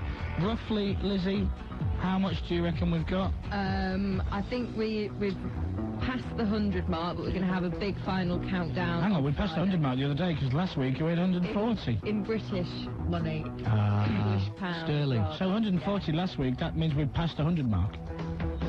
We had £89 on Friday. Oh, that's right, okay. Okay, so £6.66 comes in from Mr. Robert Johnson. From Lee, for your appeal, Will gets an old 5p. Dave gets half a p. I've got a $1 off a McChicken sandwich coin. And Lizzie, for some reason... No, it's a Canadian 5 cents. I've got an old half penny. It's got a beaver on it. Yeah, you have, yeah. Okay, that's good. The one that you've put, you've signposted for me, Lizzie. Do you want me to read that out or not? If it's a psycho, I won't read it. No, you've got to read it. Can I say what you've written on the top? No. She's written freak. Dear Chris, I'm writing about your link, send me £1 and make me rich. I'm here to say I can't send you any money. Oh, great. As I'm in prison. And I just called him a freak. I know, they're coming on the first day out. And we'll be here until the back end of 2003. I suppose I can send you a postal order, but I'm a tight jet. And only get £3 a week as it is. But as soon as I get out, I'll go to my old decent back garden and dig up my stash and send you a ton. Excellent. From Dave. P.S. Shut up, Will, you stupid grey-haired old man. PBS, I think Lizzie is well fit. I have her picture on my wall, but I swapped it for 2 cigs. I'm Chris in currency. I'm worth 2 cigarettes. PPP, PDS. There's a screw here that looks just like you, Chris. Oh, great, thanks. So you saying he's a good-looking fella? A big fat dude with a beard. Okay, then. Thanks very much, Dave, for your letter. Very funny. Feel free to visit Will when you get out. Not me. His address is... What's this? Somebody sent us a CD. Have they sent us money as well? Well, he tried to sell the CD to send you money, but couldn't, so thought you might have a better chance. The Ultimate Party Animal, Disc 2 is the CD. No. No money, no mention. Somebody sent us Monopoly money. Yeah, Gad's already been mentioned, so you don't get a mention either. Good. Dear Chris, Dave, Lizzie and Will, I do hope you enjoy whatever brackets alcohol pleasure you derive from my humble offering. The extra £2 coin is for Will, for reasons darefold. Threefold? Yes. Well done, Chris. Thank you very much. Thank you very much. Number 1, he says he likes them. £2 coins, that is. I do like them. Number 2, no one so far has seemed to care enough to send him anything. True. Number 3, coming from around the same area as him, I know how extortionate the drinks are, so this should go some way towards funding half a shandy if you're lucky. Fondest regards, Jules. From Surrey. Which bit of Surrey does it say? Godalming? Godalming, yes. Godalming? Godalming. Godalming. Godalming. Godalming. You know, if the Pope ever has a dinner party... What? No, and he... What he did in Godalming? Wouldn't he do it in the Vatican City where he lives? Look at this. P.S. I'm a student, so count yourselves bloody lucky I can be bothered to fork out. Love you. She sent a tenner. Good girl. And £2 for Greyhead. Oh, fantastic. She's put a number on here as well. I might pop down to Godalming. How far away is it from where you live? About half an hour. Really? How far away does your girlfriend live from your place? About half an hour. Well, yeah, the other way. Check out this bird, right? If she's better looking than your lass, you know... You're she's got money. Yeah, exactly. Partex her. Dear Chris, upon hearing your classic show, which I almost religiously listen to every day, I've sent you my precious money as it is for a great cause. I've sent you a whole £1 coin as you are the greatest, blah, blah, blah, Terry Wogan, blah, blah, blah. Colin Davis getting 99p off me, as he is good, but definitely not as good as you. Fair enough. And Lizzie, brackets, the strumpet, I enclose a grubby 1p. The 1p is so that she's actually getting paid for answering the phone and getting abuse from you, Chris. The fact that it's grubby shows how much... Well, that's a bit harsh, isn't it? Do you not read these before you give them to me? Yes. Are they saying that the money is dirty like her? Basically, yeah. Then it says, only joking, you look fine. Finally, Greyhead, you're getting nothing off me, as you sit in your arse all day and do nothing. So can you do everyone a favour and shut up, Will, you stupid grey-haired old man? From Robert in Tamworth. Fair comment. Shut up, you stupid grey-haired old man. What? Do that one last. Somebody is sending money, including 20p, to producer Will, the stupid grey-haired old man. I am no real fan of the stuttering geriatric fool, but I imagine every little helps when you're trying to get by on the state pension. Who was that? They've got the wrong image of me completely. Anna. Well, I wouldn't say that. Dear Chris and Tim, having closer money for you as you requested on last week's show. £1 for you, 1 pence for Dave, 50 pence for Tim Lizzie, and some grey money for Greyhead. And like most people that are sending you their cash, I would like to offer you all a chance to invest it. There's a friend of mine called Singing Jane, who's a very talented and very sexy singer of songs. Well, nice that she's opposed to a singer of, you know, cabbage. The trees. She's been singing in pubs and clubs in Manchester area for over 3 years now, and she would love to be famous. If you could give her a call and let her sing live in your show, I'm sure she would have a recording contract in no time, hence tumbling or even troubling your money. From David Cheeky Cox. No. There you go. And finally, the last letter which comes in today, these are for Lizzie because she's got the most addictive laugh ever from somebody in Eastbourne. P.S. Don't tell the Queen. Let's have a look. And there you go. Fresh from their printer, they have photocopied some £20. Not supposed to do that. No, I know. That's why it says don't tell the Queen. Okay. Right? They're good though, aren't they? No, they're not good, because if you get a real £20... Okay, I'd fall for that. That's because you're a div. You've never seen what £20 note looks like, for God's sake. Let me see if I can tell the difference. Dave. Okay, well, for a start, Dave, right? Right, everybody close your eyes. Right. Right, now. And seriously, close your eyes. Keep your eyes closed. I'm going to ruffle a real one and a fake one. You have to tell me which is which, okay? You ready? Yeah. Fake. Real. Actually, you were spot on. Thank you, see, I'm not stupid. Fake. Real. Apart from the fact you can hold it up to the light on the fake one. You see the paper it's printed on. Eh? You don't reckon we get away with that in the pub? No, not at all, mate. Unless you were in Stevie Wonder's local pub. www.bbc.co.uk/radio1.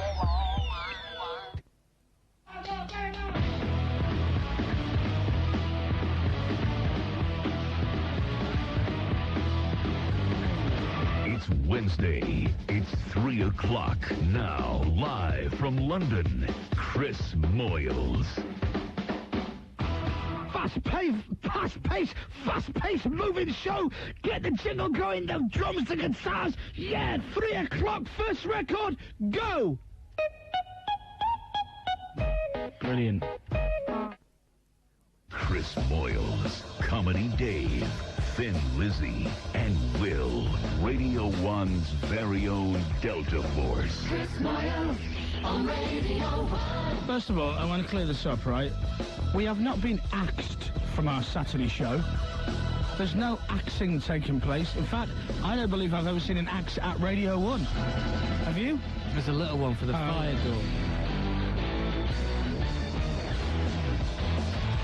So, I see the press release that goes out, and I think there's going to be trouble with that press release.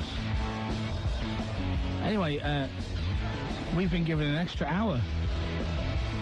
So I believe that means we'll be starting... I don't make a lard, no. That means, you know, according to the press release, we've got an extra hour on our show. So does that mean we start at 2 or we finish at 7? I'm not sure. Will, you're the producer. What have they said to you about it? I wasn't aware of this, to be honest. But I think we should really start at 2, because 7's a bit late. Yeah. Because stuff like starts on TV then. I don't want to be hanging around till 7. So what about Mark and Lard? Do they start midday or do they just do an hour? I don't know. It's pretty confusing. Radcliffe's going, I'll do an hour for the same money. That's not a problem. No problem with that. So the press release said about this, because we're coming off the Saturday show, and it said Jamie Thixton's going to be doing it, and it said that we're going to concentrate on the fact that we've got an extra hour on our daytime show. Now, either that implies we've got another hour on top of the hour we got in February, or that since February we haven't actually concentrated on it, we've just been fanning around. So now they want us to concentrate on it. Right. So which one is it? Probably the latter, to be honest. Well, you know, I've been working hard on this extra hour, so obviously, you know, it can't be that. So we must have another extra hour on top. So confusing. Nobody's spoken to my agent or anything like that. You don't know anything about it, Will, as producer of the show. I just find it a bit bizarre. Maybe we've been putting too much effort into the first hour, and the rest of the show is now suffering. That's impossible. Yeah. Well, maybe, this is what I think, maybe it was just a very badly written press release. Couldn't possibly comment. I can. I've just said so. Okay. Right? And not much thought went into it. That's all I can say on the matter. But we haven't been axed. I had to come off this show over a year ago. Right? Because I've been working 6 days a week since I started at Radio 1. Right? And pretty much nobody works 6 days a week here. And what are you doing? Miming a violin. Why? You know, just one of those moments. How many days a week do you work? 5. Well, sit on that and swivel around till you turn blue. Yeah, but I've worked 7 days a week in my life. You're not allowed to work more than 5 days a week here. It says, your contract says you're not allowed to work 6 days a week. I don't get paid as much. But me and Dave are allowed... There's nothing to do with it. Of course it is. Dave doesn't get paid as much as you. Well, that's his own fault. Dave does this for free. Well, I know that. Virtually. Almost. So we asked to come off the Saturday show ages ago, and they, like, peed about, like they do, picking the nose and looking out the window. So now, eventually, it's all been signed and sealed and delivered that Jamie Thixton's going to do the Saturday show. So that means now we get our weekends free for the first time in 4 years. I think I know where the confusion is, right? The confusion, badly written press release, right? Confusion over the word axe and ask, right? Because we asked to come off the show, and we weren't axed off of the show. Well, it's that London Black thing, isn't it? Yeah. They go, man, axe you a question. So we didn't axe anybody anything. All right, so Radio 1 have axed Chris Moyles if he wouldn't mind Jamie Theroux taking over. And we've gone, yes, you have our permission to put him on. Yeah. Is that what it is? Yeah. So that report in the 3am Girl column in the Mirror is wrong. So let's go through it. Fatty Radio 1 DJ. I like that. That's I've never... How ingenious that they pick up on my weight, because that's never been picked up on before. That is brilliant. That completely different angle to take. I like that. Chris Moyles' star is falling faster than a lead balloon. What star? Do I have a star? Because you know you can buy people a star as a present. Because Mel bought his missus one. Do you remember? Yeah. So Chris Moyles' star is falling faster than a lead balloon. I didn't know I had a star. That's nice to know. Unimpressed bosses at Radio 1, yeah, I'll give you that, they've never been impressed in 4 years, have axed his lame Saturday morning show. So they're down with the kids. Yeah, I ask you a question. Yeah, that's what it is, isn't it? Oh, there you go. They have axed his lame Saturday morning show. Ah, so has your Saturday morning show got like a bad foot? It's only got one leg. Oh, it's lame then. Right, okay. Which I think is a little bit unfair, because you can't take the mickey out of people with one leg. Do you know what I mean? Hopping mad. Yeah. It says that they've axed a lame Saturday morning show and given it to the far more talented Jamie Theroux. Jamie Theroux, who's so talented, by the way, he's only on once a week to give all the other DJs a chance. That's what it is. And then it goes on and it quotes a bit from our show. Now, why are they listening to the show if they hate us so much? Because they've quoted like a couple of paragraphs of stuff. That's nice to know that even though they don't like the show, they listen. And then they steal quotes from the show. Nice, that. Yeah. There you go. Anyway, so we haven't been axed at all. We asked to leave, and then that's that. But I wish Jamie all the very best, and I'm sure he'll be great, because I love old Fico. You know, and not in that kind of sycophantic DJ way where you've got to lie through your teeth and pretend you love all the DJs you work with. I genuinely do love Jamie. And I can't wait for him to start. Because that means we get our weekends off. Hooray! Right, let's do listeners' money then. The idea is we want to send us your money because we're greedy and we're abusing our power of broadcasting to the nation on Radio 1. Best part of 7 million listeners, so if every listener sent in £1, thank you very much. That'll do nicely. This money is famous, Chris. Whilst out shopping in Luton on Saturday, I discovered that I did not have change for the car park. I only had a £2 coin. Then all of a sudden, I spotted the famous Keith Chegwin. I asked him for the change, and this is what I had left over. This money is for Chris because he's the star of the show. From C. Jackson. £1 and 7 pence out of the pocket of Mr. Keith Chegwin. God. What? Oh, God. Dear Chris, I dug into my pocket and I found some money. £10, in fact. And some crap. So I kept the £10 and sent you the crap. There you go. Thank you very much. Don't spend it all at once. I'm not going to mention your name because it wasn't good enough. Dear Chris, I would like you to spend £1 enclosed on a game of pool and a packet of crisps. You may choose your own opponent, and you may share the crisps with that person if you desire. I hope you read this out. I'm a massive fan of yours. Listen to your show every day. Also, watching The Big Breakfast. I don't know why you put that on there. From Jonathan Whittaker, age 15, in Dudley. Dear Chris and the team, here's some more money for your course. Spend it on whatever you require to enhance your life. Please don't read out my name, as I'm supposed to be a poor student revising for next year, not sending all my money to Radio 1 DJs. Could you send me a signed photo now, please, which I will frame and put in pride of place in our student hole? Well, I'd just put it on the mantelpiece as well. Good luck in your fundraising from somebody who's never mentioned in Malvern, Worcestershire, who sent £1. It all adds up. Chris, Dave, Lizzie and Will, hi, it's 3:15 and I've just come in from the pub and I'm drunk because of said intoxicated state. I've come to the conclusion that it's a fantastic idea to send you my money. I enclose 10 Hong Kong dollar coin. How much is that worth? About £1. No, so that'll do. Roughly. Which I stole from my brother's room. I also enclose £1 coin for Chris and 2p coins enclosed for Dave, Lizzie and Will. From Alison in Scotland. Thank you. Thank you. Dear Mr. Moyles, thank you for your show. Here's some money. Please spend it on a pot plant for the studio or a cardigan for Will. From Amy in Reading. It should be about £1.67. See, it all builds up. Dear Chris, I've enclosed £3.40 for your Get Rich campaign. If you can't pronounce my name, tough, ask the pronunciation department. From Adam in Glasgow. Chris thought I'd send a couple of US dollars to split the difference with the whole team. The split between the whole team. The bank is just up the road from Roswell, New Mexico, the alien crash place. But now I live in Weymouth. Cheers from Andrew Wilson. And the check is real and won't bounce. There you go. It's from some bank in New Mexico. How much is it? $2. All right. $2 American. So what? Call it a quid. You know what I mean, to be fair. All helps, thank you very much. So not bad, what's that? A good few quid? Yeah. About a tenner, something like that? Yep. Thank you very much. Chris Moyles, Radio 1, London W1N 4DJ. Send us your money. Minimum of £1, please. Maximum, there is no maximum. And the idea is you send us money for absolutely nothing in return. That's the deal. You send us your cash, and we will spend it and have a good time. Do it. What have you got to lose? Well, that's stupid, Chris. Yes, that's the point. Well, the on-air point, the off-air point is to make us rich. Chris Moyles, Radio 1, London W1N 4DJ. Send us your money! Go! Earth! Chris is fat. Dave is short. Will is lanky. But Lizzie is beautiful. Chris Moyles on Radio 1.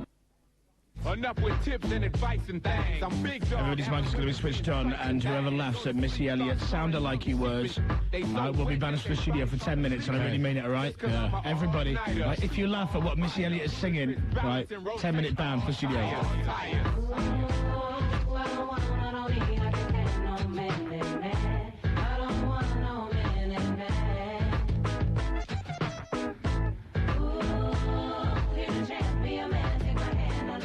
Ready?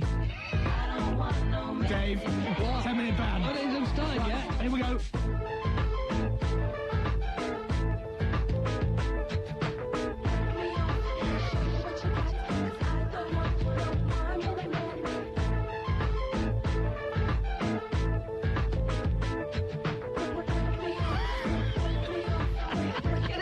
That's you two. Get out. Children.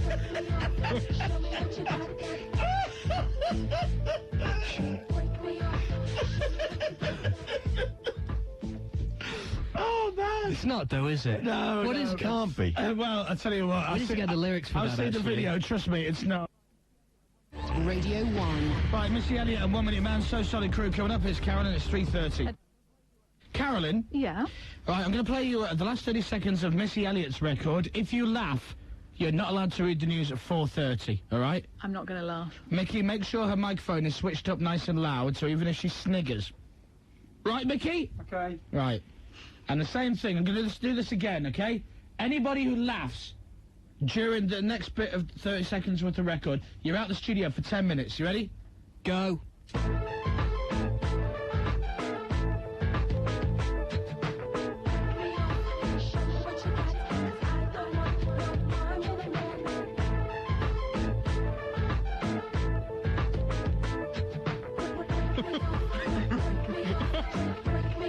David Will gone.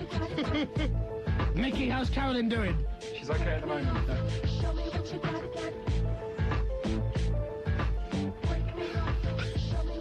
She's going. Is she? Really? Sin binner. Here we go, Carolyn. Is she gone yet, Mickey? Yeah, she's laughing. Reel her in. Right, so that's me reading the news at 4:30. Thanks then, Carolyn. Bye. Bye-bye. Disgraceful. Right, Will and Dave, a studio band for 10 minutes, starting now. Trying to find out who Dave saw today. Yes, no answers only. Okay, do we get a clue or not? No. Okay, so straight in. Kick off. Was this person male? Yes. Was this person a singer? Nope. Is this person famous for their particular occupation? Yes. Is Is this person a sportsman? Yes. Ooh. Does this person play football? No. Does this person play tennis? Nope. No, jeez. Does this person play snooker? No. Is this person... too slow. Is this person an athlete? Yes. Well, you mean in Does this person do you mean athletics? athletics? Yes. No. Football, tennis, snooker, athletics... Rugby. This is... Oh, it's my question. Sorry. Does this person play cricket? Yes. I'm now passing... Oh, no, it's my... I got Sorry. a yes, you... Sorry. Is this person Australian? No. No. I don't know the names of any cricketers, so I'm going to bow out That's now. going to, put you at a disadvantage in this game. I now bow out. Is it does a cricket player play for England? You mean currently? Yeah. No. Chef Boycott? No. W.G. Grace? No. Well, the big dude with the beard. What's his name? What's his name? What? Beefy Botham? Ian Botham. Spot on. Yay! No, I'd have known that. Yeah, but you didn't get it, though, did you? I think I saw him today. I'm not 100% sure, but it looked a lot like him as I was going past very fast. What was he doing? He looked like he was moving furniture. Unless he was Robin. No, it was Ian.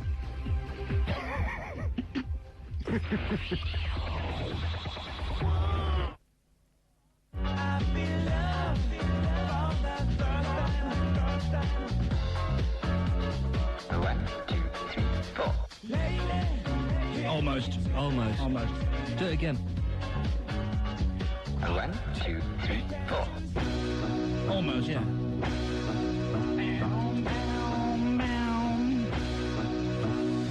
We'll play American High Five Flavour of the Week in a minute.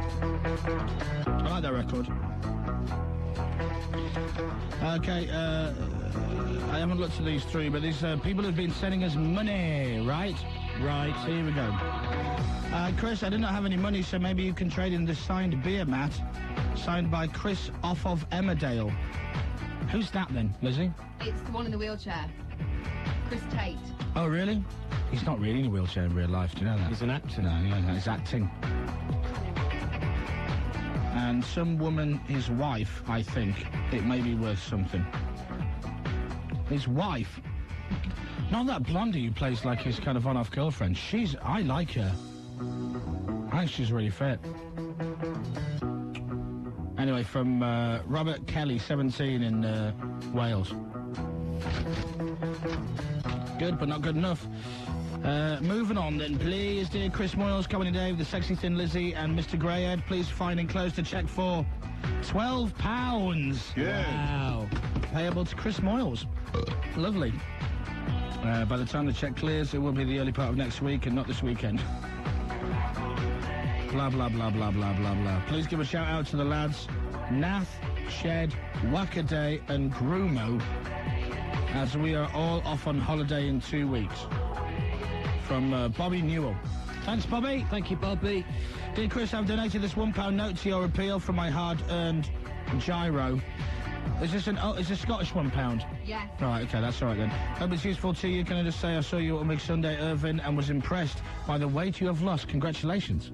I am currently in the same boat, and it's hard losing the flab. From Peter, Kilmarnock in Esher. Imagine you and me in a boat, Peter. I don't think we get very far. It's submarine. Shut up. Dear Chris and the gang, here is £10 for all the low-paid workers at Radio 1. So buy a pint or two, maybe just a pizza. If possible, can you ask Tracy, who works in Worksworth, I want to marry her before 4:30. Oh, does not let you get married then, does it, mate? From Andrew. Thank you, Andrew. Dear Chris, Dave, Lizzie, and not Will, in replying to your plea for money, here is £6 to share between the three of you. I know you're not too great with maths, Chris, and I'll tell you it works out at £2 each. Thanks. There's 4 of us. No, not Will. Oh, I see. From Richard Squiridge, 16, from Devon. Thank you, Richard. Chris, Dave, Lizzie, and the stupid grey-haired old man. I listen to your show every day, and I'm well gutted that the lazy Jamie thinks... Oh, I can't read that out. I've sent Chris £1.50, Dave £1, Lizzie 50p, and only 1p to the stupid grey-haired old man, because judging from the quality of his work and not knowing anything about football, that's all he deserves. From Aled Wynn in South Wales. There you go, it's nice. We've got a lot of money today. Dear Chris, I've given you all my change in exchange for a shout-out. Please can you say good luck to all Year 11 for Thursday, because we get our GCSE results at Yorkshire Martyrs Catholic College. From Vicky in Bradford. Vicky, I know it's today. I hope you did really well. If you didn't do that well, don't worry. You can always get a job doing Radio 1 producer stuff like Greyhead, who got 3 GCSEs. O-level. Yeah, but it's GCSEs. They don't know what O-levels are. 47 pence from Vicky. Thanks, Vicky. Thanks, Vicky. Dear Chris, after listening to your show one afternoon, I decided to donate some of my savings to your new Chris Moyles charity, although I'm sure you will have noticed that my donation is not quite normal. Enclosed in the letter is your very own personalised coin. There is also one each for Dave, Lizzie and Greyhead too. What she's done, Abby in Stoke-on-Trent, she's put the pennies on stuck them on the letter and drawn faces above them and arms and legs sticking out of them. That's nice. It's actually quite cute. So look. Oh, yeah. Good, that. All right. Thank you, Abby. Cheers, Abby. Do that one last. Hello, and that's it. And this one here, which says, Dear Chris, I'm foolishly sending you and Comedy Dave the amount enclosed. I wouldn't normally do anything like this, but you both have given me so much joke in the past and up to now that I feel it. I owe it to you both. Even the idea of you asking for money and me actually sending it is kind of crazy, but funny.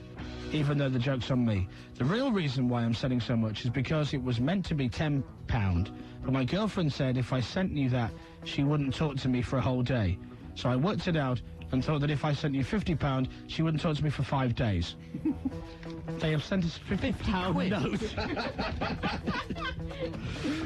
The first person to send us £50 note is Ivan from Kingsley in Northampton. Thank you, who is our listener of the day for sending us 50 quid.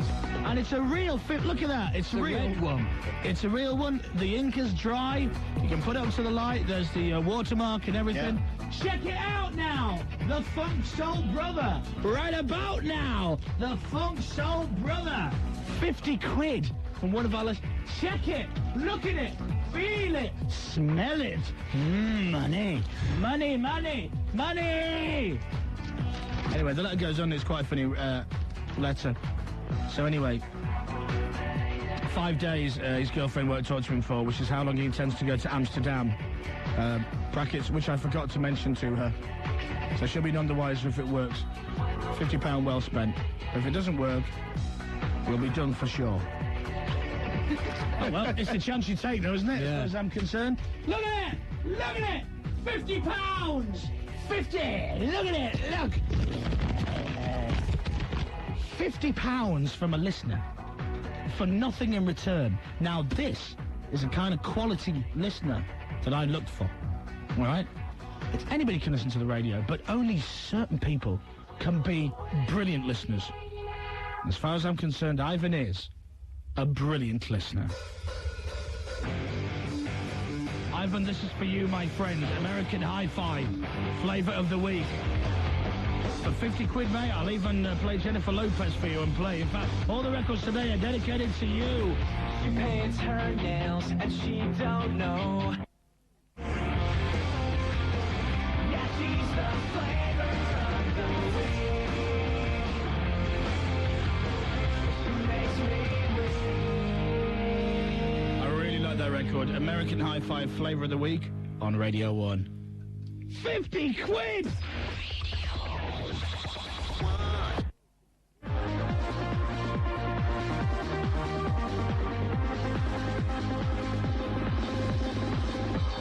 Do you ever question yourself? Do you ever wonder why the Beebs lost all its football highlights? Snapped up by ITV and Sky. Oh, tell me why. Is all the football just on Sky? It can't be true. They're charging more with pay-per-view. I want to see match of the day on BBC. It's got to be better than Des on ITV.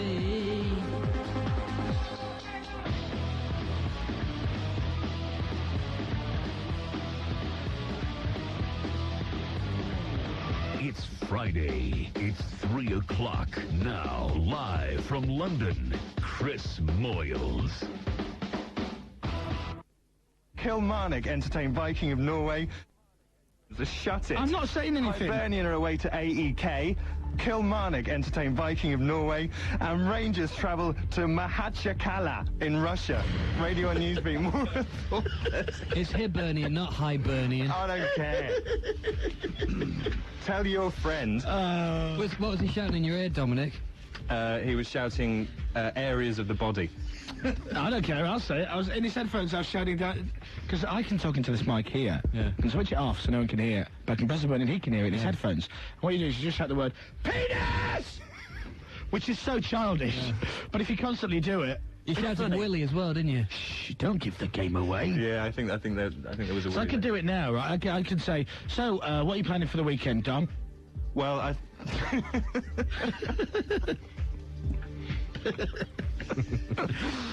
got the joy, actually, of reading your news tomorrow. Oh, yes! Yeah. I can't wait for those weather reports. Skellig in the far north of Scotland. Very what does good. that mean? I love very, that. very good and funny. That's the only clip we've got of you, though. Is it? Until today. Oh, God. Because now we have another one. Would you like to hear it? Yes, please. Cue clip. Yeah, Mickey's queuing it.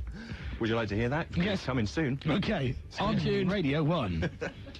Let's play this one again. Skellig in the far north of Scotland. What does that mean? Arsenal could secure second place if they can beat Leeds at Highbury. At the bottom, relegation battles are a go-go everywhere. Go-go? A go-go? Right. Where did he get a go-go from? There's a story behind that. Go on. I forgot to take in the last line of the bulletin with me in the studio. So basically you had, whatever it says, I can't remember. And what does it say? Arsenal could secure second place if they can beat Leeds at Highbury. At the bottom, relegation. At the bottom, So then there was no bottom, basically. So you turn your page over and you got no other pages. At the bottom, a go-go. I think it's probably the first time I've ever said that word in my life. Wow. Dear me. Let's hear it again. Arsenal could secure second place if they can beat Leeds at Highbury. At the bottom, relegation battles are a go-go everywhere. Not just a go-go, but they're a go-go everywhere. Oh, that's rubbish. We're going to have fun this afternoon, I aren't think we? we are. No. Bye! Bye.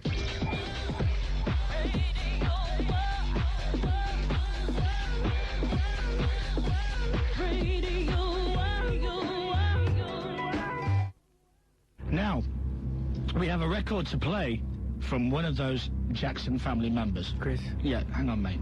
And we're going to play it. He is a legend. Chris. Yeah, all right, leave it. Some people say Jermaine was the best. Chris. Yeah, in a minute. But he wasn't.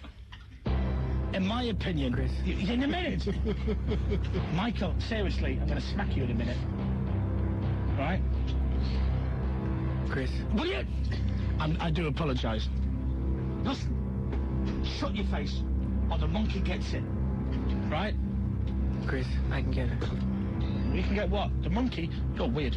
Right, anyway, so, I am proud to play this record. Chris. I'm going to play it now! It's a new song from Michael Jackson. It's time for listeners' money. Okay, money has come in. Comedy Dave gets... they're all foreign Czech Coronas and Deutschmarks and stuff like that, which was no good. From Phil Hart up in Burnley. Right? Dear Chris, just thought I'd donate some money to your fund as you saved my life with your fantastic show. It's £1 to you towards world domination. 50p to the gorgeous Lizzie for a well-deserved modelling career. 20p to Comedy Dave towards some rap lessons, and basically 2p to that stupid grey-haired old man towards taking some lessons involving accepting the truth that the cock-up is his fault. From Cy Williams in Devon. What do you say, Will? Lovely. Dear Chris, over the past few months I've been competing in a group of mountain bike races called the Midland Specialised Super Series. However, much to my dismay, in 5 of the last 6 events, I have come practically last in every event. I thought rather than make a fool of myself for the last event of the series, I would send you my £20 entry fee, as I think it would go to a better cause. Feel free to share the cash between the crew or keep it yourself. From Blake Breton Dudley. P.S. hello to Matt, Dale, Lee, Henry, Bazza, Johnny Boy, Harry, Bazza, Johnny Boy, Rich and Mid. Hello. Cheers, Blake. Dear Chris, Dave, Greyhead, Lizzie, here's a cheque for £10.95 for your Send Us Your Money collection. Here's how it should be divided when you cash it in. £5 for Chris, £1.50 for Dave, £3.45 for Lizzie, and my mobile number, and £1 to Greyhead. Nice. From Jamie Welton. P.S. Lizzie, you are well fit. Send me a text message sometime. If Chris nicks my card with it on, here it is. And he's put his number down. Yes, like you've got any chance whatsoever. Chris Moyles, you're the man, King of Radio 1. Here's 20p for you, 10p for Dave, and 5p for that stupid grey-haired old man Will. And £1 for Lizzie, who is well fit. And if you ask her out for me, I will send you £5 each. From Alan in Aberdeen. Lizzie, will you go out with him? There you go, that's £5 each. It's worth 15 quid. Yeah. No, she doesn't have to say yes. She's not, oh, there you go, she said no, but she didn't say yes. What was that? So that's my phone. Who's wrong you? Let me just check. We're on the air, man. I know. Can't tell. Right. Dear Chris, please find enclosed 7 1/4 Sri Lankan rupees left over from my trip there this summer. It's about 4p at the current exchange rate. From Ellie in Colchester. Dear Chris, I'd like to start by saying that the show in the week the afternoon is highly entertaining. I just recently split with my girlfriend because she thought that I was too moody and never paid enough attention to her, and now I want her back. Oh no, that's the... Oh yeah, she's also a massive Leeds fan, so I bought her the new shirt. I'll be most grateful and ever indebted to you if you could sign the shirt under the badge and send it back to me. She's also a great fan of yours, not only because of the great show, but because you are a dedicated Leeds fan. Yeah, that's right. Yeah. Maybe. I'm sure this gesture will work on her and we can get back to the way we were just 3 months ago, madly in love with each other. You'll be the first to know of her decision about the relationship. P.S. Here is 1p for Dave, £5 for Lizzie, £5 for Will, and £1 for yourself. Will, you get £5. Yes, at last. From Paul. Why do I only get a penny? Don't know. Paul, it's done. Don't worry about it. Dear Chris, here's a little something from the depths of a jacket I haven't worn for ages. I found it the other day and immediately thought of you and Dave without a cool pint in your hand. Saddening. So it is a nice, uncrisp fiver for your worthy cause to be shared out as follows. Chris and Dave, £1.50 each. Good. Lizzie, £1. Greyhead, £1. Good. P.S. Keep up the weight loss. Looking good, mate. I just lost 3 stone myself and know what a bitch dieting can be. There you go. I'll miss you all on Saturday mornings from Ollie Diet Walrus, formerly known as The Walrus in Great Yarmouth. Cheers, Ollie. Nice one, mate. So basically, this is how it stacks out. Is this week? Okay, right, again. Yeah, put it. So far, we've been asking listeners to send in their money. The money as follows is like this. 5 Irish pounds. This is this week. 5 Irish pounds. 11 US dollars. 18,000 Italian lira. 1 Jersey pound. 1 Trinidad and Tobago dollar. 500 Greek drachma. 10 Norwegian gulden. 17,050,000 Turkish lirasi. Liras. Liras? Yeah. Oh, it's not in Turkey. Lirasi. Yeah. Lirasi. The kids of Lirasi Street. And also this week, £252.32 we've been sent from our listeners, making the grand total of English pounds from last week and this week. Are you ready for this? Yeah. Yeah. Okay, hang on.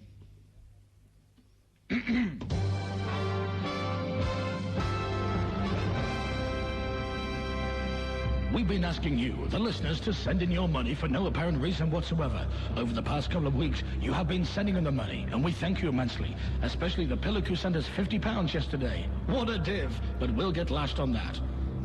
The grand total of English pounds from last week and this week stands at £341.37.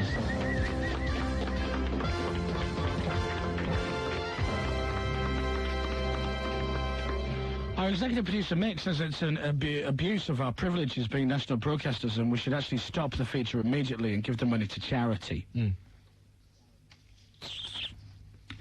However, I think it's a funny feature and people are still sending us money. The idea is you send us money for absolutely nothing in return, nothing whatsoever.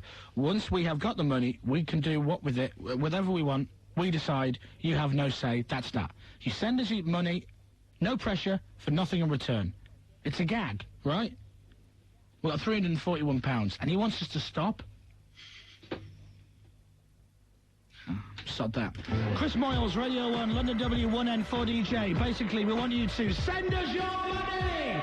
Chris Moyles, Radio 1, London W1N4DJ. You get nothing in return. You can't have it back, and we can do whatever we want with it. So, send us your cash. Should we ring Emma B? Yeah, go on then. Okay, you ready? Go. That's the code for Leeds. Hello? I think you've got the wrong number. Oh, sorry, bye.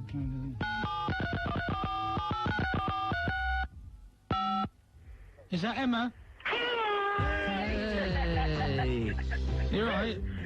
Yeah, well, yeah, I'm okay, I'm not bad. I'm having cans of fizzy pop to try and liven me up a bit. What time do you get to bed? What, sorry? What time did you get to bed? You heard me. About 3:30. 3:30? Good girl. I was making hotel stuff, drink tequila last night. It was a bit sad. What's your hotel like? Well, a whole coach load of people over the age of 80 dropped in last night. Is it the one right next to a roundabout? Yes, it is. With fields pretty much all around you? Oh, it's a lovely view. Yeah, I know where you are then. Ash, when Ash have played... Coming in, Ash played at Reading last night. Right. And they hopped on a bus, and they drove all through the night and went to bed early, obviously. Yeah. And they're playing live on the show. For us live and unplugged about 2:15 this afternoon. what? Live and unplugged. Good. You know, you cut out then on the word unplugged, and it didn't sound like you said unplugged at all. No dear. Okay, well listen, good luck with the show. We'll be listening at 1 o'clock. I love you. I love you too. Take care. Bye-bye. Bye. Emma B, ladies and gentlemen. Emma B, live at 1 o'clock from the Leeds Festival. She'll be backstage, and there you go. King Adora. I don't know. I've seen them, they're very good. Oh, really? And Ash, who I've seen, and they are brilliant. So there you go.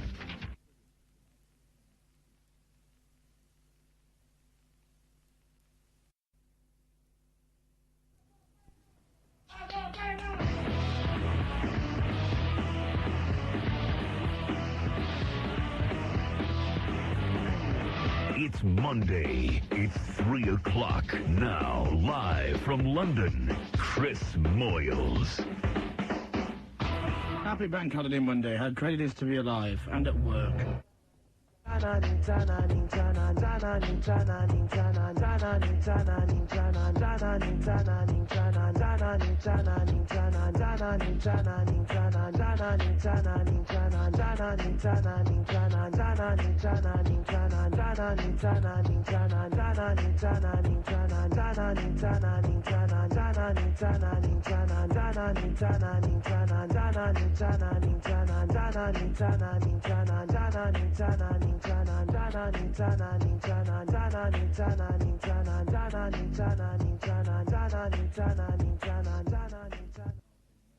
Winners of the Mercury Music Prize for Worst Lyrics. That's DJ Luck and MC Neat with Tanani Tani Aya. Right, so it's karaoke then. Are you ready, Dave? Yes. Great. Are you ready, Greyhead? Yes. Are you ready, Lizzie? Yes. There you go. Line 3, hello. I don't think we can hear them. What's your name? What's your name? It's Kim and Louise. Kim and Louise. Yeah. The new pop singing sensations. Yeah, we make it, won't we? Right, great. And whereabouts are you? At the moment, we're in Cornwall. Excellent. Thank you. With a very expensive mobile. Sorry? We didn't hear a word of that because you're breaking up. Are you moving around? Or are you stationary? We're stationary. Right, okay. Right. Open the window. How old are you two? 23. 23. You've got lovely voices. Sorry? I said you've got lovely voices. Oh, thank you. Right. What car are you in? A Peugeot 206. Very nice. What colour? The kind of silver colour. Kind of silver. Oh, apparently it's blue, sorry. Blue. Silvery. Excellent. There you go. Kind of silver, blue, love. I'm the luckiest penis in the human race. Penis. I've got no silver and I've got no penis, but I've got happiness happiness in my soul. Happiness to me is an ocean. Happiness, sunset fading on a mountainside. A big old heaven full of stars above. When I'm in the arms of the big old happiness, I love, oh, happiness, turning its face to the, oh, happiness, happiness, happiness, greatest ray. I see it in the sunshine, says happiness, oh, the success, don't that I possess, that I be blessed with more than my share of happiness. I got more than my share of happiness. I got more than my share of happiness, with more than my share. Well, right, we got there. Rare acetate, yeah. Ken Dolan, happening. Is it difficult to find that record? In that condition, yeah. All right, Chris Moyles will be with you in a matter of seconds. We'll see you tomorrow between 1 and 3. Ta-da. Radio 1. Radio 1. And we'll do some phone calls as well, because we haven't really taken phone calls for ages on the show. I want to start doing that again. You can just go to the phone lines at any time. Normally, when we're in full swing, you can just hit any line, and the caller is always genius. Comedy genius. Yeah. I've got something quality to stay. But we haven't done it for a while, so they get a bit lazy. Shall I take one now? Yeah, try it. Right. Line 1, hello.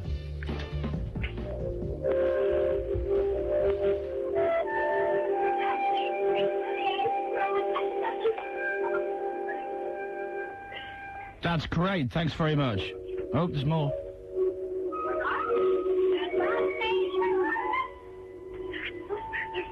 That's lovely, thanks very much. Hello? Yeah, what was that for? Who's that? Hello? Oh, dear. Is it still summer holidays? Is it still? Yes. Hello? So there you go, that's the kind of quality caller we're after. 08700 100 100. All right, when we're going to do your quiz? Should we do it now? Yes, you ready? Go. What's it called?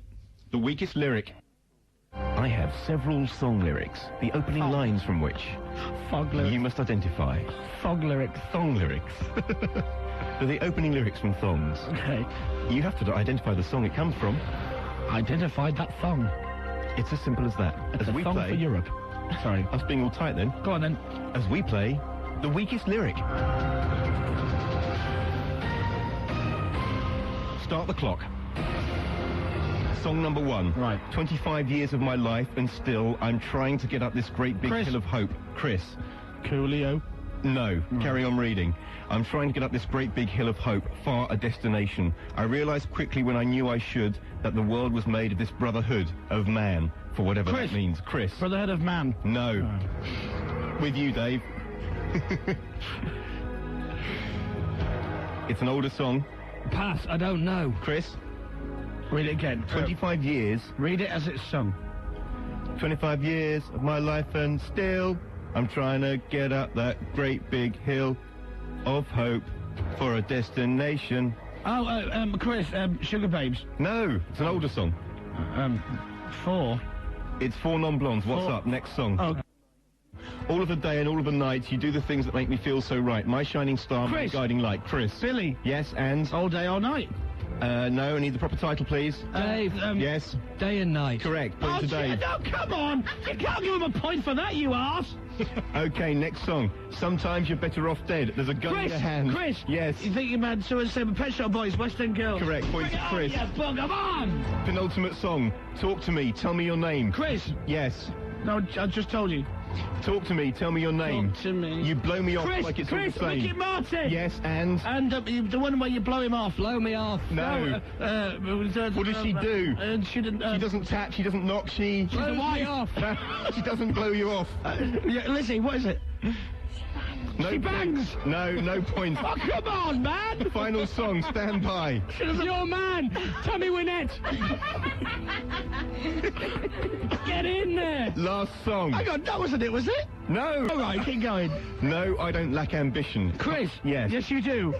Can't you see what I hate? Chris. That it's you who is sinking. Chris. What?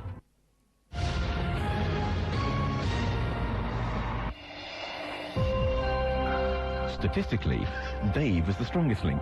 Yeah, because through Chris cheating. No, because Chris cheated loads and Lizzie held up the answers for him. No, she did that on the last one, actually. You lanky streak of... But only the contestants can decide, as they vote... And the voiceover can't speak. ...on the weakest link. Okay. Right.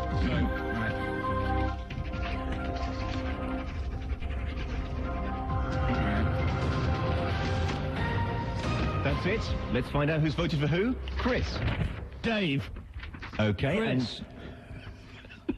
Dave, why did you vote for Chris? Because there's only 2 of us in the game, and if I voted for myself, I'd lose. You pillock. Chris. Hello. Why did you vote for Dave? Because there's only 2 of us in the game, and if I voted for myself, I'd lose. You pillock. Well, it's a tiebreaker, and traditionally, the strongest link gets the casting vote. So, Hey. Dave, you have the casting vote. Hang on, why don't we break with tradition? And let you win. No, traditionally, you say the person with the strongest thing can vote, so why don't I get to vote? Because you'll vote yourself, win, and that we get. I'll tell you what, I'll vote for Chris to win. Oh, good idea. So that means you've lost? Yeah. Okay. Tell him he's got to go then. Dave, you are the weakest lyric. Goodbye.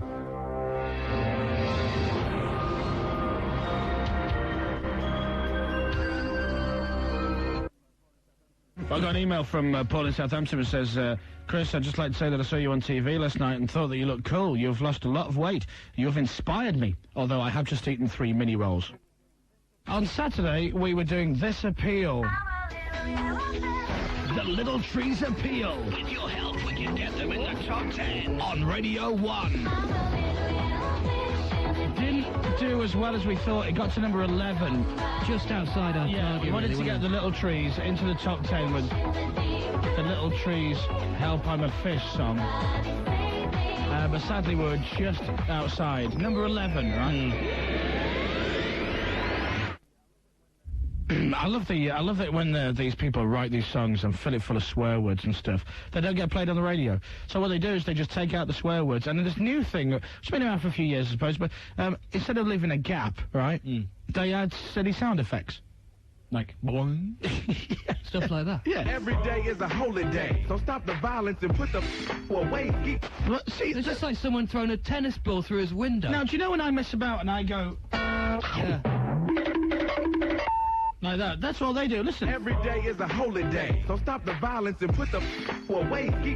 The day 504-972-713. What you gon' do? You checking out the scene? I'm checking out the nine. We're perpendicular homicide. 314-201. Too much green, too much fun. I bang in Bangkok. Can't stop. I turn and hit the same spot. Think not. I'm the Thriller in Manila, in Hong Kong. Pimp 'em like Bishop. What's that? The what in Hong Kong? He's right. The Thriller in Manila. Right, and then the something in Hong Kong. Okay. Now, they can't have taken out what I think they've taken out, can they? There we go. I bang in Bangkok. Can't stop. I turn and hit the same spot. Think not. I'm the Thriller in Manila, in Hong Kong. Now, Thriller rhymes with Manila. And what rhymes with Hong Kong? Pong. What? Pong. Schlong. They can't have taken out the word schlong. Maybe it was dong. As in ding dong. That's what I'm thinking. They can't have taken out the word dong. Because that's just pathetic. But there's another bit which... That's like taking out the word willy. Or tummy banana. He's the Willy in Chile. There's another silly bit, though, where... I'm a tummy banana in Botswana. He goes, I'm the abominable something man, and they've taken out the word snow. Think not. I'm the Thriller in Manila, in Hong Kong. Pimp 'em like Bishop. There you go. He's a bong in Hong Kong. This is a... Right. Think not. I'm the Thriller in Manila, in Hong Kong. Pimp 'em like Bishop. Magic, Don Juan. Looks like Match Bishop. Is that what it says? I'm the Thriller in Manila, in Hong Kong. Pimp 'em like Bishop. Magic, Don Juan. Man, after Henny with a Coke and a smile, I just pick up the motherfucking phone and dial. I got my condoms in a big sack. I'm slanging this like a new jack. Is it because they like my... Yeah, shut up. Turn your radio up.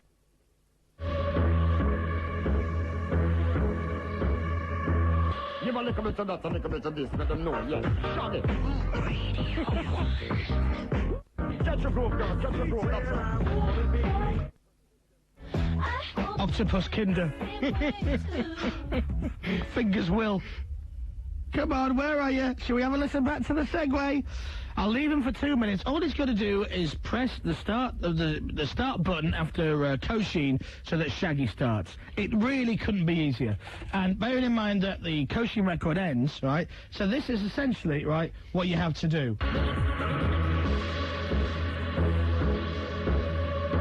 Ready? One button. Tell me when. Go. Give a little bit of that, a little bit of this, let them know, yeah. Shut it. Now, that's all you've got to do. Please, Will can't manage that, though, at all. He can't do it. It's embarrassing. Listen, all you got to do is go. Give a little bit of that. That's it. It starts. Yeah, you know, fingers, octopus, kinder. Managed to do this with it all.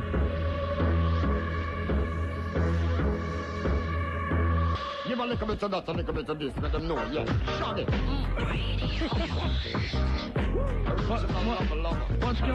What's going on there? What's going on? And there's 2 tracks playing at the same time. So he just stops them. Oh, that's beautiful. Do that again. Okay. I really enjoyed that. Would you like to defend yourself before we play this? I can explain why it happened, but it's not really defence, is it? Okay, fair enough then.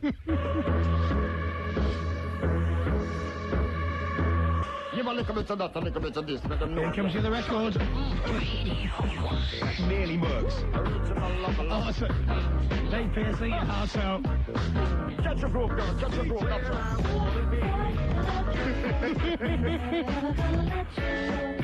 Oh, genius. It was a bit of a mess, wasn't it? A bit of a mess. We'll update the news and the sport at 5. Matt Williams! All right. Hi, mate, how are you? Not too bad, how are you? I haven't spoken to you since that time you were watching the wrestling in Newmarket. Good. Yeah? Here's Matt Williams watching the wrestling in Newmarket. Amazing news here again as a man's being chased around the ring by another man with long hair and a leotard on. He's leapt out of the ring, now he's been brought back in and slammed by another man whose name I don't know. Brian is the man in the ring who's been slapped out, and that's 2 officials again. Beating the living out of each other ringside. Never ever drink at lunchtime. You are you're like an Alan Partridge wannabe. Yeah. Yeah. Not actually that good, yeah. You're like a real sport version of Richard Bacon. Do you know what I mean? Oh dear. I have a funny feeling that. The latest from Oxford City versus Braintree United, Matt Williams. Yeah, nothing's going on. It's a very dull game, non-league. I'm not interested in this at all. It's a dull game. Quite frankly, I can't stand grassroots football. It stinks. And it's full of people who are fat. Oh, Matt Williams. Yeah. Welcome to the show, Matt. I hope you enjoy yourself. Thanks very much, yeah. Radio 1.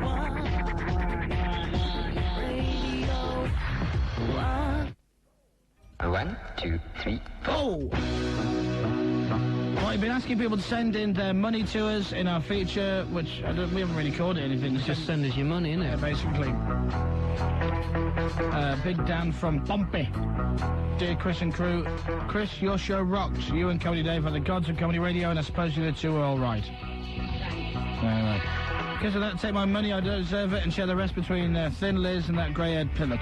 It's 15 pence and some foreign nonsense, is Lizzie's note on the letter. Send us your money, please, by the way. We want anything you want.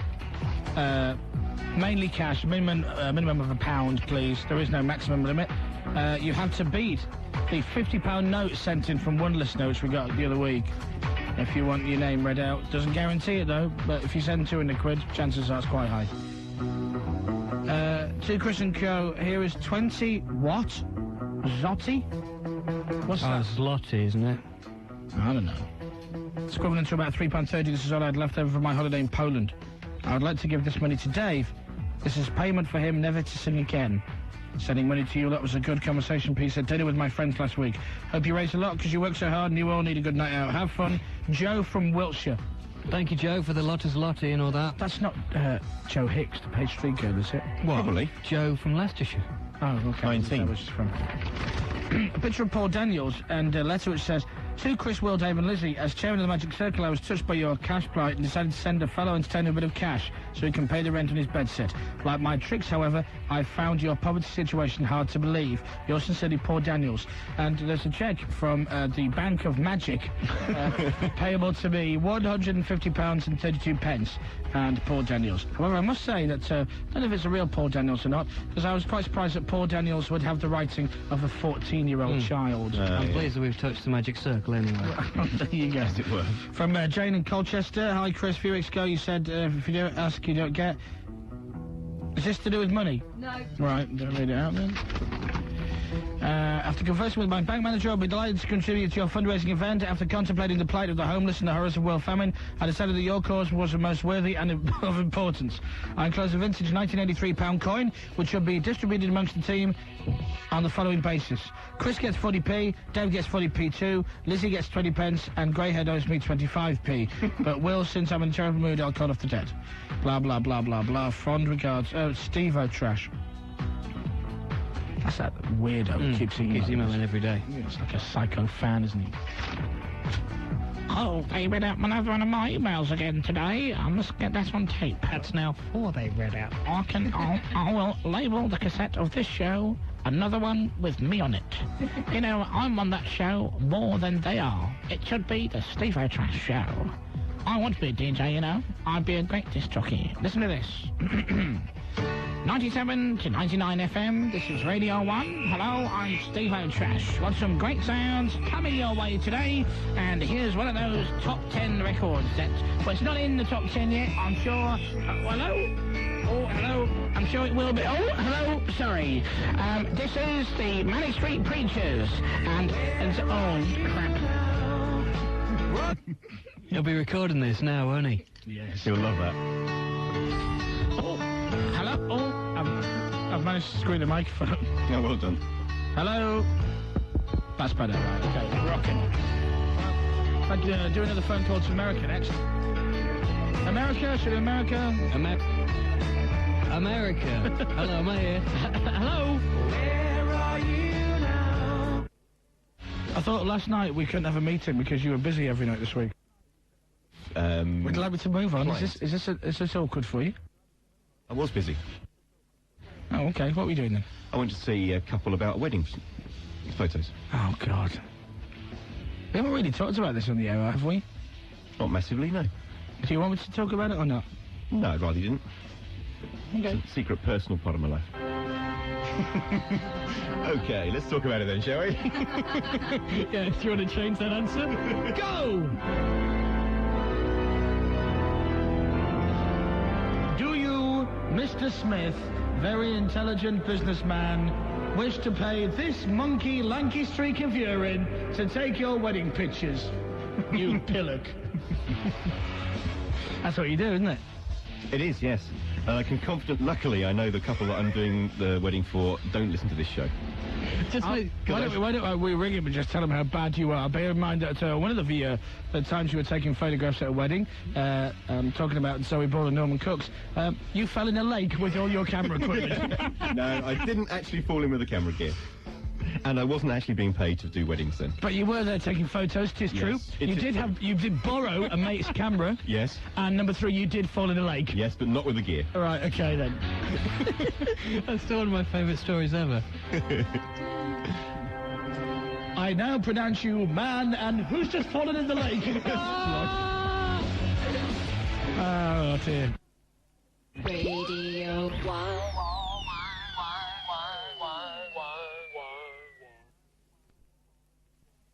Kosheen and Muse on the way. Here's Dominic and Matt with News and Sports, 4:30. Calls for change after 17 years of a doctor's abuse went unchecked. England fly out for the showdown in Munich. It's more news and sports at 5 o'clock. I'll tell you what I really liked at the start of the bulletin. Yeah, as well. I enjoyed that. Calls for change after 17 years of a doctor's abuse went unchecked. England fly out for the showdown. Oh, that was great. I thought you were in Munich. Hello? This Mike, surely. Here's Matt with sport. In sport today, some football. Hello? Hello, I'm here. This one. Jesus.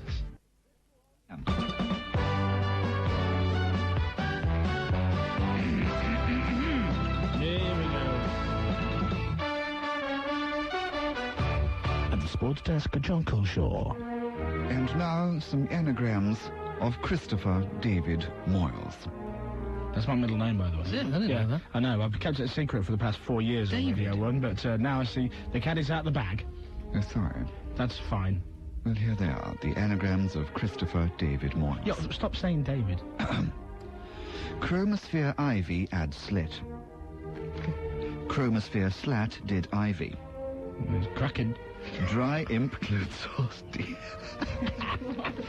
What was that one? Oh, no. What was that one? And after a feature which I thought was going to be quite good after 2 names in, Chris has judged it to be crap. Oh, dear, oh, dear. Disaster. I'll give you the benefit of the doubt, go on. All right, okay. Sick Viz hydrothermal dope. Yeah, I was right then. Shall I say that one we were discussing, Will? No. Oh, really? Let's have a look. No. There you are. Maybe you can do that. Well, which one is it? Halfway down. See, that would be funny. Can we say that? Go on, then. An anagram of Christopher David Moyles. I've hydrothermal cod piss. And now, some anagrams of Lizzie's full name. Here we go. What's her middle name again? Shirley. Suzette, as in crap. Oh, I didn't include that. So, excluding that. Lizzie Buckingham. Changeable Biz hum kit. Biz keg thumbnail ache. It's all in the delivery. See, now, forgive me if I'm wrong, but I always thought, like, a decent anagram would be like, for argument's sake, like, an anagram of Lizzie Buckingham would be short-arsed cow, right? Or something like that, right? Well, there's Hick Hayes tangible bum. But that doesn't mean anything. What's a Hick Hayes tangible bum? Well, you may as well just go, you know, lamppost bucket cream. Do you know what I mean? That's Dave Pearce. Oh, is it? Yeah. I've done a couple. Have you? Yeah, I've done one for Thin Lizzie and one for Will Greyhead Kinder. Well, let's say you Thin Lizzie one. Thin Lizzie is Thin Zilly. Oh, well, right? I tell you what, that is cracking, that really is. And then from Will Greyhead Kinder, yes, you get Green Willy Dickhead. Wow. Green Willy. That was a great movie, wasn't it? Green Willy. The environmental dolphin. You know what I have? What have we got? We do have some phone numbers of people in Germany. Just random phone numbers. Regular Germans. Well, what we've done is, yeah, we've got the numbers of some German buildings, and if we just move them round, I'm sure they'll connect to somebody's house. Right. So would Des fancy calling random people in Germany and basically annoying them? Okay, well, let's try that out, why don't we? Just see what happens.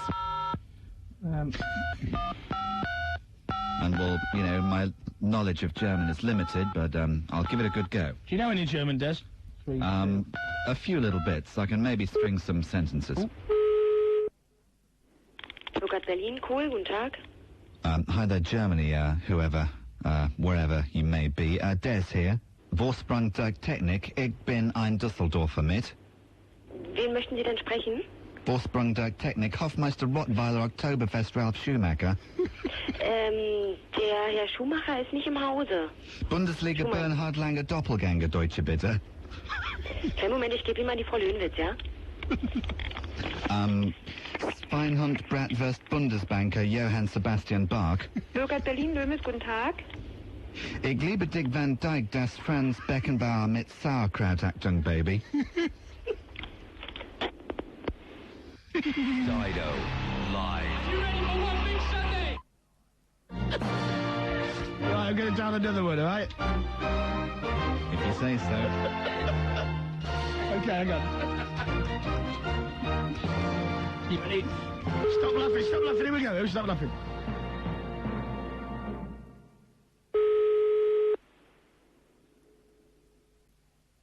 Berlin-Glas. Guten Tag, ich bin Des. Guten Tag. Schnell, Sieg. Schnell, Sieg.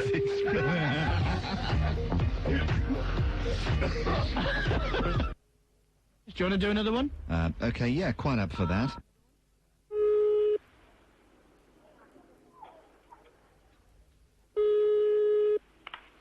Winke. Hallo. Guten Tag, ich bin Des. Guten Tag, was möchten Sie denn? Holstenpils Hofmeister Rottweiler Oktoberfest 99 Luftballons? Nein, danke schön.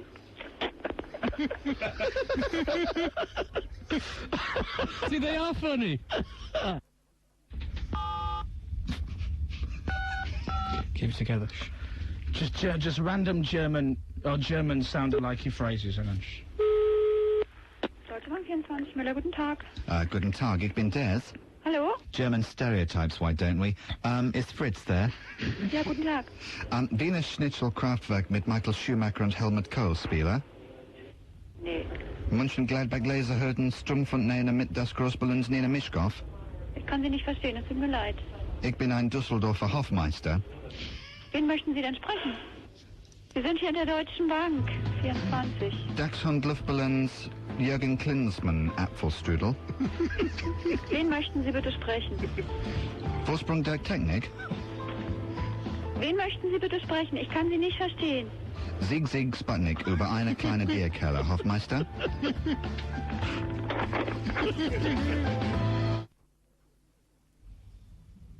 I'm sorry, I missed all of that. I'm watching our last link on Kids Telly. Oh, look.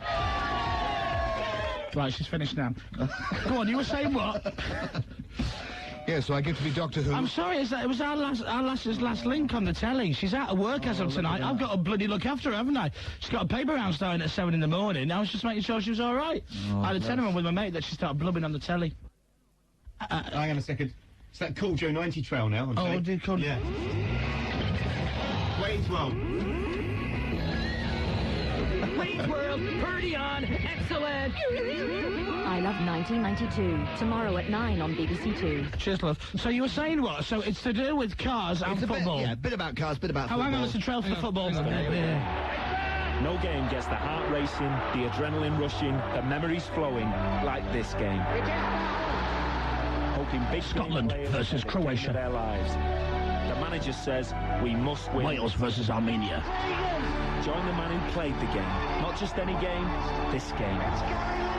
Germany versus Scunthorpe. The whole game live tomorrow from 5:40 on BBC One. Great to get Terry Christian to do the voiceover there. So what were you saying? So you're saying, explain it to me again, I'm still lost. Basically, it's on at 10 to 8 tonight on BBC One after the weakest link. Oh, all about football. Neighbours is on, hang on. Neighbours is on now, hang on. Right. If I break witness protection again, they'll just throw me in Sounds a bit like Kylie. Shh, don't worry now. I missed it yesterday, I need this little recap. You're going to have to tell him. Straight. Oh, it's Come on, sweetheart, but... Expand on the shrimp on the barbie. No choice. You dobber. Because my daughter's been missing for 3 hours. She's not missing, she's just working behind the bar in London. That's what you all do when you come over here. You flaming galahs. Yeah, it's a bit of a shame that Snowy, poor little Tyke, didn't make it. Neighbours should be there for one another. That's when good neighbours become good friends. Friends. Sorry, go on. So you're saying, what is this thing you've done? Yes, it was about football and cars. I've got to stop you there, because we've got to play this Khalees record and good stuff. Radio 1's Most Wanted 66, Steve Pearce, and this is Destiny's Child and British on Radio 1 tonight. What do you think? They need work. It's Radio 1's Most Wanted 66. That's 5. It's Destiny's Child. I saw over the weekend while I was playing the beefer at my club. It's Radio 1.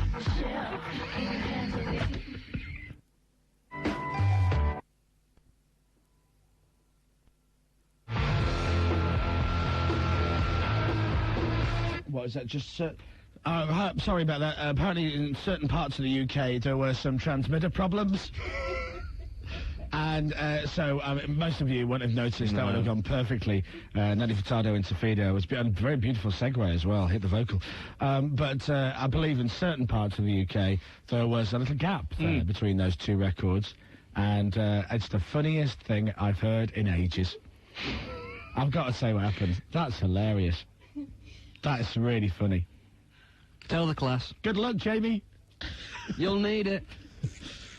So here's what happens, right? I go off, I'm chatting with Emma B in the kitchen, right, round the corner from the studio. And Nelly Furtado is playing like this, right? And then you may have noticed that Nelly Furtado went off, right? Just suddenly disappeared, right? And everything went...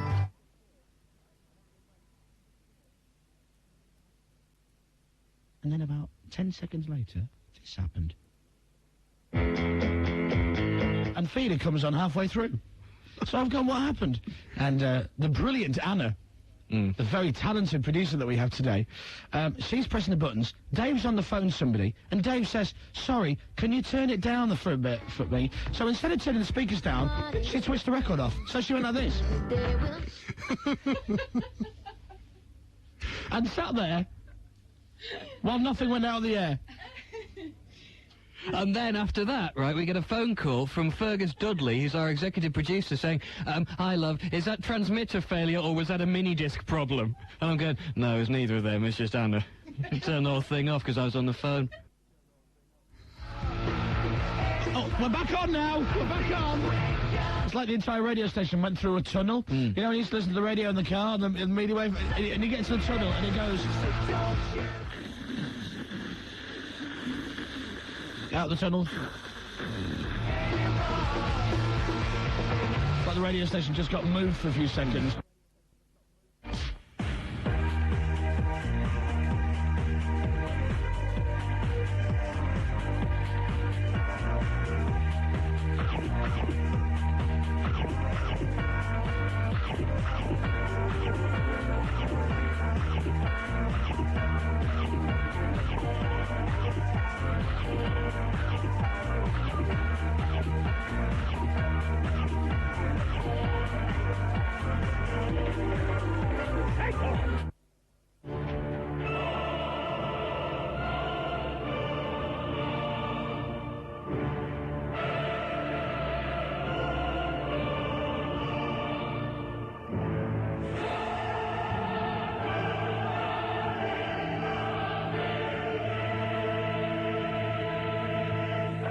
Looking for Neuville, headed on by Neuville, Vienka, Sievers there, Vienka has scored for the Germans, and England have been split wide open after only 6 minutes.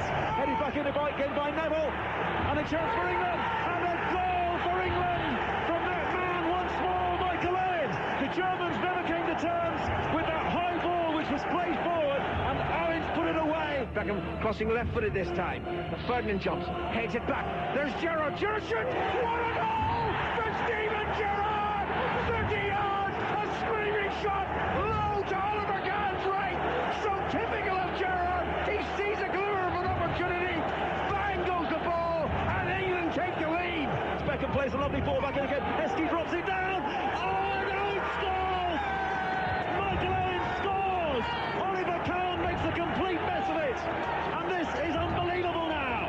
Gerrard onto Owen. Can Owen go forward? Can it be a hat-trick? Owen scores for England. It's one of the most famous hat-tricks in the history of English football. And maybe now the playoffs are irrelevant. Paul Scholes, back to David Beckham, the captain. Forward to Scholes again. Heskey's running through the middle. Scholes to Heskey's onside. Heskey into the penalty area. Another goal! Another goal for Liverpool! Another goal for England! Heskey has scored! Get this scoreline! Germany 1, England 5! I tell you what, I've got this awful, right, on my knee at the moment here, I've got a massive, massive bruise, and I've got a cut. I damaged myself getting out of a hire car over the weekend. Yes. Dave, Dave, I'm talking to you. I damaged...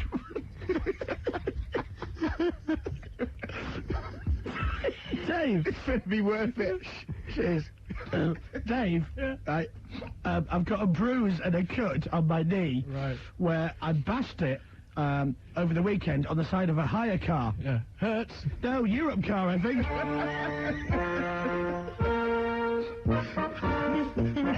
I'll tell you what. Yes? I went down to, I can't remember what it was. A caravan park? Yeah, in Poole. No, what? I was talking over you, what? I went to a caravan park in Poole. In Dorset? Yes, I'd recommend it to anybody. Oh, can we do one for me? Can I have a request? You like a request? Yeah, a request for one of those dodgy gags. Okay. The crossword one. I was doing a crossword on the train this morning coming back from Leicester, and I don't normally do crosswords, but I managed to get every single one, bar one, right? I've filled the entire crossword up, bar one, and the clue was postman, and I couldn't for the life of me get it. The clue was postman. How many letters? Oh, a sackful. Yes, Dave? Really upset. What's wrong? Just really upset. Why? Are you upset? My life's in ruins. Your life's in ruins? Why? I'm an archaeologist. Oh,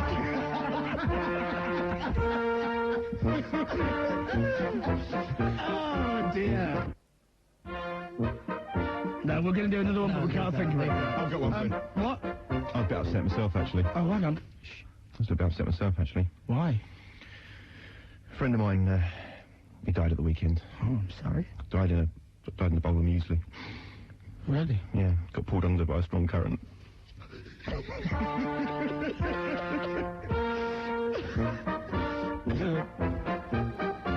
How do you kill a circus? Don't know. Go for the juggler. Yes, Dave?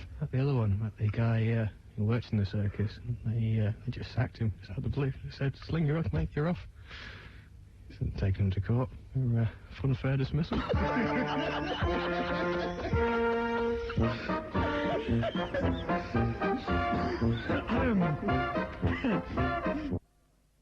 If you can help us out with this, all right? And the way it works is, if you come up with the name of a competition, then tonight we'll come up with the idea of the competition. Or a feature. Yeah. So basically, because we want to get this done as quickly as possible so we can make last orders. Yeah. So you're helping us out by speeding along the process. It's very nice. Thanks very much.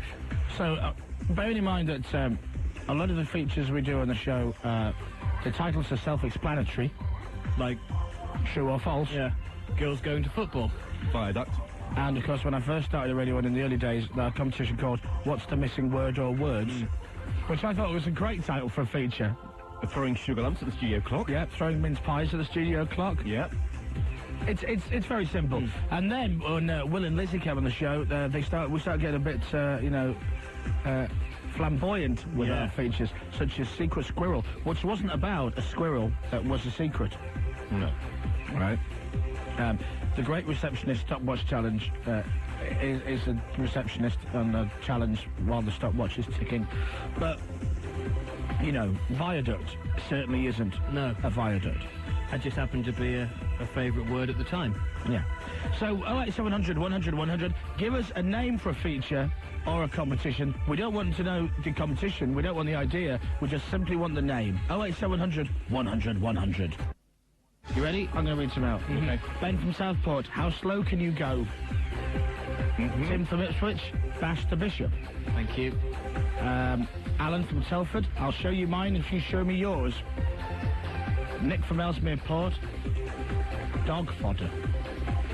Lee from Cumbria, name that harmonica tune.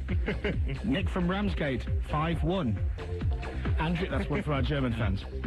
David from Tring, mad cabbage. Jamie from Brighton, where's the soap? Does it really?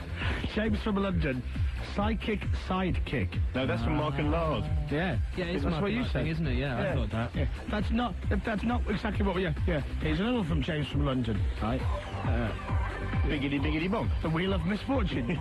The Shed of Dread. These are all great sounding features. Keith from Coventry, do I have the most disgusting job in Britain? Which sounds like a feature on Chris Evans' breakfast show. Yeah. Moving on. Dan and Martin near Blackpool, but not actually in Blackpool. They say the feature can be about animals, but or whatever we want, and they've called it Meow Woof, Meow Woof Woof. They're all great names. Promising, yeah. Fiona says, call my muff. Right, a possible variant on the wild and wacky show, Call My Bluff. Email comes in from Emma Power, which says, my job's rubbish, or fantasy job exchange, which I quite like. My job's rubbish is good. Charlie in Newcastle, idea number 1 is called Will This Hurt, and idea number 2 is a kind of tweaked version, Will This Hurt Will, which I like.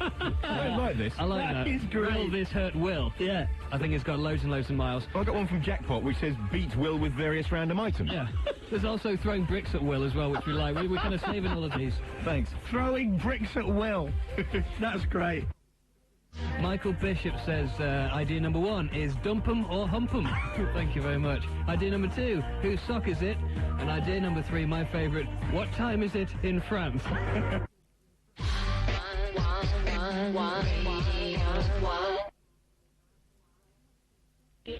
Not 3 o'clock yet. Yeah, sorry about that. What happened? Well, Lord's classic cut was slightly shorter than anticipated. Oh. But it was a classic cut. It was good to hear it. It was absolutely. I mean, in that condition on vinyl, it just sort of fizzes off the radio, doesn't it? You know. He must have a room full of great records at home. He's got a 12-mile shelf. Is that right? Yeah, one 12-mile shelf. Wow. You know, could have had 3 4-mile ones. I mean, it takes him about a day and a half to walk to one end to the other to get a record, you know. Well, that's because house prices are cheaper up north than they are down here. That's why our record collections are smaller. I suppose... No, his shelf is just down the side of a dual carriageway. All right, which one? Hey? Which one? The East Lancs. Oh, is it really? A582. Oh, yeah, I know it, yeah. It's 3 o'clock now. Yes, okay. Bye. Bye.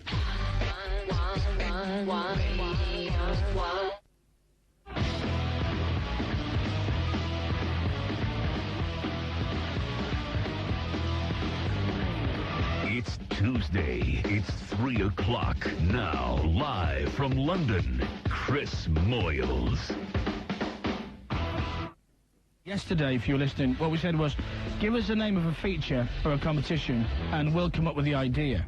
And we got some classic ideas yesterday. The majority of them revolved around Will, and hurting him in some shape or form. I'll run through some of them now for you. One of the ideas from Charlie Newcastle, he gave us 2 ideas, which was idea number 1, Will This Hurt? Is the name of the feature. Yeah. And idea number 2, Will This Hurt Will? I like that. Okay. And they were there were lots of those ideas, such as throwing bricks at Will, the stupid grey-haired old man, and that kind of thing. Nice. So what feature do you want to do first? Do you want to do one about Will, or do you want to do one about Lizzie? Will. Lizzie. Will.